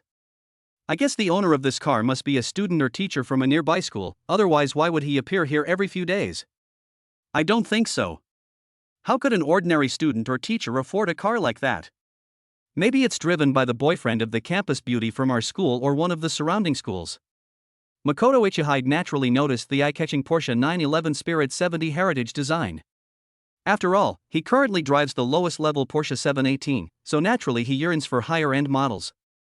He's pretty much familiar with most Porsche models.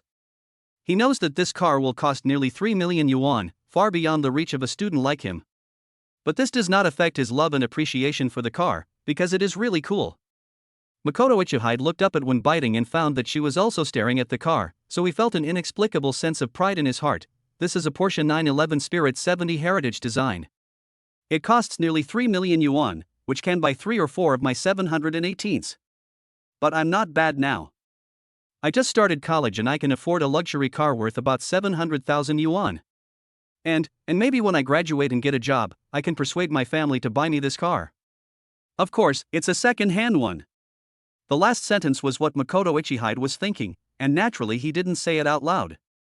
Makoto was completely lost in his own world when he spoke, not noticing that his goddess, Wen Biting, was looking at the car with a strange expression. Chen Hao had already informed Wen Biting before coming that he would be driving a green Porsche today. Wen Biting had no doubts about this. After all, she'd seen Chen Hao drive a Ferrari to campus during freshman registration, so it wasn't surprising to see him switch to a Porsche. These days, every wealthy person has several luxury cars. She'd originally thought the green was a garish, whole car green, and she was a bit surprised Chen Hao would choose such a cheesy color. But she hadn't expected such a cool, unique, and aggressive olive drab paint job. And from what Makoto Isho had said, the car was worth nearly 3 million yuan. It's so great to be rich. At this moment, Wen Biting wanted to hold on to Chen Hao, the big tree, with an extremely strong desire. Makoto Ichihide was still talking non-stop, but he soon became like a duck with its throat pinched, unable to speak, and could only make meaningless strange syllables like cluck cluck cluck from his throat. He suddenly noticed that the person he had been talking about so much, his goddess Wen Biting, had walked straight to the Porsche 911 Spirit 70 Heritage design. A man whose face he couldn't clearly see opened the door for her. The hands that opened the door were definitely those of an adult man. Then she naturally got into the passenger seat and quickly closed the door. He was left standing there like a clown, staring blankly. At that moment, Makoto Ichihide wanted to slap himself. He'd just been so cocky introducing this Porsche 911 Spirit 70 Heritage design to Wen Biting, only to discover it belonged to her date. Didn't that mean he'd been speaking well of that man, highlighting his abilities? And now he was just a background figure? What a jerk! However, Makoto Ichihide has now suddenly figured out a lot of things. It's not that he didn't work hard, nor that he wasn't good enough, but that his opponent's strength was too abnormal. He couldn't blame himself. At this time, Makoto Ichihide had already planned to reconcile with himself. However, the sounds coming from both sides almost made him vomit blood again. What kind of strength is this? This rubbish 718 wants to compete with the 911 Spirit 70 Heritage design. You look so miserable, you don't even take a piss in the mirror, you want to pick up our Chinese girls. That's right, it seems to me that this fake foreigner has been having a good time lately and has gotten a little carried away. He needs to be punished. Chapter 32 Betting. It's said that the passenger seat of a supercar can be very hot, and women who sit in it usually can't help but take off their clothes as soon as they get in the car. Chen Hao glanced at Wen Biting, who was wearing a tube top and shorts, and wondered if the senior sister was hot. Should he be concerned? If it's too hot, she should cool down. It's not good to be stuffy. Chen Hao ultimately kept these words to himself, but his occasional glances at Wen Biting made his mouth dry. He stared straight ahead, his left hand on the steering wheel, his right reaching for the water in the cup holder. When he touched it, it was icy and smooth. Ha! Something felt off. Chen Hao gave it another tentative squeeze. You'd think it was smooth and slick. Then Chen Hao seemed to understand something, and immediately retracted his right hand. He then continued driving as if nothing had happened, but he was secretly glancing at Wen Biting out of the corner of his eyes. Wen Biting said in her heart, "This little rascal." Her face was slightly red. Looking at Chen Hao, who seemed to be driving seriously, Wen Biting knew that he was just pretending, so she rolled her eyes at Chen Hao without caring whether he saw it or not. Chen Hao, who was always paying attention to Wen Tingting's actions, naturally noticed her action. The other party's originally speechless eyes now seemed more like a kind of coquettishness to Chen Hao, making her look more charming and irresistible. The car soon drove to the vicinity of the Jiudao Japanese restaurant. Since it was a busy commercial street and parking was not allowed on either side of the road, Chen Hao parked the Porsche 911 in the parking lot first. Anyway, the parking lot was not far from Jiudao, and the two of them walked there in a few minutes. After parking the car and exiting, the two passed by Junyuexuan, the place where Chen Hao had last met Mu Yuni for dinner. Business at Junyuexuan was still very strong today, with quite a few people already sitting on benches waiting in line outside. Chen Hao didn't say much and continued walking forward.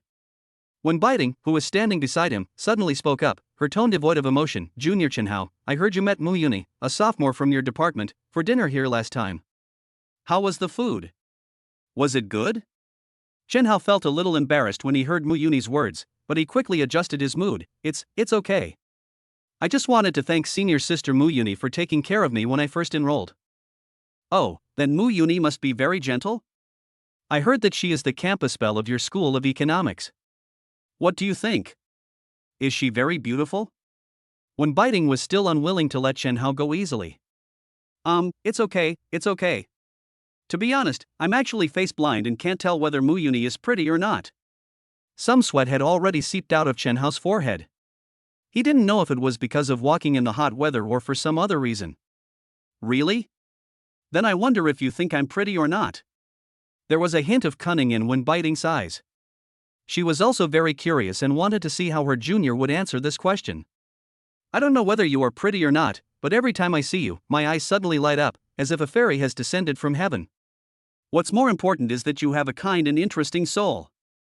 Chen Hao was talking crazily, but in his heart he was secretly praising his own wit. He even admired himself for being able to say such wise words in such a short time.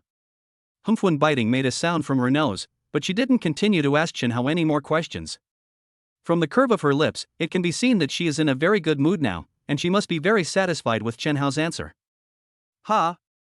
Chen Hao secretly breathed a sigh of relief, thinking to himself that he had apparently gotten away with this topic. Oh, this woman's mind was indeed unpredictable.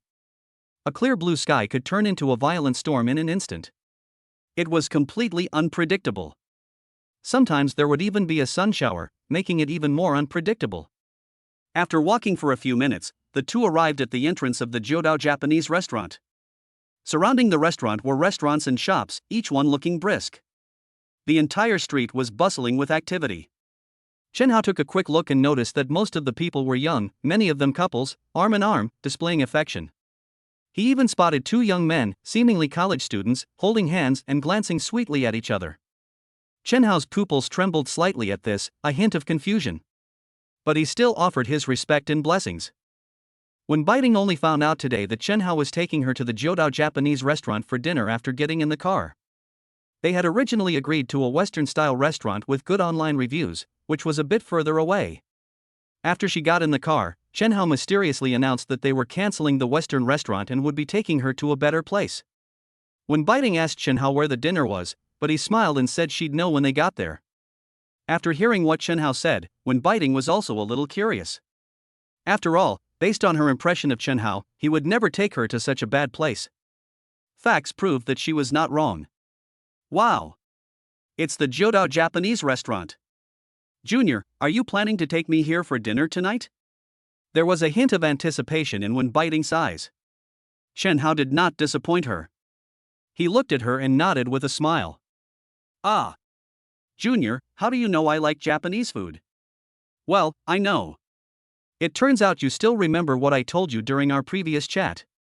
I didn't expect you to be so thoughtful." Wen Biding was a little moved. She had accidentally revealed that she liked Japanese food when chatting with Chen Hao before, but she only revealed it that time. She didn't expect that this junior had secretly remembered it firmly. "Also, this restaurant has been on my wish list for a long time. I've always wanted to dine here and check in.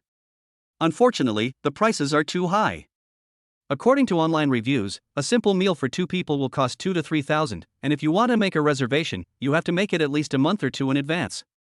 Seeing that the restaurant she had always wanted to visit was right in front of her, and thinking that Chen Hao, who was obviously a super rich second generation, was so considerate and thoughtful, Wen Biding couldn't help but feel excited at this moment, and her left hand unconsciously held Chen Hao's right arm. Chen Hao was obviously also shocked by Wen Biding's action, but he disguised himself well. He remained calm and looked normal on the surface. However, at such a close distance, the faint smell of perfume mixed with the unique fragrance of the girl became the best refueling station for men, making Chen Hao a little distracted. He almost couldn't control himself, and his body bent slightly without Wen Biding noticing, feeling painful and happy. No matter what happens next, at least this time, today's meal is worth it. This is the only thought in Chen Hao's mind at this moment. Ha ha ha. If that's the case, then you can come anytime you want in the future, and you don't have to pay. Chen Hao raised his left hand and touched Wen Biting's arm, which felt soft. Wen Biting rolled her eyes at Chen Hao. She felt he was just trying to tease her. After all, with an average cost of over 800 yuan per person, even a wealthy second generation like Chen Hao would feel a bit of a pain in the arse if he came here every day. She'd often seen online how many wealthy second generation parents would give their children the best food, clothing, and amenities, but the actual financial resources they could actually leave to their children were pitifully small. Furthermore, this restaurant was so popular that reservations had to be made a month or two in advance to get a table. However, even though she knew that Chen Hao was bragging and somewhat deceiving herself, Wen Biting still felt very happy. After all, this at least showed that Chen Hao cared about her. It was just that Wen Biting could think so. However, Chen Hao, who was standing by, saw her clearly disbelieving look and immediately became unhappy. What? You don't believe me?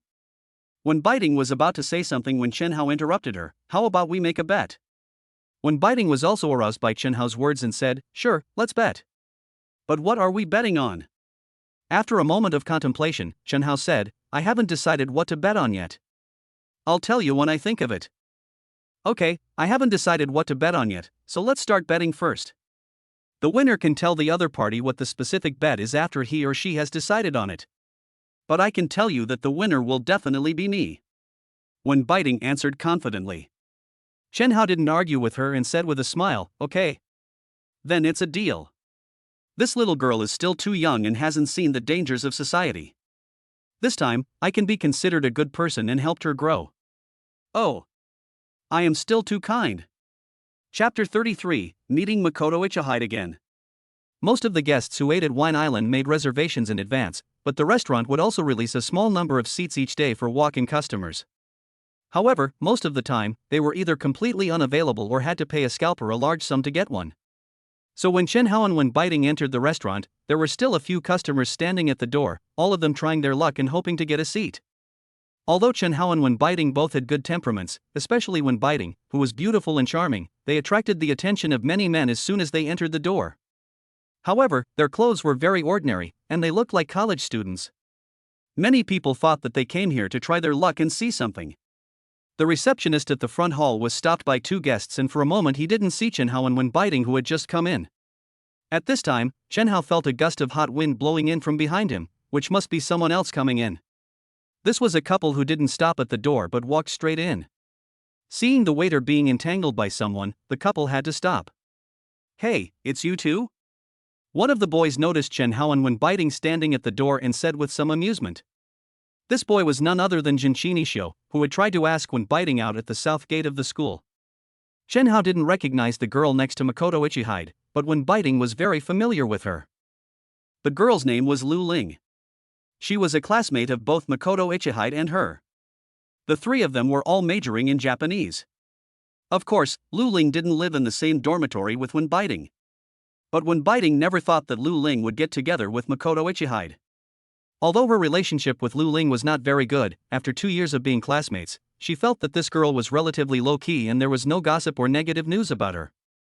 When Lu Ling saw Wen Biting there, she immediately looked a little embarrassed, her eyes evasive.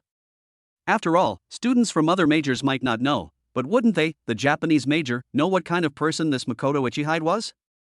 And now, Wen Biting had caught her having a private meal with Makoto Ichihide. Lu Ling could only imagine how this would spread around the class and what her classmates would think of her. Makoto Ichihide seemed nonchalant, even a little smug in his heart. You little brat. So what if you drive better than me? So what if your girlfriend is Wen Biting?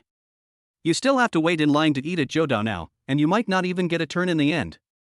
Jinshinisho, who had been humiliated in front of Chen Hao and Wen Biting one after another, was so happy and excited to see them looking embarrassed that he felt a little gloating. He wished that the two would leave in disgrace because there were no seats left in the restaurant. The waitress who was dealing with the customers on the side finally finished her work. Seeing Chen Hao, Wen Biting and two young couples, Makoto Iki and Lu Ling, who had just entered, she did not look down on the four people. She walked up to them with a smile on her face. Her tone revealed an apology. Hello, four of you. I'm sorry, our restaurant is full today and the waiting time has ended. So if you want a dine, you can only come back tomorrow or make a reservation online in advance. The waitress's words were well reasoned and her attitude was very gentle. It can be seen that she has undergone long-term training. Chen Hao was also very happy. After all, these people are now employees of his store. Chen Hao was about to say something to reveal his identity when Jinshin Isho couldn't help himself. There was no way he would miss this golden opportunity to show off in front of Chen Hao and when biting. He raised his right hand and waved it in front of the waiter twice, then said with a somewhat arrogant look, "No need, we're not here to queue. We have a reservation." The person who made the reservation is Makoto Akaishi, and the expected phone number is 138X*X*X*X. After saying that, Makoto Ichihide gave Chen Hao a somewhat provocative look, his eyes filled with unspoken contempt. "See, your car is better than mine, so what? What's the point of being handsome when you're out there? You have to rely on power." "Okay, sir, I'll check for you." The waiter picked up the pad and quickly flipped through it. After a while, the waiter seemed to have an answer. "Sir, sorry to have kept you waiting, I found the record. Indeed, a gentleman named Makoto Akaishi, with a license plate number ending in XXXX, has made a reservation with us. Please follow me from here."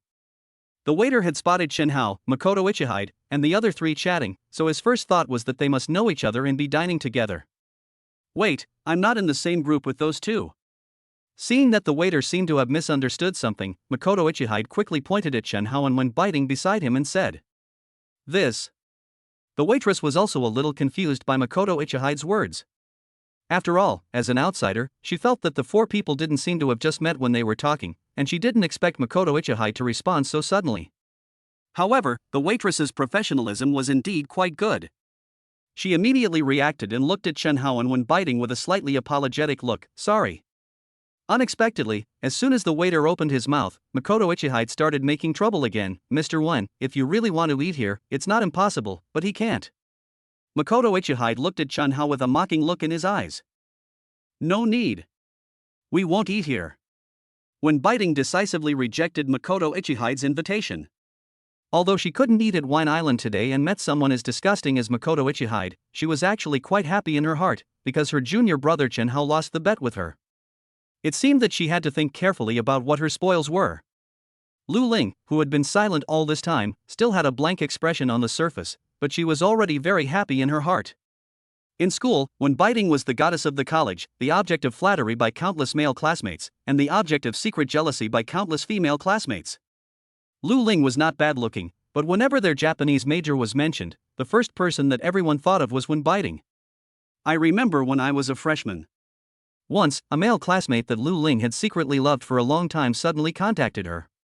She felt very happy at the time and excitedly thought that her spring had arrived. As a result, after a few words, she found out that the other party actually wanted to get Wen Biting's contact information through her. She was a little broken down, and she also blamed all this on Wen Biting. At this moment, she felt very comfortable. She didn't know Chen Hao, nor did she know what happened this afternoon. She just thought that Chen Hao was an ordinary college student. Seeing that Wen Biting couldn't eat in the restaurant and was about to be kicked out, she felt a sense of revenge in her heart, as if the frustration of the past 2 years in college had been vented. Ha ha. So what if she's the school's most beautiful girl? So what if she's courted by so many male classmates? In the end, she still can't even eat. Unlike me, even though Makoto's reputation isn't great, so what? At least he can bring her to a place like this for dinner. She's been eyeing this place for a long time. Chapter 34, Invisible Pretense is More Deadly. However, at this moment, a middle-aged man in a suit ran out of the restaurant. He looked around the lobby at the entrance nervously, and when his eyes fell on Chen Hao, he immediately rushed up nervously and excitedly. When the waiter at the door saw the man, he quickly bowed respectfully and said, "Hello, Mr. Wang." The man called Boss Wang didn't pay much attention to the waiter. Instead, he quickly walked up to Chen Hao and said with a more respectful look than the waiter just now, "Hello, boss, welcome to our store to inspect our work during your busy schedule." "What? Boss?" The man who was just called Mr. Wang by the waiter is called Boss Chen Hao. When biting, Makoto Ishu, Lu Ling, the waiters, the diners around, and the employees who followed Boss Wang out, all looked at Chen Hao in shock. Mr. Wang is the general manager of the Jodao Japanese restaurant. He calls himself Boss Chen Hao. Doesn't that mean Chen Hao is the actual owner of the Jodao Japanese restaurant? The boy in front of me is so young, he looks like a college student. Is it possible that he is the owner of the Jodao Japanese restaurant? Everyone present, except Chen Hao and Mr. Wang, including Wen Biting, had a look of disbelief on their faces. She knew that Chen Hao's family was rich, but Jodao had been open on this street for several years. Before Chen Hao came here to study in college, Jodao's business was already very popular, so Wen Biting never expected that Chen Hao was actually the owner of the Jodao Japanese restaurant. Back to the morning, the previous owner of the Jodao Japanese restaurant was a Japanese. This boss had done business in China for many years, and the Jodao Japanese restaurant was one of his industries. Later, he returned to Japan to develop and sold all his industries in China, leaving only the Jodao Japanese restaurant. He claimed to the public that this was because Jodao was his first step in starting a business in China, and he would not sell it unless it was absolutely necessary. However, he did not expect that his business in Japan had recently encountered a major crisis. The money from a major customer had not arrived yet, causing his entire capital chain to be in crisis. The bank and his downstream suppliers had also been urging him to pay back the debt. In desperation, he had to consider selling his Sake Island Japanese restaurant in China. After all, although this restaurant was the starting point of his business in China, he had rarely paid attention to it since returning to Japan and rarely visited it year-round. However, he did not expect that the store, which he had thought would be sold soon, had not yet been sold. He had contacted several restaurant owners privately, but when they found out that he had problems with his capital chain, they all tried to lower the price. For the Japanese restaurant that was originally sold at the market price of 30 million, most people were only willing to offer 25 million, and some were even only willing to give 20 million. Seeing that the other party clearly wanted to get a big bargain but still forced themselves to act like they were at a disadvantage, the owner of Jodao felt like he had swallowed a dead fly. Just when he was about to sell it to a competitor for 25 million, Chen Hao's original price of 30 million in cash was transferred to his account in the middle of the night. His immediate problem was finally solved, and he felt like he had survived a disaster. So he called Wang Deshun, the general manager of the Jodao Japanese restaurant in China, early that morning and told him that he had sold the Jodao Japanese restaurant. He also sent Wang Deshun the information of the new owner, Chen Hao. However, before Chen Hao sent a message to Wang Deshun this afternoon, Wang Deshun never expected that the new boss would come to the store to inspect the work so soon. "How did you recognize me?" To be honest, Chen Hao was also a little surprised. Although he informed Wang Deshun in advance that he would come to Jodao for dinner, he had never met Wang Deshun before. How did the other party know what he looked like? "Boss, the previous boss sent me all your information in advance, including your photo, so I recognized you right away." Everyone was completely stunned, especially Makoto, whose heart finally died down. Chen Hao was really the owner of this Jodao Japanese restaurant, and he was new. He'd heard from his father before that the investment in Jodao was at least 8 figures, and its annual profits were in the millions, close to 10 million. Several owners had previously sought to buy Jodao, but the owner had consistently refused. Furthermore, it was said that this restaurant was only a small part of the owner's assets, making it hard to imagine how wealthy such an owner could be. Makoto Ichihide conservatively estimated that the other party's net worth was at least 10 figures. How could such a person suddenly sell Jodao? Just how powerful would Chen Hao, or his family, be to successfully take over this restaurant? Thinking of this, Makoto Ichihide felt his entire body go limp, his feet trembling, and his face pale. He finally understood why his goddess, when biting, had chosen Chen Hao. It wasn't just because he owned a Porsche 911 Spirit 70 heritage design. Perhaps she had already seen that Chen Hao had a strong family background. The customers around were also whispering about it at this time. "I didn't expect the new owner of Wine Island to be so young. You don't understand.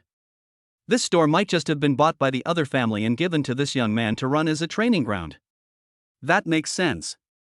This young man looks like he's still in college and definitely can't afford a restaurant like this. And have you noticed that the woman next to this young man is also very beautiful? She looks like a celebrity. I've never seen her before. This is too happy. I'm so envious. Hey! Some people are born in Rome, some are born to be cattle and horses, and some are even better off being born in Rome to be cattle and horses.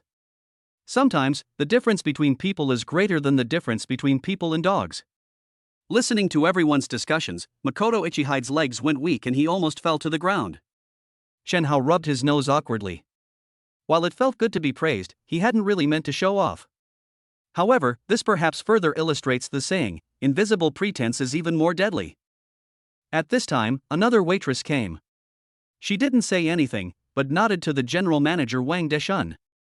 Seeing this, Wang Deshun immediately bent down, his left hand touching his stomach, and his right hand pointing forward. "Boss, please follow me. Your exclusive private room is ready for you. Would you mind moving over there with a few of your friends?" Chen Hao didn't say anything, but glanced at Jinqi Nisho casually. The latter simply lowered his head, his face flushed, and didn't dare to say a word. Then he looked at Wen Baiting, who was still a little dazed beside him, and said with a smile, "Then let's go." General Manager Wang Deshun was a bit surprised his boss hadn't invited the other two along.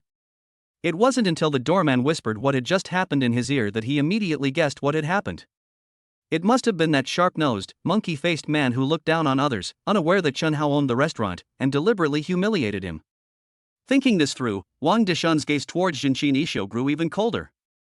After everyone left, Lu Ling, who had been silent the entire time, cautiously asked Makoto Ichihide-san, "Are we still having dinner?" Makoto Ichihide, who couldn't afford to offend Chen Hao, was feeling very aggrieved. When he heard Lu Ling's words, he completely exploded. "Eat, eat, eat, all you know is to eat.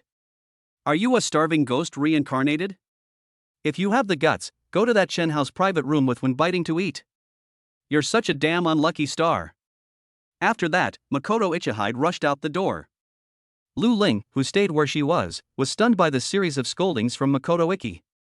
It took her a while to come to her senses. Feeling the strange looks and occasional whispers from the people around her, she burst into tears, covered her face and ran out of the restaurant. Chapter 35, Enjoy the silky smoothness. Soon, Wang Deshun led Chen Hao and Wen Baiting to a private room. The Jiudao store already has exclusive private rooms for customers who come to dine in, but the private room in front of him is obviously much better than those open to the public. Not only is the internal space much larger, there is also a dedicated bathroom, and even the decoration inside and the items displayed are not of the same level. Seeing that Chen Hao was a little surprised, Wang Deshun immediately explained respectfully, "Boss, this box is your exclusive box. You and only you can use it. No one will dare to use it without permission when you are not here, and there will be someone to clean it every day." Wen Baiting, sitting nearby, surveyed her surroundings with curiosity. She still couldn't believe how her junior had inexplicably become the new owner of the Jiudao Japanese restaurant. Calculating the time, it seemed like this happened right after she and her junior had agreed on a date. Could it be? At this thought, Wen Baiting's eyes lit up, appearing incredibly charming. "Junior, have you really bought this Jiudao Japanese restaurant?" Wen Baiting felt that she still had to confirm it, so she asked tentatively. Chen Hao said with some amusement, "Senior sister, you are too suspicious, aren't you? The general manager of Jiudao just said that I am the boss. Could it be that he is also an actor I invited? But let me make it clear in advance, I am not very interested in Zayarizi's food, so today's meal will depend on you to bring the order." And then Chen Hao handed the ordering pad to Wen Baiting. Chen Hao's words once again confirmed Wen Baiting's suspicions. It seemed that this junior student really knew that I liked Japanese food, which was why he bought the Jiudao Japanese restaurant. After all, who would spend so much money on a restaurant they didn't like?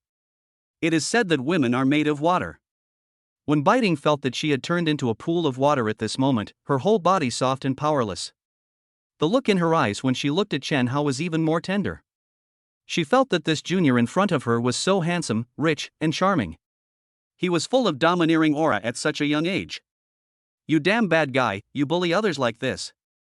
You have obviously bought the wine island, but you deliberately made a bet with others. It is obvious that you have planned it in advance. You are so bad." Wen Baiting's tone was as shy as it could be. She even lost the attitude of a senior sister that she had deliberately maintained in front of Chen Hao before. She looked like a little girl who was bullied and was acting coquettishly. Chen Hao felt a tingling sensation all over his body after hearing Wen Baiting's words, and he almost couldn't control himself. He quickly shifted his gaze, but he felt a little proud in his heart. It seemed that his damn charm could not be hidden anywhere. Sometimes it's not a good thing for a man to be too outstanding. When Wen Baiting was ordering food, her fingers kept pressing on the screen, as if she wanted to vent all the resentment she had towards Chen Hao on the pad. Soon, a table full of dishes was served.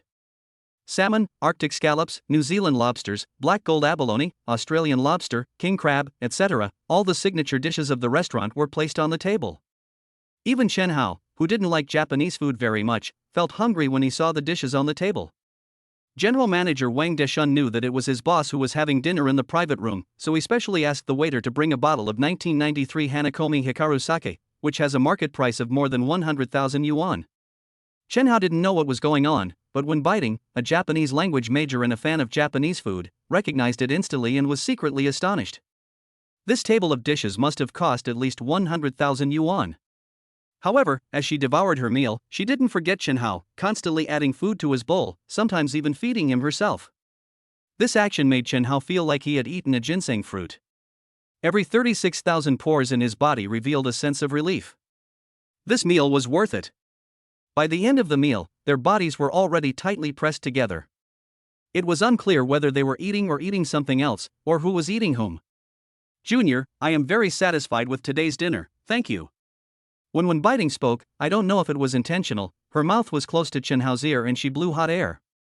The aroma of wine from her mouth mixed with her own unique body fragrance made Chen Hao distracted again, and he cursed in his heart, "This damn little goblin."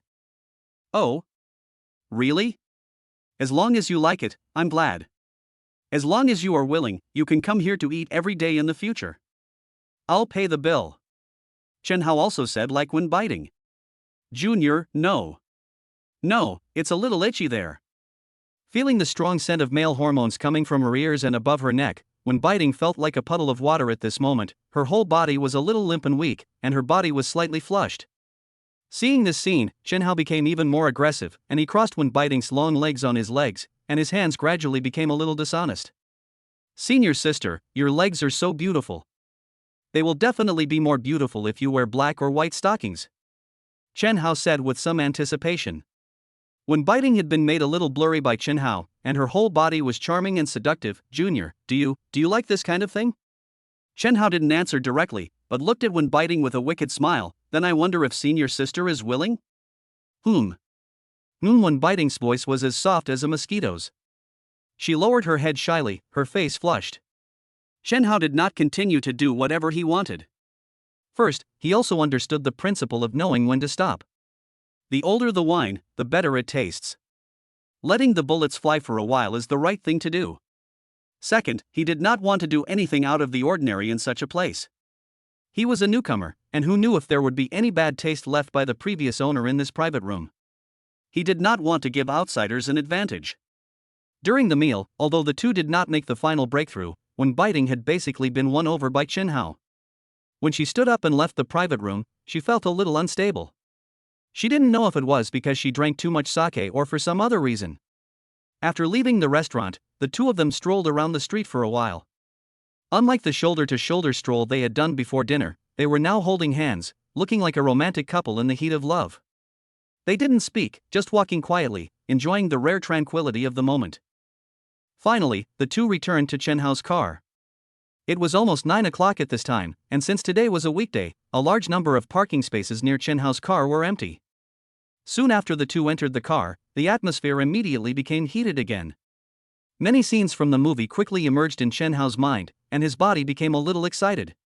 When biting was a little overwhelmed by his torment, but fortunately she still had her wits about her, and just when Chen Hao was about to take the last step, she stopped him with her hand. I still have a few days."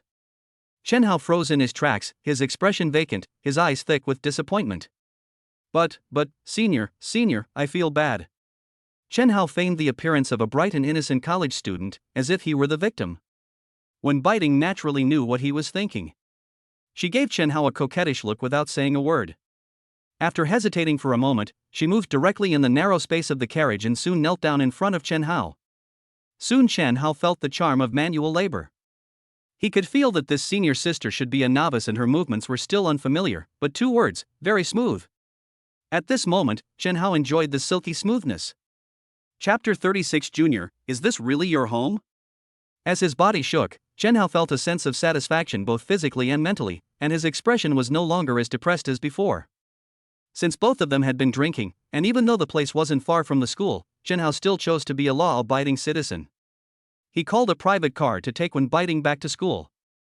When the two were downstairs in the girls' dormitory, when biting, who had already entered the hallway, suddenly turned around and came out. She quickly kissed Chen Hao on the lips like a chicken pecking at rice, and then rushed into the hallway without looking back. The students around who saw this scene were stunned, their faces full of disbelief. You should know that during her 2 years in college, there was no news that Wen Baiting had ever been in a relationship with anyone. Although many people failed in pursuing her, they naturally felt more balanced and comfortable when they saw that others had not succeeded either. But what they just saw was that a male classmate sent Wen Baiting to the downstairs of the girls' dormitory. Wen Baiting had already gone in, but suddenly rushed out and kissed the boy. Wen Baiting didn't look like such a casual person before, but I didn't expect that when she is casual, she doesn't act like a human either. Many male classmates heard the sound of their own heartbreaking and wanted to kick Chen Hao away so that they could become the lucky boy just now. Looking at Chen Hao's back, all the boys fell into extreme jealousy. Some of the male classmates were so jealous that they beat their chests and stamped their feet. They knew that their goddess had been abducted.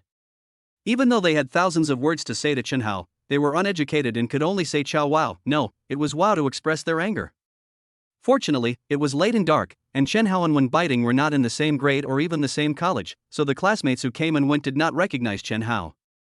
Otherwise, Chen Hao would probably become the focus of the whole school tomorrow, and would be exposed by everyone, and he would be the public enemy of all the male students in the School of Foreign Languages. After sending Wen Baiting off, Chen Hao did not choose to return to his dormitory. He had not lived in his house in Jianhai Mansion for several days, so he turned back to the parking lot. On the way, he also contacted a designated driver. A young lady answered the phone with a very sweet voice, which sounded somewhat familiar. Chen Hao did not think much about it for a while. When they arrived at the parking lot and saw each other, Chen Hao was a little shocked. What a coincidence! The designated driver was Qian Xiaojia, a senior from his school. When Qian Xiaojia saw that the customer of the order was Chen Hao, he was obviously shocked. Chen Hao, is it really you? I was thinking that the voice on the phone just now sounded familiar. I didn't expect it was you who called the designated driver.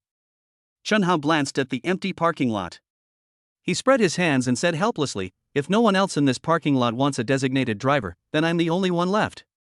Looking at the Porsche 911 Spirit 70 Heritage design in front of Chen Hao, Qian Xiaojia couldn't help swallowing his saliva. This junior student changed his car again. At the beginning of the school year, he was still driving a Ferrari F12. Not long after, he drove another Porsche 911 Spirit 70 Heritage design. It really is as easy for rich people to buy cars as buying vegetables. Although Qian Xiaojia believed she was no stranger to Chen Hao, this was her first time driving such a nice car. She asked cautiously, tentatively, Junior, this is my first time driving a car too. I'm a little scared. What if I bump into it? I don't have the money to compensate you. How about you cancel the order and find another designated driver? It was the first time that Chen Hao saw Qian Xiaojia being a little reserved. Every time they met before, she was always carefree and had the image of a tomboy. He smiled and said, just drive, don't be afraid, if you hit me, it's my fault. Seeing Chen Hao say this, she was still a little worried and asked again, then I will open it, okay? Chen Hao ignored her and threw the car keys to her. Qian Xiaojia was so scared that she immediately caught the car keys in her arms, fearing that they would fall to the ground and get broken. Seeing that Chen Hao had already sat in the passenger seat, Qian Xiaojia no longer hesitated and sat down in the driver's seat. However, the speed of the vehicle was really not satisfactory. For example, in less than a kilometer of the road, Chen Hao saw several electric scooters passing them. However, after driving for a while, Qian Xiaojia gradually relaxed, because she found that except for a few 1 or 2 new energy vehicles that would deliberately drive next to her car and honk twice provocatively, most of the cars on the road would still keep a relatively large distance from them. So, is this what it feels like to drive a supercar? The roads were relatively smooth at night, and the car soon arrived at the gate of Jianhai Mansion. Looking at the towering gate of the residential complex, Qian Xiaojia asked with some hesitation, Junior brother, do you want to drive into the residential complex by yourself, or should I drive in for you? Chen Hao felt a little depressed. Senior sister, we've already come this far, you can't just leave it alone, right? Hearing this, Qian Xiaojia had no choice but to bite the bullet and continue driving. When he arrived at the underground parking garage of the community, he saw the luxurious decoration of the parking garage and the luxury cars parked everywhere. Although Qian Xiaojia knew that this community was expensive and was a famous luxury residence in Jianhai, he was still shocked by the scene before him. She repeatedly confirmed, Junior. You really live here? Chen Hao was a little amused by her, and said jokingly, no, of course I don't live here, this is your home. Qian Xiaojia rolled her eyes at Chen Hao. She knew that Chen Hao was deliberately teasing her. It's over. Qian Xiaojia suddenly shouted. Chen Hao was also startled by her and asked quickly, "What's wrong?" "This is bad. The school curfew has passed. I will definitely be discovered if I go back. I will be punished." Qian Xiaojia's voice was filled with tears and he seemed really anxious. Chen Hao was not aware of such a thing. After all, he had only been a freshman in college for a short time. Even on the few occasions when he spent the night outside, he stayed at the Jianghai mansion. He did not expect that the school had such a rule. Chen Hao found it a little funny. "Senior sister, why don't you consider the time when accepting the order?" Qian Xiaojia's tone was a little annoyed. "I thought the distance was quite close, and the timing should be just right. Who knew you drove such a nice car? It made me afraid to drive fast. If I had known, I wouldn't have been so greedy to accept your order." Seeing Qian Xiaojia's tearful expression, Chen Hao said half jokingly and half seriously, "Then just don't go back. I live alone anyway." Qian Xiaojia felt a little shy when he heard this and glanced at Chen Hao. "Junior, isn't it a bit too fast? I'm not that kind of person." Chen Hao's face, originally full of smiles, froze, and it felt like a flock of crows flew overhead. "Senior, you're overthinking it. What I mean is, I have so many rooms here, there's bound to be one that suits you." Oh. Qian Xiaojia's face turned redder after realizing that he had made a big mistake. He felt a little relieved, but at the same time, a slight sense of loss welled up in his heart. However, this feeling of loss quickly disappeared after entering Chen Hao's house. Chapter 37: Qian Xiaojia's shock. Jianghai City is one of the few super first-tier cities in China. As a Jianghai native, Qian Xiaojia naturally has a relatively broad perspective. After all, how can you have seen pigs run even if you haven't eaten pork? Holy crap, Junior, is this sofa of yours the Italian brand BB Italia? Junior, I think I've seen this kitchen appliance set in the little green book. It's said to cost several million. Junior, is this TV from BO? It really looks great. Qian Xiaojia was like Granny Lu entering the Grand View Garden. She was in a state of shock and wonder the moment she entered Chen Hao's house. To her, the scenes before her were like something you could only see in movies and TV, something the average person would never experience. Who could imagine that a kitchen appliance set would cost millions? Even in a big city like Jianghai, that amount could buy a small house in the city center. Looking at the living room in front of him, which was big enough to play badminton, Chen Xiaojia asked curiously, "Junior, you really won't get lost in such a big house? Also, there are so many rooms here, can you really live here?" Chen Hao was a little amused by Qian Xiaojia's current behavior and teased her deliberately. "Well, it's a bit too much for you to say that. How about you come and live here too?" Chen Hao had originally intended to make a joke, but Qian Xiaojia's face suddenly turned red, and she said shyly, "Really, is this really okay?" Chen Hao didn't continue to care about Qian Xiaojia. He had felt a little urgent in the car just now, and now the feeling was even stronger, so he hurried to the bathroom in his suite. After a while, Chen Hao came out with a satisfied expression. He saw Qian Xiaojia studying the BOTV, taking pictures with his mobile phone from time to time. "Why don't you open it and try?" Chen Hao's voice sounded from behind Qian Xiaojia, startling her, who was concentrating so much that she immediately jumped to the side. "Junior, you almost scared me to death." Qian Xiaojia patted his chest, looking frightened. Qian Xiaojia was wearing a tight short-sleeved top today, and the two peaks on her chest kept rising and falling with her movements, which made Chen Hao's eyes fixed. To be honest, he didn't expect that this senior sister was so attractive. "I dare not touch your things casually. The things you have here are worth hundreds of thousands or even millions. If you damage them casually, I can't afford the compensation even if you sell me," Qian Xiaojia said timidly after recovering from his shock. Chen Hao smiled and didn't say much. He sat directly on the sofa in the living room and turned on the BOTV. The yellow baffle under the TV slowly opened like the butterfly doors on some supercars. "Come, sit here." Chen Hao patted the sofa beside him and called Qian Xiaojia to come over and rest. Qian Xiaojia was indeed a little tired after walking around Chen Hao's house for a long time. She sat down on the sofa, and her pair of slippers swayed up and down with her long legs. Chen Hao casually handed the remote control to her and said, "Senior sister, watch TV for a while. I've been sweating a lot today and I'm a little sticky. I'm going to go swimming and take a shower. I'll be back soon." Qian Xiaojia was stunned when he heard this, and said anxiously, "If you go out to swim, what should I do at home alone?" Chen Hao didn't look back and said as he walked, "No need to go out, I'm at home." "At home? Xian Xiaojia was a little confused when she heard this answer. She knew that luxury residential complexes like this would have private clubs, so she wasn't surprised that Chun Hao suggested swimming at this time. But what did he just say? At home? Ha? Could it be? Her suspicions were quickly confirmed. Chen Hao walked to the balcony and flung open the sliding glass door. Outside, the city lights shone like a brilliant ocean. Countless windows lit up, like stars upside down in the abyss, or like fragments of gold pouring into the night. The tall buildings stood like giant black crystals, their surfaces crisscrossed by rivers of neon, fiery red, alluring purple, icy blue. But beyond this, the terrace itself glowed with a faint blue light, like a giant liquid sapphire set in stone, and the pool's bottom was covered with countless tiny mosaic tiles. These were not ordinary white or blue, but indigo as deep as the night sky and fragments of luxurious gold, interwoven deep within the pool water. If entering Chen Hao's house was a shock, Xian Xiaojia was at a loss for words to describe her feelings. A private swimming pool on the balcony? Sorry, this was a scene Xian Xiaojia couldn't even dream of. Do you think rich people are happy? Wrong. Their happiness is beyond your imagination.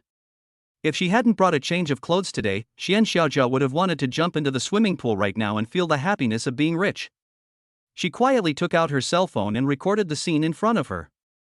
Considering that Xian Xiaojia was waiting in the room, Chen Hao didn't swim for too long and finished quickly. He also took a shower and changed his clothes. Xian Xiaojia, who was getting a little bored waiting, immediately perked up when he saw Chen Hao coming out, and said in a coquettish voice, "Junior, I'm hungry." Chen Hao's house hadn't been there for a while, and he didn't cook much at home, so he didn't have any ingredients. After thinking for a moment, he asked, "There's a hot pot restaurant downstairs. Do you want to try it?" Ah? Hot pot? Wouldn't that be very high in calories? It's all high in oil and salt, which makes you gain weight easily. Xian Xiaojia frowned and said reluctantly. An hour later, the entire table of food had been basically devoured. Xian Xiaojia played an indispensable role in this, contributing at least 70% of the effort. Looking at her still nibbling on a few slices of watermelon, Chen Hao couldn't help but ask curiously, "Senior, didn't you just say that hot pot is high in calories and you're worried about getting fat?" Xian Xiaojia did not answer Chen Hao immediately, but continued to eat the watermelon in his hand, burped deeply, and showed a satisfied expression. "Yes, hot pot is indeed high in calories, but we ordered clear soup pot, which is very clean, very healthy, and has basically no calories. By the way, Junior, there is still a piece of beef, please pick it up quickly, otherwise it will be too old and not tasty." Chen Hao. When he returned home that night, passing by the gate of the residential complex, Chen Hao noticed that the two security guards were there again. They clearly recognized him and quickly waved and saluted. "Hello, Mr. Chen. Welcome home." After hearing this, Chen Hao smiled and nodded at the two of them. As Chen Hao and Xian Xiaojia gradually walked away, the young security guard, Xiao Chen, said to the old security guard, "Brother Ma," with some envy, "Brother Ma, that must be Mr. Chen's girlfriend, right? She's so beautiful, like a movie star." Brother Ma said in a pretentious manner, "You don't understand this. Rich people's partners are all beautiful. And please remove the word like. She might be a movie star. Next time you can try to ask her for an autographed photo. Maybe you can make a fortune by selling it." Xiao Chen showed an expression of sudden enlightenment and gave Ma Gu a thumbs up. "Ma Gu, you are really awesome, you are this." Although he knew he was probably talking nonsense, Ma Gu still showed an expression of enjoyment when listening to Xiao Chen's flattery. "Young man, you still have a long way to go. You must listen more, watch more, learn more, and think more." Yes, Brother Ma. Please give me more advice in the future." Xiao Chen seemed to have found the direction of his future life and his future life mentor at that moment. Chen Hao, who was walking in front, did not hear the conversation between the two, but Xian Xiaojia, who was behind him, heard it clearly. She even deliberately slowed down her pace to hear more clearly. Chen Hao turned around and saw Xian Xiaojia leaning on him, looking a little worried. "What's wrong? Are you feeling unwell?" Nothing. Xian Xiaojia's face turned red and she quickly caught up with Chen Hao. After arriving home, since Xian Xiaojia didn't bring any change of clothes, Chen Hao lent her a set of his pajamas. In the middle of the night, Xian Xiaojia was lying on the bed, wearing Chen Hao's pajamas, looking at the unfamiliar scenes around her and the bright lights and partying outside the window. She thought of everything that happened tonight, and couldn't help but think of Chen Hao's handsome face and the good figure he showed when swimming, especially those 8 abdominal muscles that looked hard at first glance. Xian Xiaojia suffered from insomnia that night. She was half asleep and half awake and didn't know how she fell asleep. The scenes in her dream made her face turn red and her heart beat faster. In a trance, she seemed to feel a hot current flowing out of her lower abdomen uncontrollably. Chapter 38 Mu Yuni is anxious. The next morning, Chen Hao saw Qian Xiaozhou walking out of the room with a strange look on his face, blushing a little. He noticed that Qian Xiaozhou's pockets were bulging, as if something was stuffed in them. He asked with a puzzled look on his face, "What's wrong with you? Why do you look weird? What's in your pocket? Do you need me to give you a bag?" "No. No." Upon hearing Chen Hao's words, Miss Qian immediately turned away like a cat with its fur standing on end. Recalling the embarrassing scene on her pants that morning, and looking at Chen Hao standing in front of her, Chen Xiaozhou's face turned even redder. Afterwards, Chen Hao and Qian Xiaozhou finished their breakfast downstairs and then drove her to the school gate. There weren't many people at the door at this time, but there were still quite a few students rushing to attend morning self-study. Everyone was curious when they saw an olive drab Porsche suddenly stop in front of their school. Many people stopped to see who was driving the car and who would get out. After all, if it was parked in front of their school, it must be either a student or a teacher. As a core member of the girls' department, Chen Xiaozhou is naturally extroverted and lively. She has interacted with many classmates in school and knows many people. Although she is not as famous as Mu Yuni, she is also well known. "Look, isn't that Qian Xiaozhou?" "Yes, it's her. She didn't come back all night and only arrived today? Holy crap, this Porsche is so cool. It looks like she has a boyfriend who's a rich second-generation guy." Listening to the whispered discussions of the students on both sides, Qian Xiaozhou felt a little guilty and his pace involuntarily quickened a bit. Some classmates who had dealt with Qian Xiaozhou also gave her a smile that everyone understood, or secretly gave her a thumbs up. Seeing this, she quickened her pace. Only after returning to the dormitory did Qian Xiaozhou breathe a sigh of relief. In the dormitory, her 3 roommates had already gotten up. Mu Yuni was sitting at the table, drawing her eyebrows in front of the mirror. "Qian Xiaozhou, you have changed. Now you have learned to stay out all night?" one of the roommates said viciously. Another roommate spoke up to smooth things over for Qian Xiaozhou, "Don't say that about our Xiaozhou. She might just have a boyfriend. What's wrong with that?" But there was a hint of cunning in her eyes. Looking at the two of them singing the same tune, Qian Xiaozhou knew that if he didn't explain things clearly today, these 2 roommates would not let him go. She looked a little embarrassed. "No, not a boyfriend, just a schoolmate." Mu Yuni, who had been watching the 3 people quarreling calmly, stopped what she was doing unconsciously when she heard this. "Junior? Great, Chen Xiaozhou, you're really getting the upper hand. How far have you progressed?" You haven't already?" The roommate who spoke first suddenly covered his mouth with his hands, his eyes widened, as if he had discovered some new world, and said in shock and excitement. Hearing this, Chen Xiaozhou immediately shook his head. "No, I didn't. I just slept at his house for 1 night, we didn't do anything." "What? You went to his house? And slept there for a night? You call that nothing happened?" The 2 roommates looked as if they had seen a ghost. Even Mu Yuni couldn't help but look at Qian Xiaozhou, as if she was meeting this best friend for the first time. Seeing that her explanation was only making things worse, Qian Xiaozhou became anxious, her voice tinged with tears. Seeing that she was serious, everyone stopped teasing her, and Qian Xiaozhou finally told the whole story clearly. "So what you're saying is, there's a freshman in our class named Chen Hao who called a designated driver last night and happened to call you, so you gave him a ride home. After that, you realized it was already late and the school had missed closing time, so you stayed at his house for the night?" After some explanation, everyone finally understood the whole story. "By the way, you said this junior drives a Porsche. Does he live in the Zhanhai mansion, or does he live alone?" The roommate discovered a new point of interest from Chen Xiaozhou's description. "How is it? How's it like driving a luxury car and living in a luxury house?" Speaking of this topic, Chen Xiaozhou swallowed his previous grievances and replaced them with a somewhat arrogant expression. "It's okay, it's almost the same as what ordinary people live in. It's just a little bigger and has a few more rooms, but in the end, we still sleep on the same bed, the size is the same as the one at home." At this point, Chen Xiaozhou changed the subject, "But his swimming pool is really nice."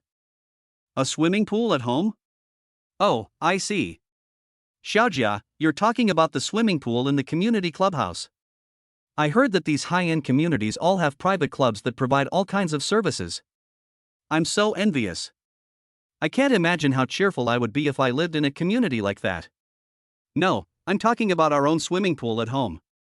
Chen Xiaojia looked like she had never seen the world, completely forgetting her shocked reaction when she first saw the swimming pool at Chen Hao's home last night.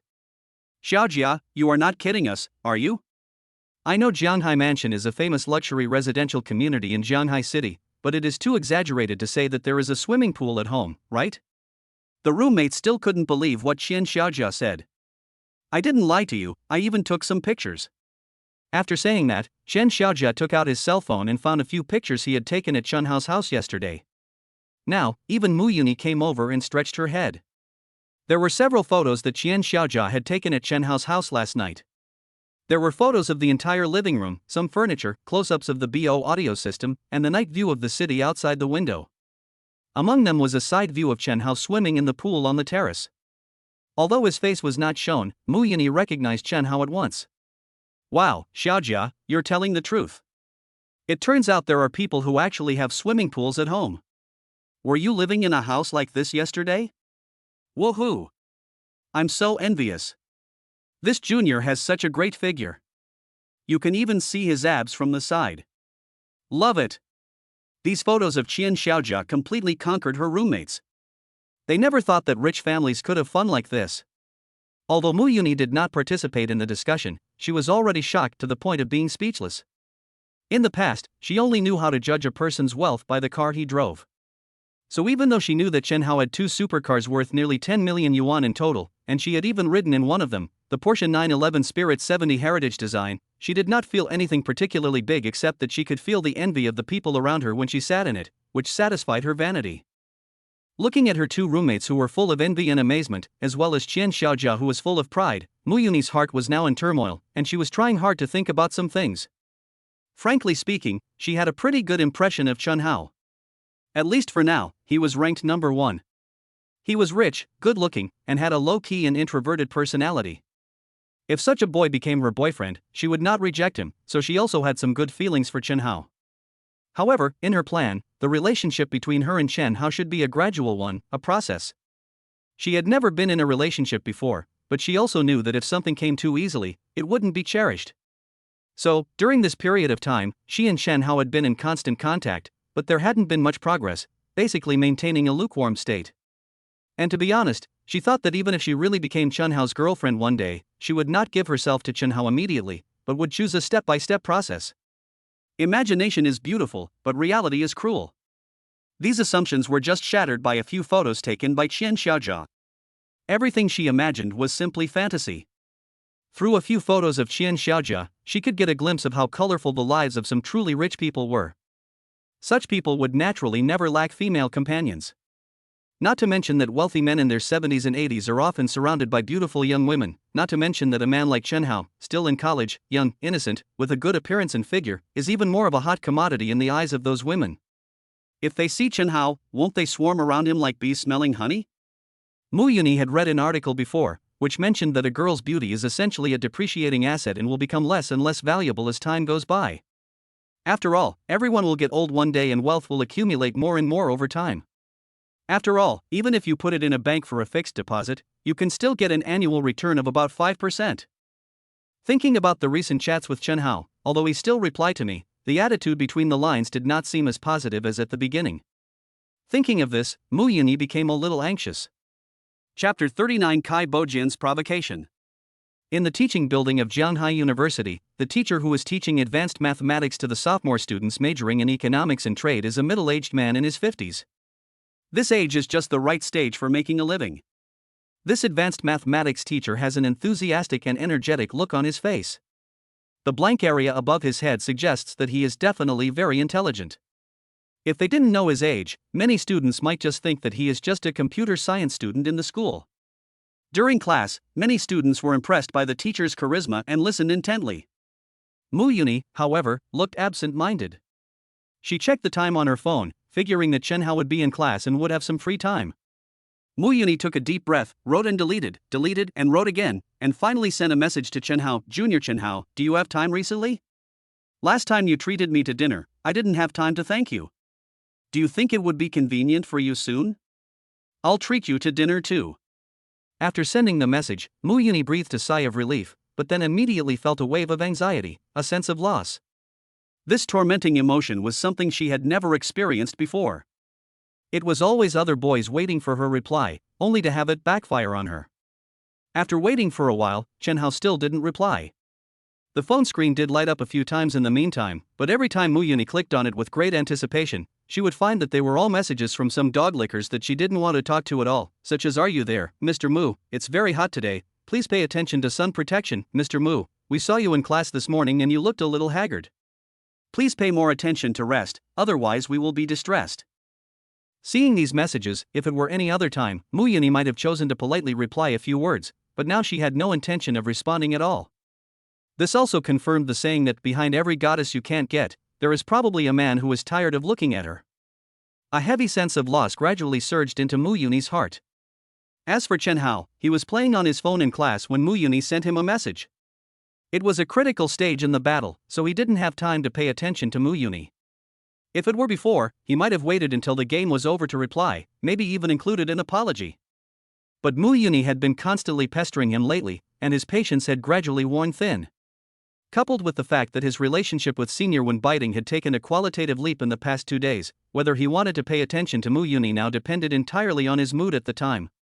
After the advanced math class ended, Chen Hao and his classmates didn't leave the classroom. Since this was their only class that morning, the counselor had organized an impromptu class meeting.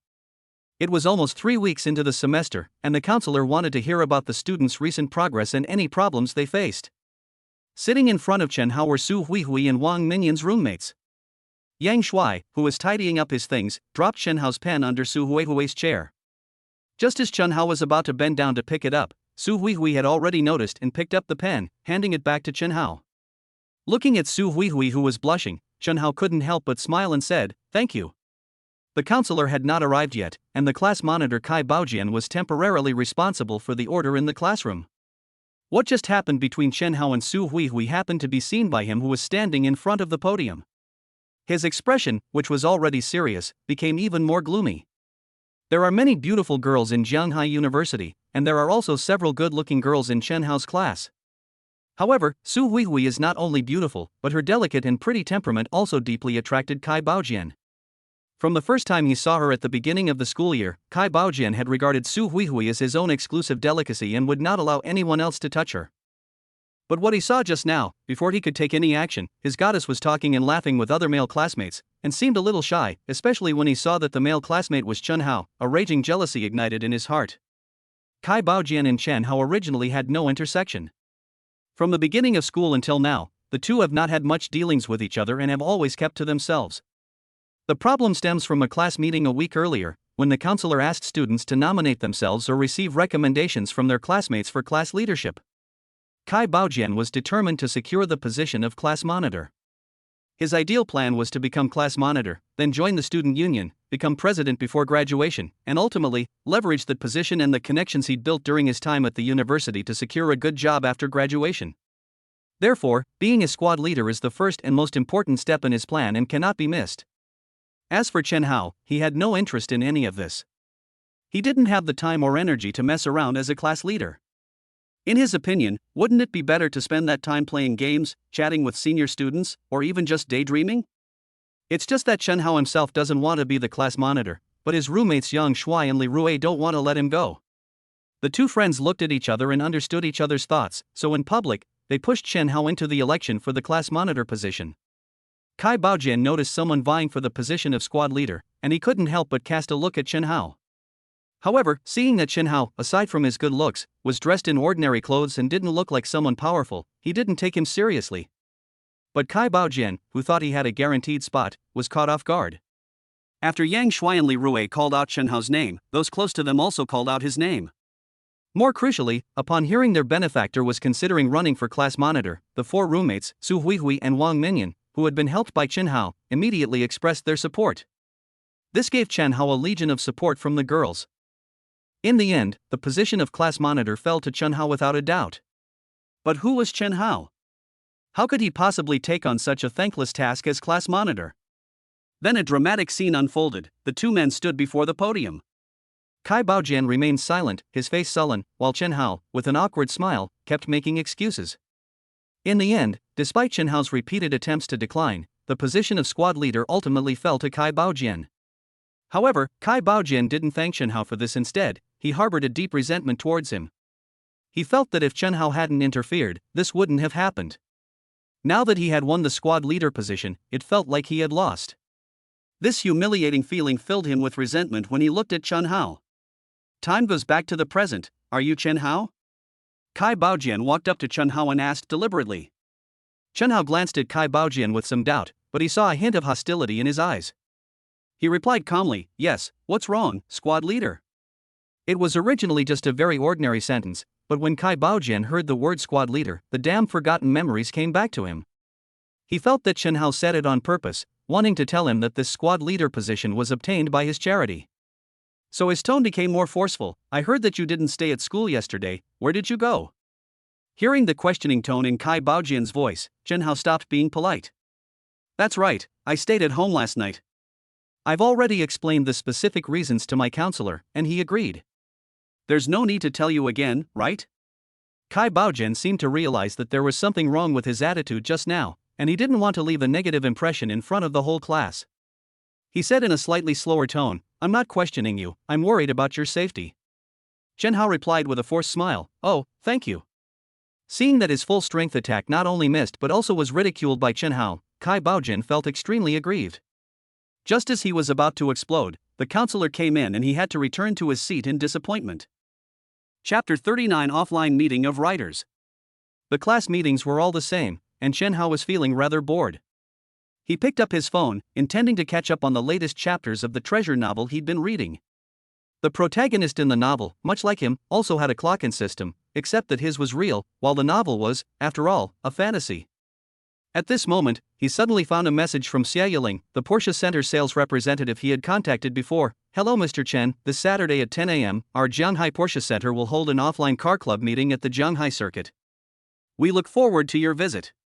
Chen Hao has been frequently hanging out in the Porsche car owner group recently. He has discovered that many of the car owners in the group are quite genuine and not as aloof as he imagined. The topics are more focused on daily life. There are also discussions about cars, but only one or two people will bring it up occasionally. Of course, some people will organize offline meals or healthcare activities, but Chen Hao has not participated in any of them so far. Without much hesitation, Chen Hao gladly accepted Xia Yiling's invitation. However, Chen Hao wasn't planning on going alone. Although he had never been to a gathering before, he knew that those with girlfriends would definitely bring their girlfriends, and those with boyfriends would definitely not be left out, so he didn't intend to go and eat other people's dog food. Thinking of this, he immediately sent a message to Wen Biting, "The Porsche Club is having an offline club meeting at Jianghai Circuit this Saturday. I'd like you to join me. Do you have time?" Almost as soon as she put down her phone after sending the message, Wen Biting's confirmation reply came. On Saturday morning, Wen Biting's 3 roommates found that the goddess of their college was a little strange today. She usually had to sleep in on weekends, but she got up unexpectedly early this morning and sat at the table and started to put on makeup, with an inexplicable smile on her face while putting on makeup. One of her roommates, Gui Yunton, asked curiously, "Biting, I've never seen you like this in 2 years of college. It seems our iron tree has finally blossomed. Are you planning on going out on a date today?" Although the other 2 roommates didn't say anything, they also showed curiosity when they heard Gui Yunton's question. Among Wen Biting's 3 roommates, except Gui Yunton who was from Jianghai, the other 2 were admitted to Jianghai University from other places. One of them was called Zhang Qian. Wen Biting was quite impressed by her because she had always been very confident about her appearance since she was a child. She was basically the most beautiful girl in her class. But after coming to Jianghai University, she found that there was a girl in the Japanese major or in the same dormitory who was almost as beautiful as her. However, Zhang Qian didn't like to dress up and basically had no makeup on. In addition, she didn't like socializing much in the past 2 years of college. She was either studying in the library or reading in the dormitory. So, few people in the Japanese major noticed that there was a classmate as beautiful as Wen Biting in their class. Another roommate is called Han Han. She is relatively ordinary and has average looks, but she has a good personality and is very sincere and kind to all her classmates. Therefore, Wen Biting and the other 2 in the dormitory also like her. When she heard Gui Yunton's question, when Biting didn't look up and continued to draw her eyebrows in front of the mirror. She didn't intend to hide it, so she admitted it very readily. Well, yes, I have made some progress recently and I am still in the observation period. Guo Yuntong had originally been teasing her, but she didn't expect Wen Biting to actually admit it. Now it was her and her two roommates' turn to be surprised. It's not that Wen Biting hadn't been pursued by boys during her 2 years at university. Quite the contrary, there were quite a few who actively pursued her. Among them were wealthy second-generation rich kids, top students with middle-class parents, students with exceptional athletic abilities, and even a teacher who had secretly pursued her. However, Wen Biting usually responds politely to these people and rejects them tactfully. In the past 2 years, no one has heard of any romance rumors with Wen Biting, so they are also very curious about what kind of boy can pursue Wen Biting. So everyone was a little surprised to hear that Wen Biting took the initiative to admit her relationship. Is that boy from our school? Guo Yuntong continued to ask. Yes, Wen Biting nodded. Is that also our major or our college? Guo Yuntong looked excited. Wen Biting's eyes in the mirror flashed with cunning. He is our, we won't tell you. After hearing the first half of the sentence, Guo Yuntong, who felt that she was about to get to the truth of the matter, was suddenly stunned and the smile on her face stopped. Looking at her constipated roommate, Wen Biting laughed out loud. I won't tell you the details yet. I'll tell you after things stabilize. Hearing Wen Biting say this, Guo Yuntong and the other two were somewhat disappointed, but there was nothing they could do. However, they were not discouraged. After all, the truth would come out soon. Since the boy was also from Jianghai University, they believed they would soon find out who he was. Chen Hao came from Jianghai Mansion that morning, so Wen Biting waited at the school gate for a while. Fortunately, there were no annoying flies like Xinqin Ishiu who came to the door this time. Although most of the students were curious about who the goddess Wen Biting was waiting for, and some male classmates who secretly admired her were secretly watching her, everyone still maintained a relatively polite distance and did not come forward to disturb her. Jianghai Mansion is not far from Jianghai University, but today is the weekend and there are a few more cars on the road, so when Chen Hao arrived at the south gate of the school, he saw a pretty figure waiting for him. Looking at Wen Biting looking around at the school gate, Chen Hao realized that this senior sister actually had such a cute side. Today, Wen Biting wore a pair of black sunglasses and a slim-fitting black crew neck short-sleeved shirt that perfectly showcased her impressive curves. She wore white shorts and sneakers, and knee-high white stockings.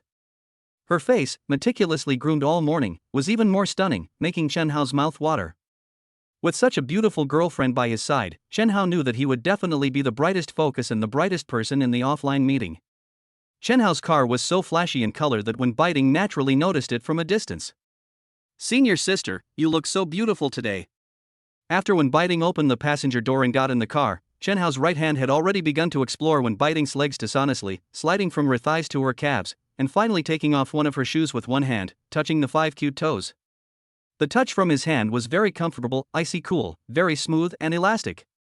He took the time to let it pass through his lungs, and there was a little fragrance. Chen Hao's actions immediately made Wen Biting blush, but she did not stop Chen Hao's actions. Really? As long as you like it, junior brother. The students around him were unaware of what was happening inside the car. After all, Chen Hao's car's window film, which cost over 10,000 yuan, was no mere decoration. However, it wasn't the first time many of the students had seen Chen Hao's Porsche 911 Spirit 70 heritage design, so some immediately exclaimed in amazement. I remember this car. It seemed to have appeared near our school before. That's right. I saw Mu Yuni, who majored in economics and trade, riding in this car in the neighborhood near the school before. Why do I remember seeing Wen Biting sitting at the school gate before? Ah? No way. I just saw Qian Xiaojia from the girls' department get off this car 2 days ago. After gathering feedback from everyone around them, they discovered an unbelievable truth. The boys present were so jealous that their back teeth were almost broken. Fuck you. Do you still have any conscience? Do you want to be honest? Mu Yuni, a goddess from the School of Economics, has made everyone jealous beyond recognition, but the school is so big after all, and there are several colleges, so everyone can just curse a few times. But I didn't expect this beast. Wen Biting, the goddess of the Foreign Languages College, also fell victim to his vicious attack. What's his intention? Is he trying to collect stamps? Is he planning to destroy all the goddesses in the school's colleges? Are you leaving any way for people to survive? And Qian Xiaojia. Although her appearance is slightly inferior to Mu Yuni and Wen Biting, she would at least be the class belle if she were placed in other classes. Chen Hao's behavior directly aroused the anger and abuse of many people present, and everyone reported him. "Mr. Wan, come down quickly. Don't be fooled. Goddess, please come down quickly. He is a sea king and a scumbag." Biting, some classmates have already seen Mu Yuni and Xian Xiaojia get on this car. "Please don't get on, okay? Senior, promise me you won't use your mouth, okay?" What's curious is that quite a few girls have joined in the outcry. Many of them have flashing eyes.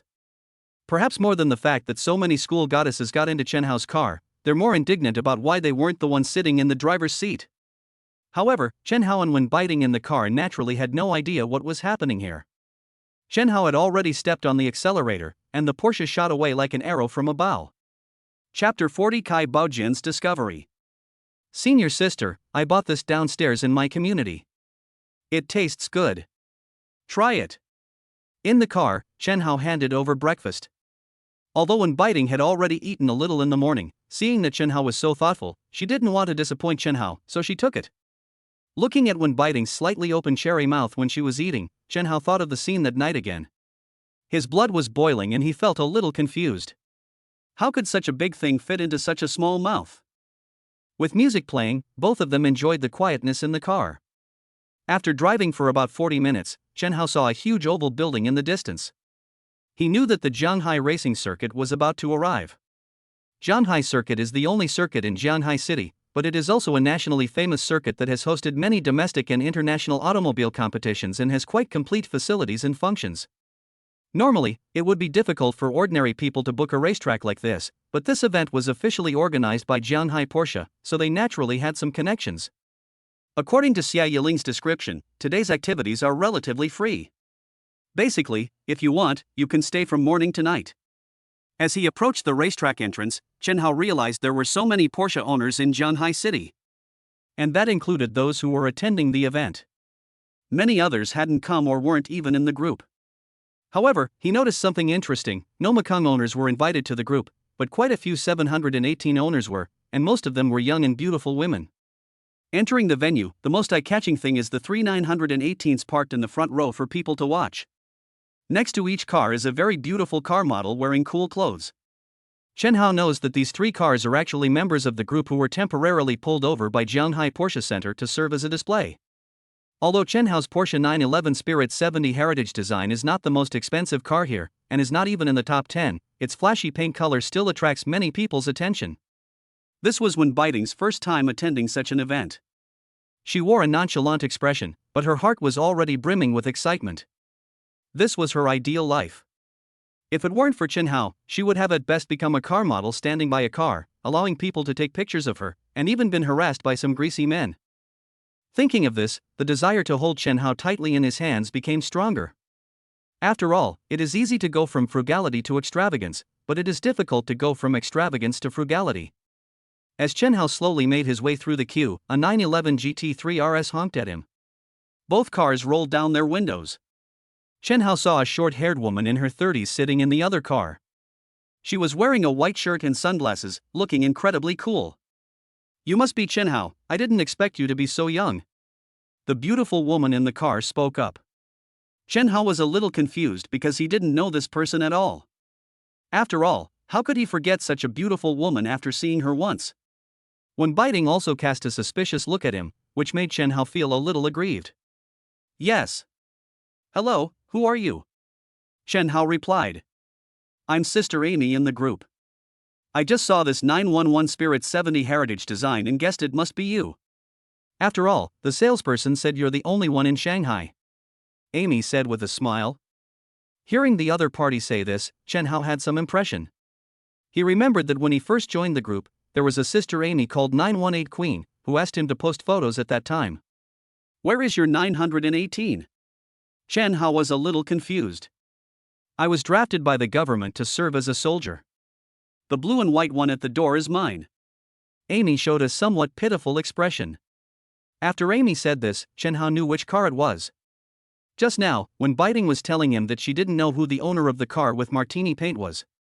It was as cool as Chen Hao's olive paint car. Meanwhile, Chen Hao's team leader, Kai Baojian, also arrived at the Jianghai circuit. Unlike Chen Hao, who attended as a car owner, Kai Baojian attended as a staff member. His uncle was a supervisor at the Jianghai circuit, and while the Jianghai Porsche Center had chartered the circuit for today, many peripheral operations and services still relied on the circuit's services. Uncle Kai Baojian knew that today's event was held by the Porsche Center, so he asked his nephew to come and experience it, under the pretext of expanding his social circle and accumulating upper-level network resources. It would be best if he could make friends with a few car owners, then his nephew would not have to worry about his future job. However, although he participated as a staff member, Kai Baojian's uncle was the supervisor here, and no one would really ask him to do any specific work. So after arriving here in the morning, Kai Baojian basically wandered around. It was not known whether the car owners knew him, but he did chat with many car models who came to participate in the event. Some of them actually added his contact information after hearing that his uncle was the supervisor here. The ideas of these car models are very simple. The modeling industry sounds glamorous, but it is ultimately a job for young people. Moreover, this job is precarious. They may have an event today and have to rest at home tomorrow. Kai Baojian's uncle is the director of Jianghai Circuit, so as long as they have a good relationship with him, they can be invited to any activities of the circuit in the future. Maybe they will have the chance to find a rich boyfriend here. This is already a relatively good ending for these models. After all, there are very few who can truly become supermodels on their own. This dream has been extinguished since they entered society. Kai Baojian was chatting with a few models resting in a corner when several staff members exclaimed, "Look, that's the Porsche 918 Spider." It said only 918 were produced worldwide, with only around 50 on the road in China. The price is between 10 and 15 million yuan. Fuck, it's so expensive, doesn't that mean I've opened a large flat on the street? Look, that car is so handsome too, with its olive drab paint job, so cool.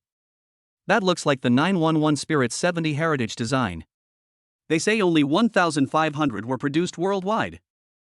Several models beside Kai Baojian were also attracted by the sound. One of them asked curiously, "Brother Kai, the color of this car is so unique. Is it very expensive?" Kai Baojian glanced at the hopeful model, then held up his phone and pretended to be busy, replying, "Oh, wait a minute, I'll message you and let you know." He then turned on his phone's camera and used image recognition software to retrieve information about the car. After collecting his thoughts, he confidently and dismissively said, "Oh, that's a 911 Spirit 70 Heritage design.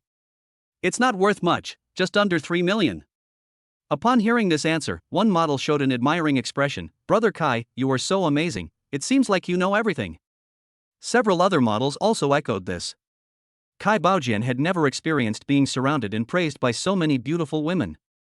He was already feeling a little flattered, with a smug expression on his face. However, a model's unintentional remark embarrassed him. "Brother Kai, when can you take me out in your Porsche to experience it? You're such a great driver, so you must be a good driver. I also want to take some beautiful photos to post on WeChat Moments and make my girlfriends envious." Kai Baojian smiled awkwardly. "There's a chance." "There's a chance," then turned his head away as if casually, but the scene in front of him made him open his mouth wide and almost drop his jaw in shock. What did he see? He had just been discussing the 911 Spirit 70 Heritage design with the model, but he actually saw Chen Haowen when biting through the rolled-down window. When biting didn't recognize him, but as the campus beauty of the Foreign Languages College, Qiao Baojian was already well known and naturally familiar with her. He felt like he'd been punched in the stomach, his face pale. He knew today was the Porsche owner's offline meet and greet, so this car belonged to Chen Hao?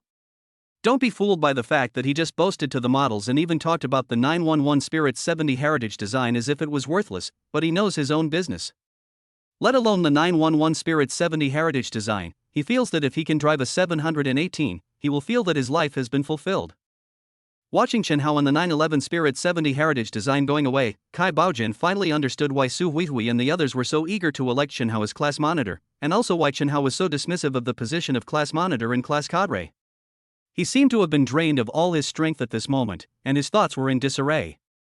He didn't even hear the models around him calling him. Chapter 41 Third Week Sign and Rewards. After parking the car, Chen Hao and Wen Biting came to the reception hall of the racetrack. The hall, which was originally quite large, was now crowded with people, many of whom gathered in groups of 3 or 5 to discuss something.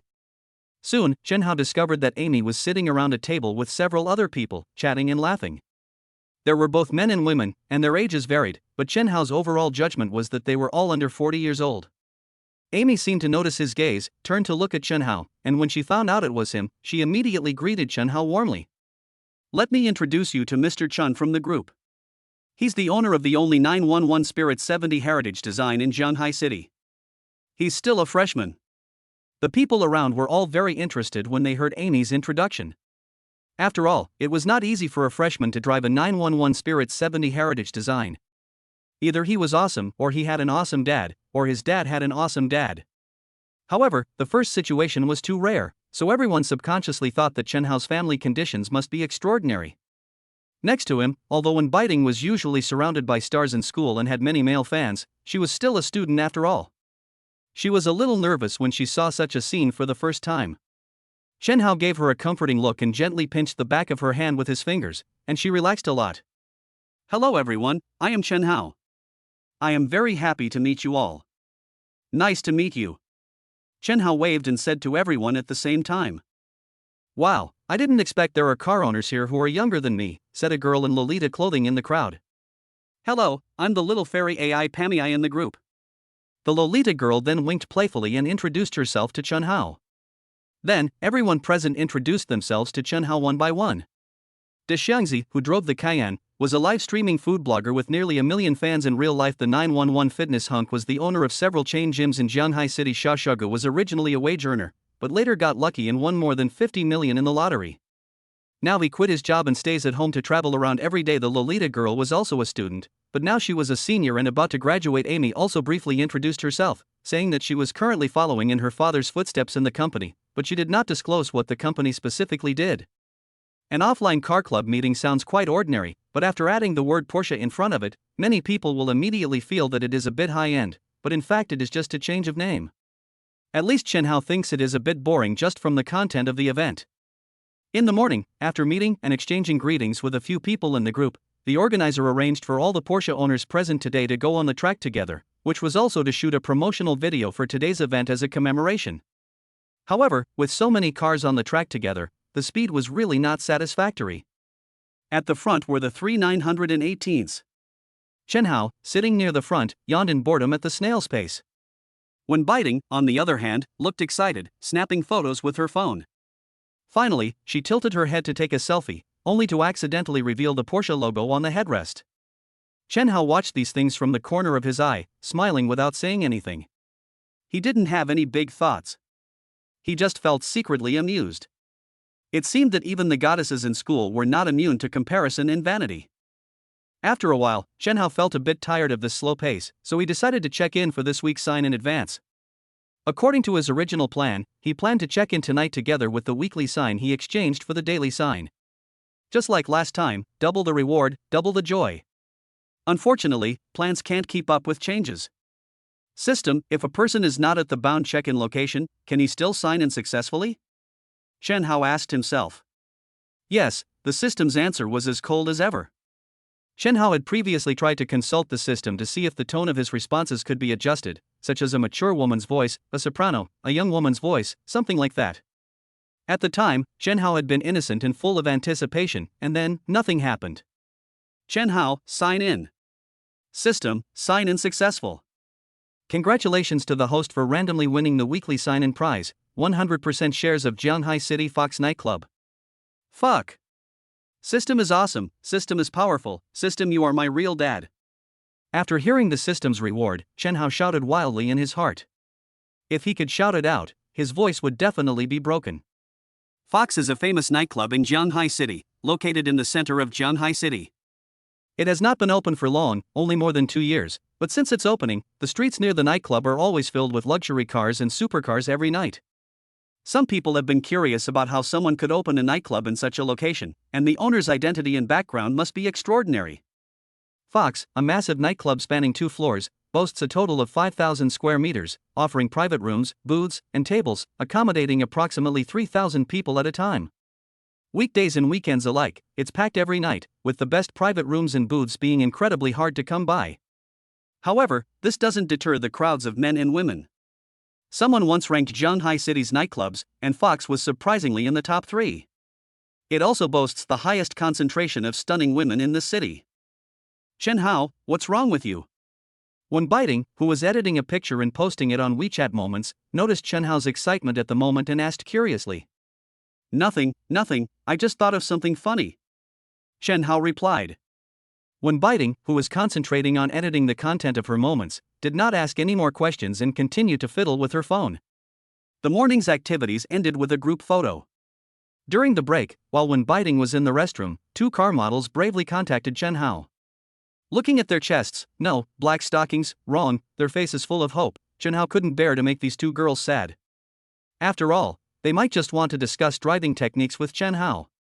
What bad intentions could they have? At noon, the organizer provided a buffet lunch at the Ruihai Hotel next to the Jianghai racing circuit. Chen Hao and several fellow writers he had just met in the morning gathered at a table. How about it, brother Chen?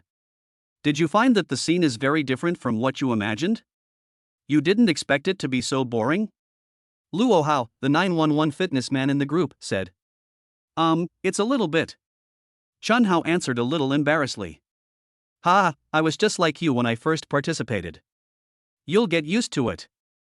Dak Xiangzi also laughed. Chen Hao chatted and laughed with a few people. As for When Biting, despite her initial nervousness and discomfort, she quickly blended in with the female car owners or their girlfriends. It felt like they were long-lost best friends, and Chen Hao was stunned by the sight. Chapter 42: Amy's Troubles.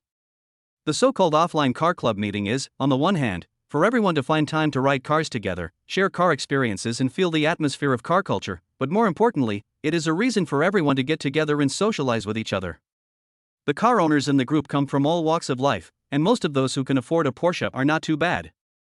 Sometimes business matters or money-making opportunities are often found in such simple communication. Often, a word or a demand from others can make you a small profit or even a big profit.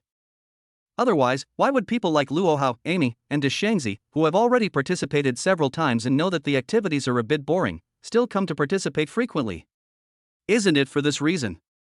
So this is why business owners, even if they have no money, have to take out a loan to buy a good car. Even if the car they buy is gathering dust at home, they have to buy one. With this car, the business may not be successful, but at least they have the qualifications to enter the market, and others will think that you are in the same circle as them, which can reduce a lot of ineffective social interactions. Just like the joke advertisement of a certain car manufacturer, you don't need to say much, XXX will speak for you. Originally, for a car of the 911 Spirit 70 Heritage Designs level, people like Amy might not pay attention to Chen Hao. After all, she herself drives a 918 Spider worth more than 10 million yuan. Birds of a feather flock together, and her friends around her may not drive cars of this level either, but they are not far behind. Amy values Chen Hao's future potential more.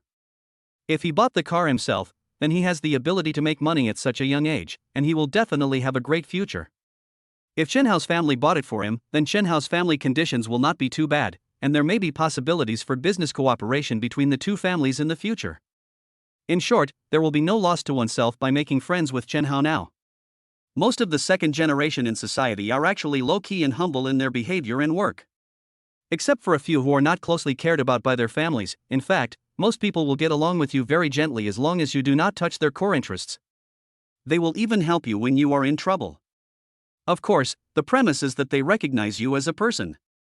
However, Amy never expected that in the near future, her small action today would help her and her family's company to come back to life when it was on the verge of extinction. Chen Hao didn't know what Amy was thinking, and even if he did, he wouldn't care. After all, he was a man with a system. He didn't think the 911 Spirit 70 Heritage design was his destination. He believed that in the future, even a Pagani, Apollo, or Bugatti would just be a grocery shopping car for him. If he didn't have this confidence, he felt that the system could have changed its owner as soon as possible. Just when everyone was chatting animatedly, Chen Hao noticed that several people's gazes had shifted to behind him, and their expressions were very complicated, as if they were afraid, a little disgusted, and even a hint of envy. "Hey, brother, are you all here?" The owner of the voice came from far away and finally stood next to Chen Hao. Chen Hao quickly observed that the other party was a man with a shaved head, probably in his early 30s. His appearance and figure were not outstanding, but the look in his eyes seemed full of arrogance. Even in the tone of his greeting when he greeted everyone, Chen Hao could clearly feel the contempt, giving people a feeling of contempt. After waiting for a while, the flat-headed man saw that no one paid any attention to him, but he didn't care. Instead, he said to Amy, "Amy, long time no see. I wonder how your uncle is doing recently." Please give him my regards. When I have time, I will pay him a visit. Our two families should get closer. Amy frowned and said coldly, "No need, you should just take care of yourself. You don't need to worry about our family's affairs." Seeing Amy's cold attitude, a chill seemed to flash across the eyes of the short-haired man, but he quickly returned to normal, laughed twice and left. Before leaving, he deliberately glanced at Chen Hao, as if he was very curious about his identity. After the crew-haired man had walked away, the girl in Lolita grumbled, "How could we run into him? What a bummer." Chen Hao was curious about the identity of the man with the flat head. Luo Hao at the side whispered to explain to Chen Hao that this man with the flat head was the prince of the group. His full name was Liang Yaohua. His father was the owner of a well-known construction company in Zhanghai City. The family assets exceeded 1 billion. Among the people present, except Amy's family with more than 1 billion, Luo Hao had the highest assets, but only a few hundred million, which was far from 1 billion. What's more, it was said that Liang Yaohua's grandfather was a deputy ministerial-level cadre in Zhanghai City. He held astonishing power. Therefore, most people, whether they believed it or not, were a little afraid of Liang Yaohua and did not dare to offend him easily. Originally, you couldn't afford to mess with someone like that, so you just had to avoid him. But sometimes, the very thing you're trying to avoid comes crashing down on you, and Amy was unlucky enough to be caught in the crossfire. Liang Yaohua wouldn't have gotten involved in the family business. If he had the time, he'd be out doing evil with his cronies. I heard he'd forced several women in bars to have sex with him because they were drunk and unaware, and some even seemed to have been drugged. Most of the women, however, had to endure the consequences because of the power behind Liang Yaohua's family. Even if there were one or two who made a scene, they were eventually dismissed by Liang Yaohua's powerful legal team and the subsequent online rumors. Amy never expected that some time ago, Liang Yaohua, for some unknown reason, suddenly had the urge to accompany his family to attend an industry business evening party, and he fell in love with Amy at first sight. Amy naturally wouldn't be with a man like him, but due to her business reputation, she tried her best to restrain herself and deal with him. But after Amy politely rejected him, Liang Yaohua not only didn't give up, but became even more persistent, even making a harsh statement that any man who got too close to Amy would be against him. This gave Amy a headache, and she hated Liang Yaohua even more from then on. After listening to this, Chen Hao shrugged. Although he had no intention of pursuing Amy, he did not care about Liang Yaohua's harsh words. If the other party dared to cause trouble, Chen Hao, who had the system, would definitely let him know why the flowers were so red. The afternoon's activities were a bit more interesting than the morning's. A dedicated racing driver would first teach Chen Hao how to better drive the 911 Spirit 70 Heritage design on a simulator and how to increase his speed. Then, during the race, the driver would sit in the passenger seat and help Chen Hao improve his performance. Of course, Chen Hao wasn't the only car on the track, several others had already started. Chen Hao was also told not to overtake the car in front. While that might have been a bit of a letdown, it was Chen Hao's first time on the track, so he still had a blast. In the evening, the organizers provided a buffet dinner at the hotel next to the racetrack, but the selection was significantly expanded compared to lunch. Everyone had driven, and many cars only had 2 berths, making it difficult to call a designated driver. So, no one drank alcohol, but simply grabbed some food and continued to chat. Chapter 43 Parking Incident. Except for Chen Hao, several people already knew each other. After not seeing each other for a long time, everyone had a very happy chat. At the same time, no one neglected Chen Hao and still inserted some topics for him to join in. However, from time to time, they would exchange subtle glances, realizing that Chen Hao was something special. Several times, they deliberately tried to bring the conversation back to Chen Hao, but he either ignored them or quietly resolved the situation. This was truly flawless, impervious to criticism. This made everyone look at Chen Hao with even greater respect, believing that ordinary families couldn't produce such talent. Of course, there was no ill intention in asking these questions indirectly. They just wanted to understand Chen Hao's background in advance and see if there was any possibility of cooperation in the future. This was also the subconscious reaction of these people who had been in the business world for a long time. The dinner quickly ended, leaving everyone feeling somewhat unsatisfied. Xiaoxia suggested changing venues, which immediately won unanimous approval. However, Chen Hao looked puzzled at the location. It was the Fox nightclub. Glancing at Wen biting beside him and seeing she didn't show any dissatisfaction, Chen Hao joined in. Zhanghai City at night is less solemn than during the day. When the disguise is removed, it is full of decadence, bright lights, wine and women's revelry. Chen Hao and his group drove a row of Porsches towards Fox. This scene was not a big deal at the racetrack, but once they arrived in the city, it still looked very spectacular. Many passers-by stopped to watch, or some simply took pictures. The road was much more comfortable to drive on at night than during the day, and Chen Hao and his friends soon arrived at the entrance of Fox nightclub. As the most exclusive nightclub in Jianghai City, Fox's parking lot and the streets on either side are filled every night with luxury cars and supercars. Even ordinary Mercedes-Benzes, BMWs, and Autos are so expensive that even the owners themselves would be embarrassed to drive in. Here, a simple Porsche is just an admission ticket. Among the group, apart from Amy's 918 Spider, which attracted a lot of attention when it first arrived, cars like Chen Hao's 911 Spirit 70 Heritage design were just okay, but not very eye-catching. However, many people thought that the olive-colored paint job was very eye-catching and planned to imitate it. Chen Hao didn't know much about cars, but he roughly estimated that the combined value of all the luxury cars and supercars present was probably over 100 million. This showed that Jianghai City was still full of wealthy people. Parking spaces around Fox are very tight. After all, people who park there don't care what car you drive and will just take up any empty space. Chen Hao even saw that some parking spaces on both sides of the road had people standing there in advance, manually reserving the spaces before cars arrived. Fortunately, Amy and the others were lucky enough to find parking spaces, even though they weren't next to each other. Chen Hao, who was at the back, wasn't in a hurry. After everyone else parked, he said hello and then went to find a place to park on his own. At the entrance, Niu Junjie, the general manager of Fox nightclub, stood in a suit and tie, sweating profusely. He wiped the sweat from his forehead with a tissue, his eyes constantly scanning the surroundings. Unfortunately, the night lights were dim, and coupled with the dazzling light show at the entrance of Fox, he couldn't find the person he was waiting for. Fox's former boss did not come to inspect Fox every day. When he was not there, Niu Junjie was mainly in charge of all aspects of managing Fox. Recently, the boss of Fox was on a business trip abroad. Niu Junjie suddenly received a call from the boss of Fox this evening. The other party told him that Fox had been sold by himself because someone offered him a price that he could not refuse, so Fox officially changed hands from now on. In the 2 or 3 years that Niu Junjie followed the boss of Fox, although there were some small operations behind the scenes, his merits outweighed his flaws. He managed the entire Fox very well and was very respectful to the boss of Fox. So when the two were about to hang up the phone, the boss of Fox said earnestly, "Junjie, I am not the boss of Fox now, and many things in the past have been glossed over. But the identity and background of this new boss is extraordinary. If you work hard under him, you may have the possibility of making further progress in the future." Fox boss's words both warned Niu Junjie, telling him that he knew all the things Niu had done in the past, but he just turned a blind eye and did not pursue the matter. On the other hand, they also hinted to him that the new boss had an extraordinary identity, and he'd better put away the things he had done in the past that were not up to public scrutiny, otherwise he would have to bear the consequences himself. Niu Junjie was both shocked and somewhat apprehensive by the call from the Fox owner. He hadn't expected Fox to be sold so soon, just a few years after its founding.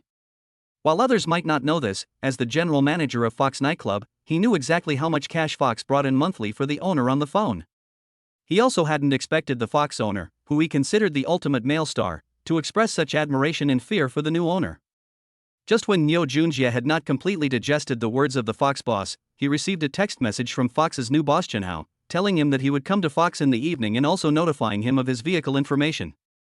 Niu Junjie was feeling a little nervous at this moment. He didn't know what kind of person this new boss was. He didn't want to quit this job unless it was absolutely necessary. Not to mention that the salary at Fox was much higher than that at other nightclubs. The gifts given by suppliers during the holidays alone made Niu Junjie very satisfied. While Niu Junjie was thinking about something, a Ferrari 488 suddenly pulled in, occupying the parking space that Niu Junjie had originally intended for his new boss. Before Niu Junjie could give any further instructions, the security guard who was waiting nearby came up and said, "Hello, sir, parking is not allowed here. Please leave as soon as possible." Hearing this, the owner of the Ferrari 488 lowered his window and said with dissatisfaction, "I came here today to make a purchase.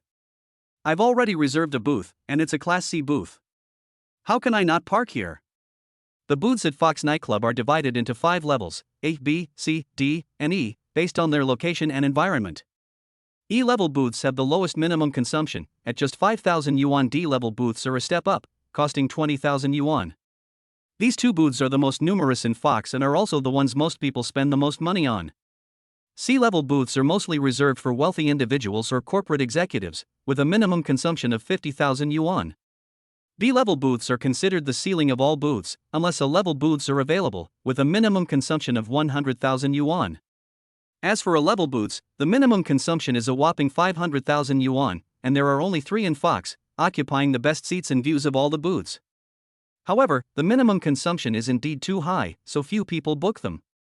As for those private rooms, there is a natural distinction between the consumers inside and the people in the booths. The purposes of their coming to the nightclub are also different, so there is no way to compare them. Of course, the above prices are just normal prices. If you want to book these booths during festivals, you not only need to meet the minimum consumption, but also have connections, and the minimum consumption will increase several times. The security guard glanced at Wen Junjie, who had an expressionless face, and understood what was going on. Sorry, this is the company's policy. Even if you've reserved a Class B booth, you can't park here. The Ferrari 488 owner felt a bit embarrassed when he heard the security guard's response. After all, he had just boasted to the pretty woman in the passenger seat, dressed in a cool outfit, about how much he could cover up for himself. He hadn't expected to be confronted with something like this right after he'd finished. He felt a burning sensation on his face, and he was too embarrassed to even look at the woman next to him. However, he had just spoken to the girl, and it would be embarrassing to leave like this. He remembered that his friend had told him that the general manager of Fox nightclub was Nyo Junjie. So he had an idea. Do you know who I know? Nyo Junjie, does Mr. Nyo know him? He's the general manager of your Fox and also my good brother. If you don't want to cause trouble, leave now. I'll stay here for tonight, or I'll tell Mr. Nyo about this, and you'll never work here again. The security guard's mouth twitched slightly, and he tried hard to suppress the urge to laugh out loud. He glanced at Nyo Junjie, whose face was obviously darker, and his attitude became more resolute. Don't talk about this, it's useless. Move away. Seeing the security guard's attitude change, the Ferrari 488 owner also became a little anxious. No. No. No, how about this? I'll give you 200 yuan. The security guard had a blank expression on his face. If 200 doesn't work, then 500. The security guard still ignored him. Gritting his teeth, the Ferrari 488 owner said in a deep voice, then it's 1,000. Or 2,000. Don't go too far. You should know when to stop and don't be too greedy. The security guard had actually been tempted when the Ferrari 488 owner called out 500, but he couldn't help it when he thought of general manager Nyo Junjie standing next to him. When the price reached 2,000, the security guard's heart was already bleeding. This was all his money, which would have been pocketed by him at other times. Thinking of this, the security guard felt a strong and nameless anger in his heart, and the Ferrari 488 owner became the perfect target for this nameless anger. Get out of here. I told you not to stop, don't you understand? If you don't leave, I'll kill you. The Ferrari 488 owner didn't expect the security guard to be so stubborn. He was at his wit's end and had to steer the car in reverse, cursing non-stop. You stupid guy, you don't know how to make money when you have it. You're such an idiot. I'm just idioting around here to avoid lowering my IQ. After a while, the owner of the Ferrari 488 disappeared. The security guard was about to turn around and return to his position when he suddenly heard a huge engine sound like a tractor. A Porsche GT3 RS parked in the space that had just been vacated.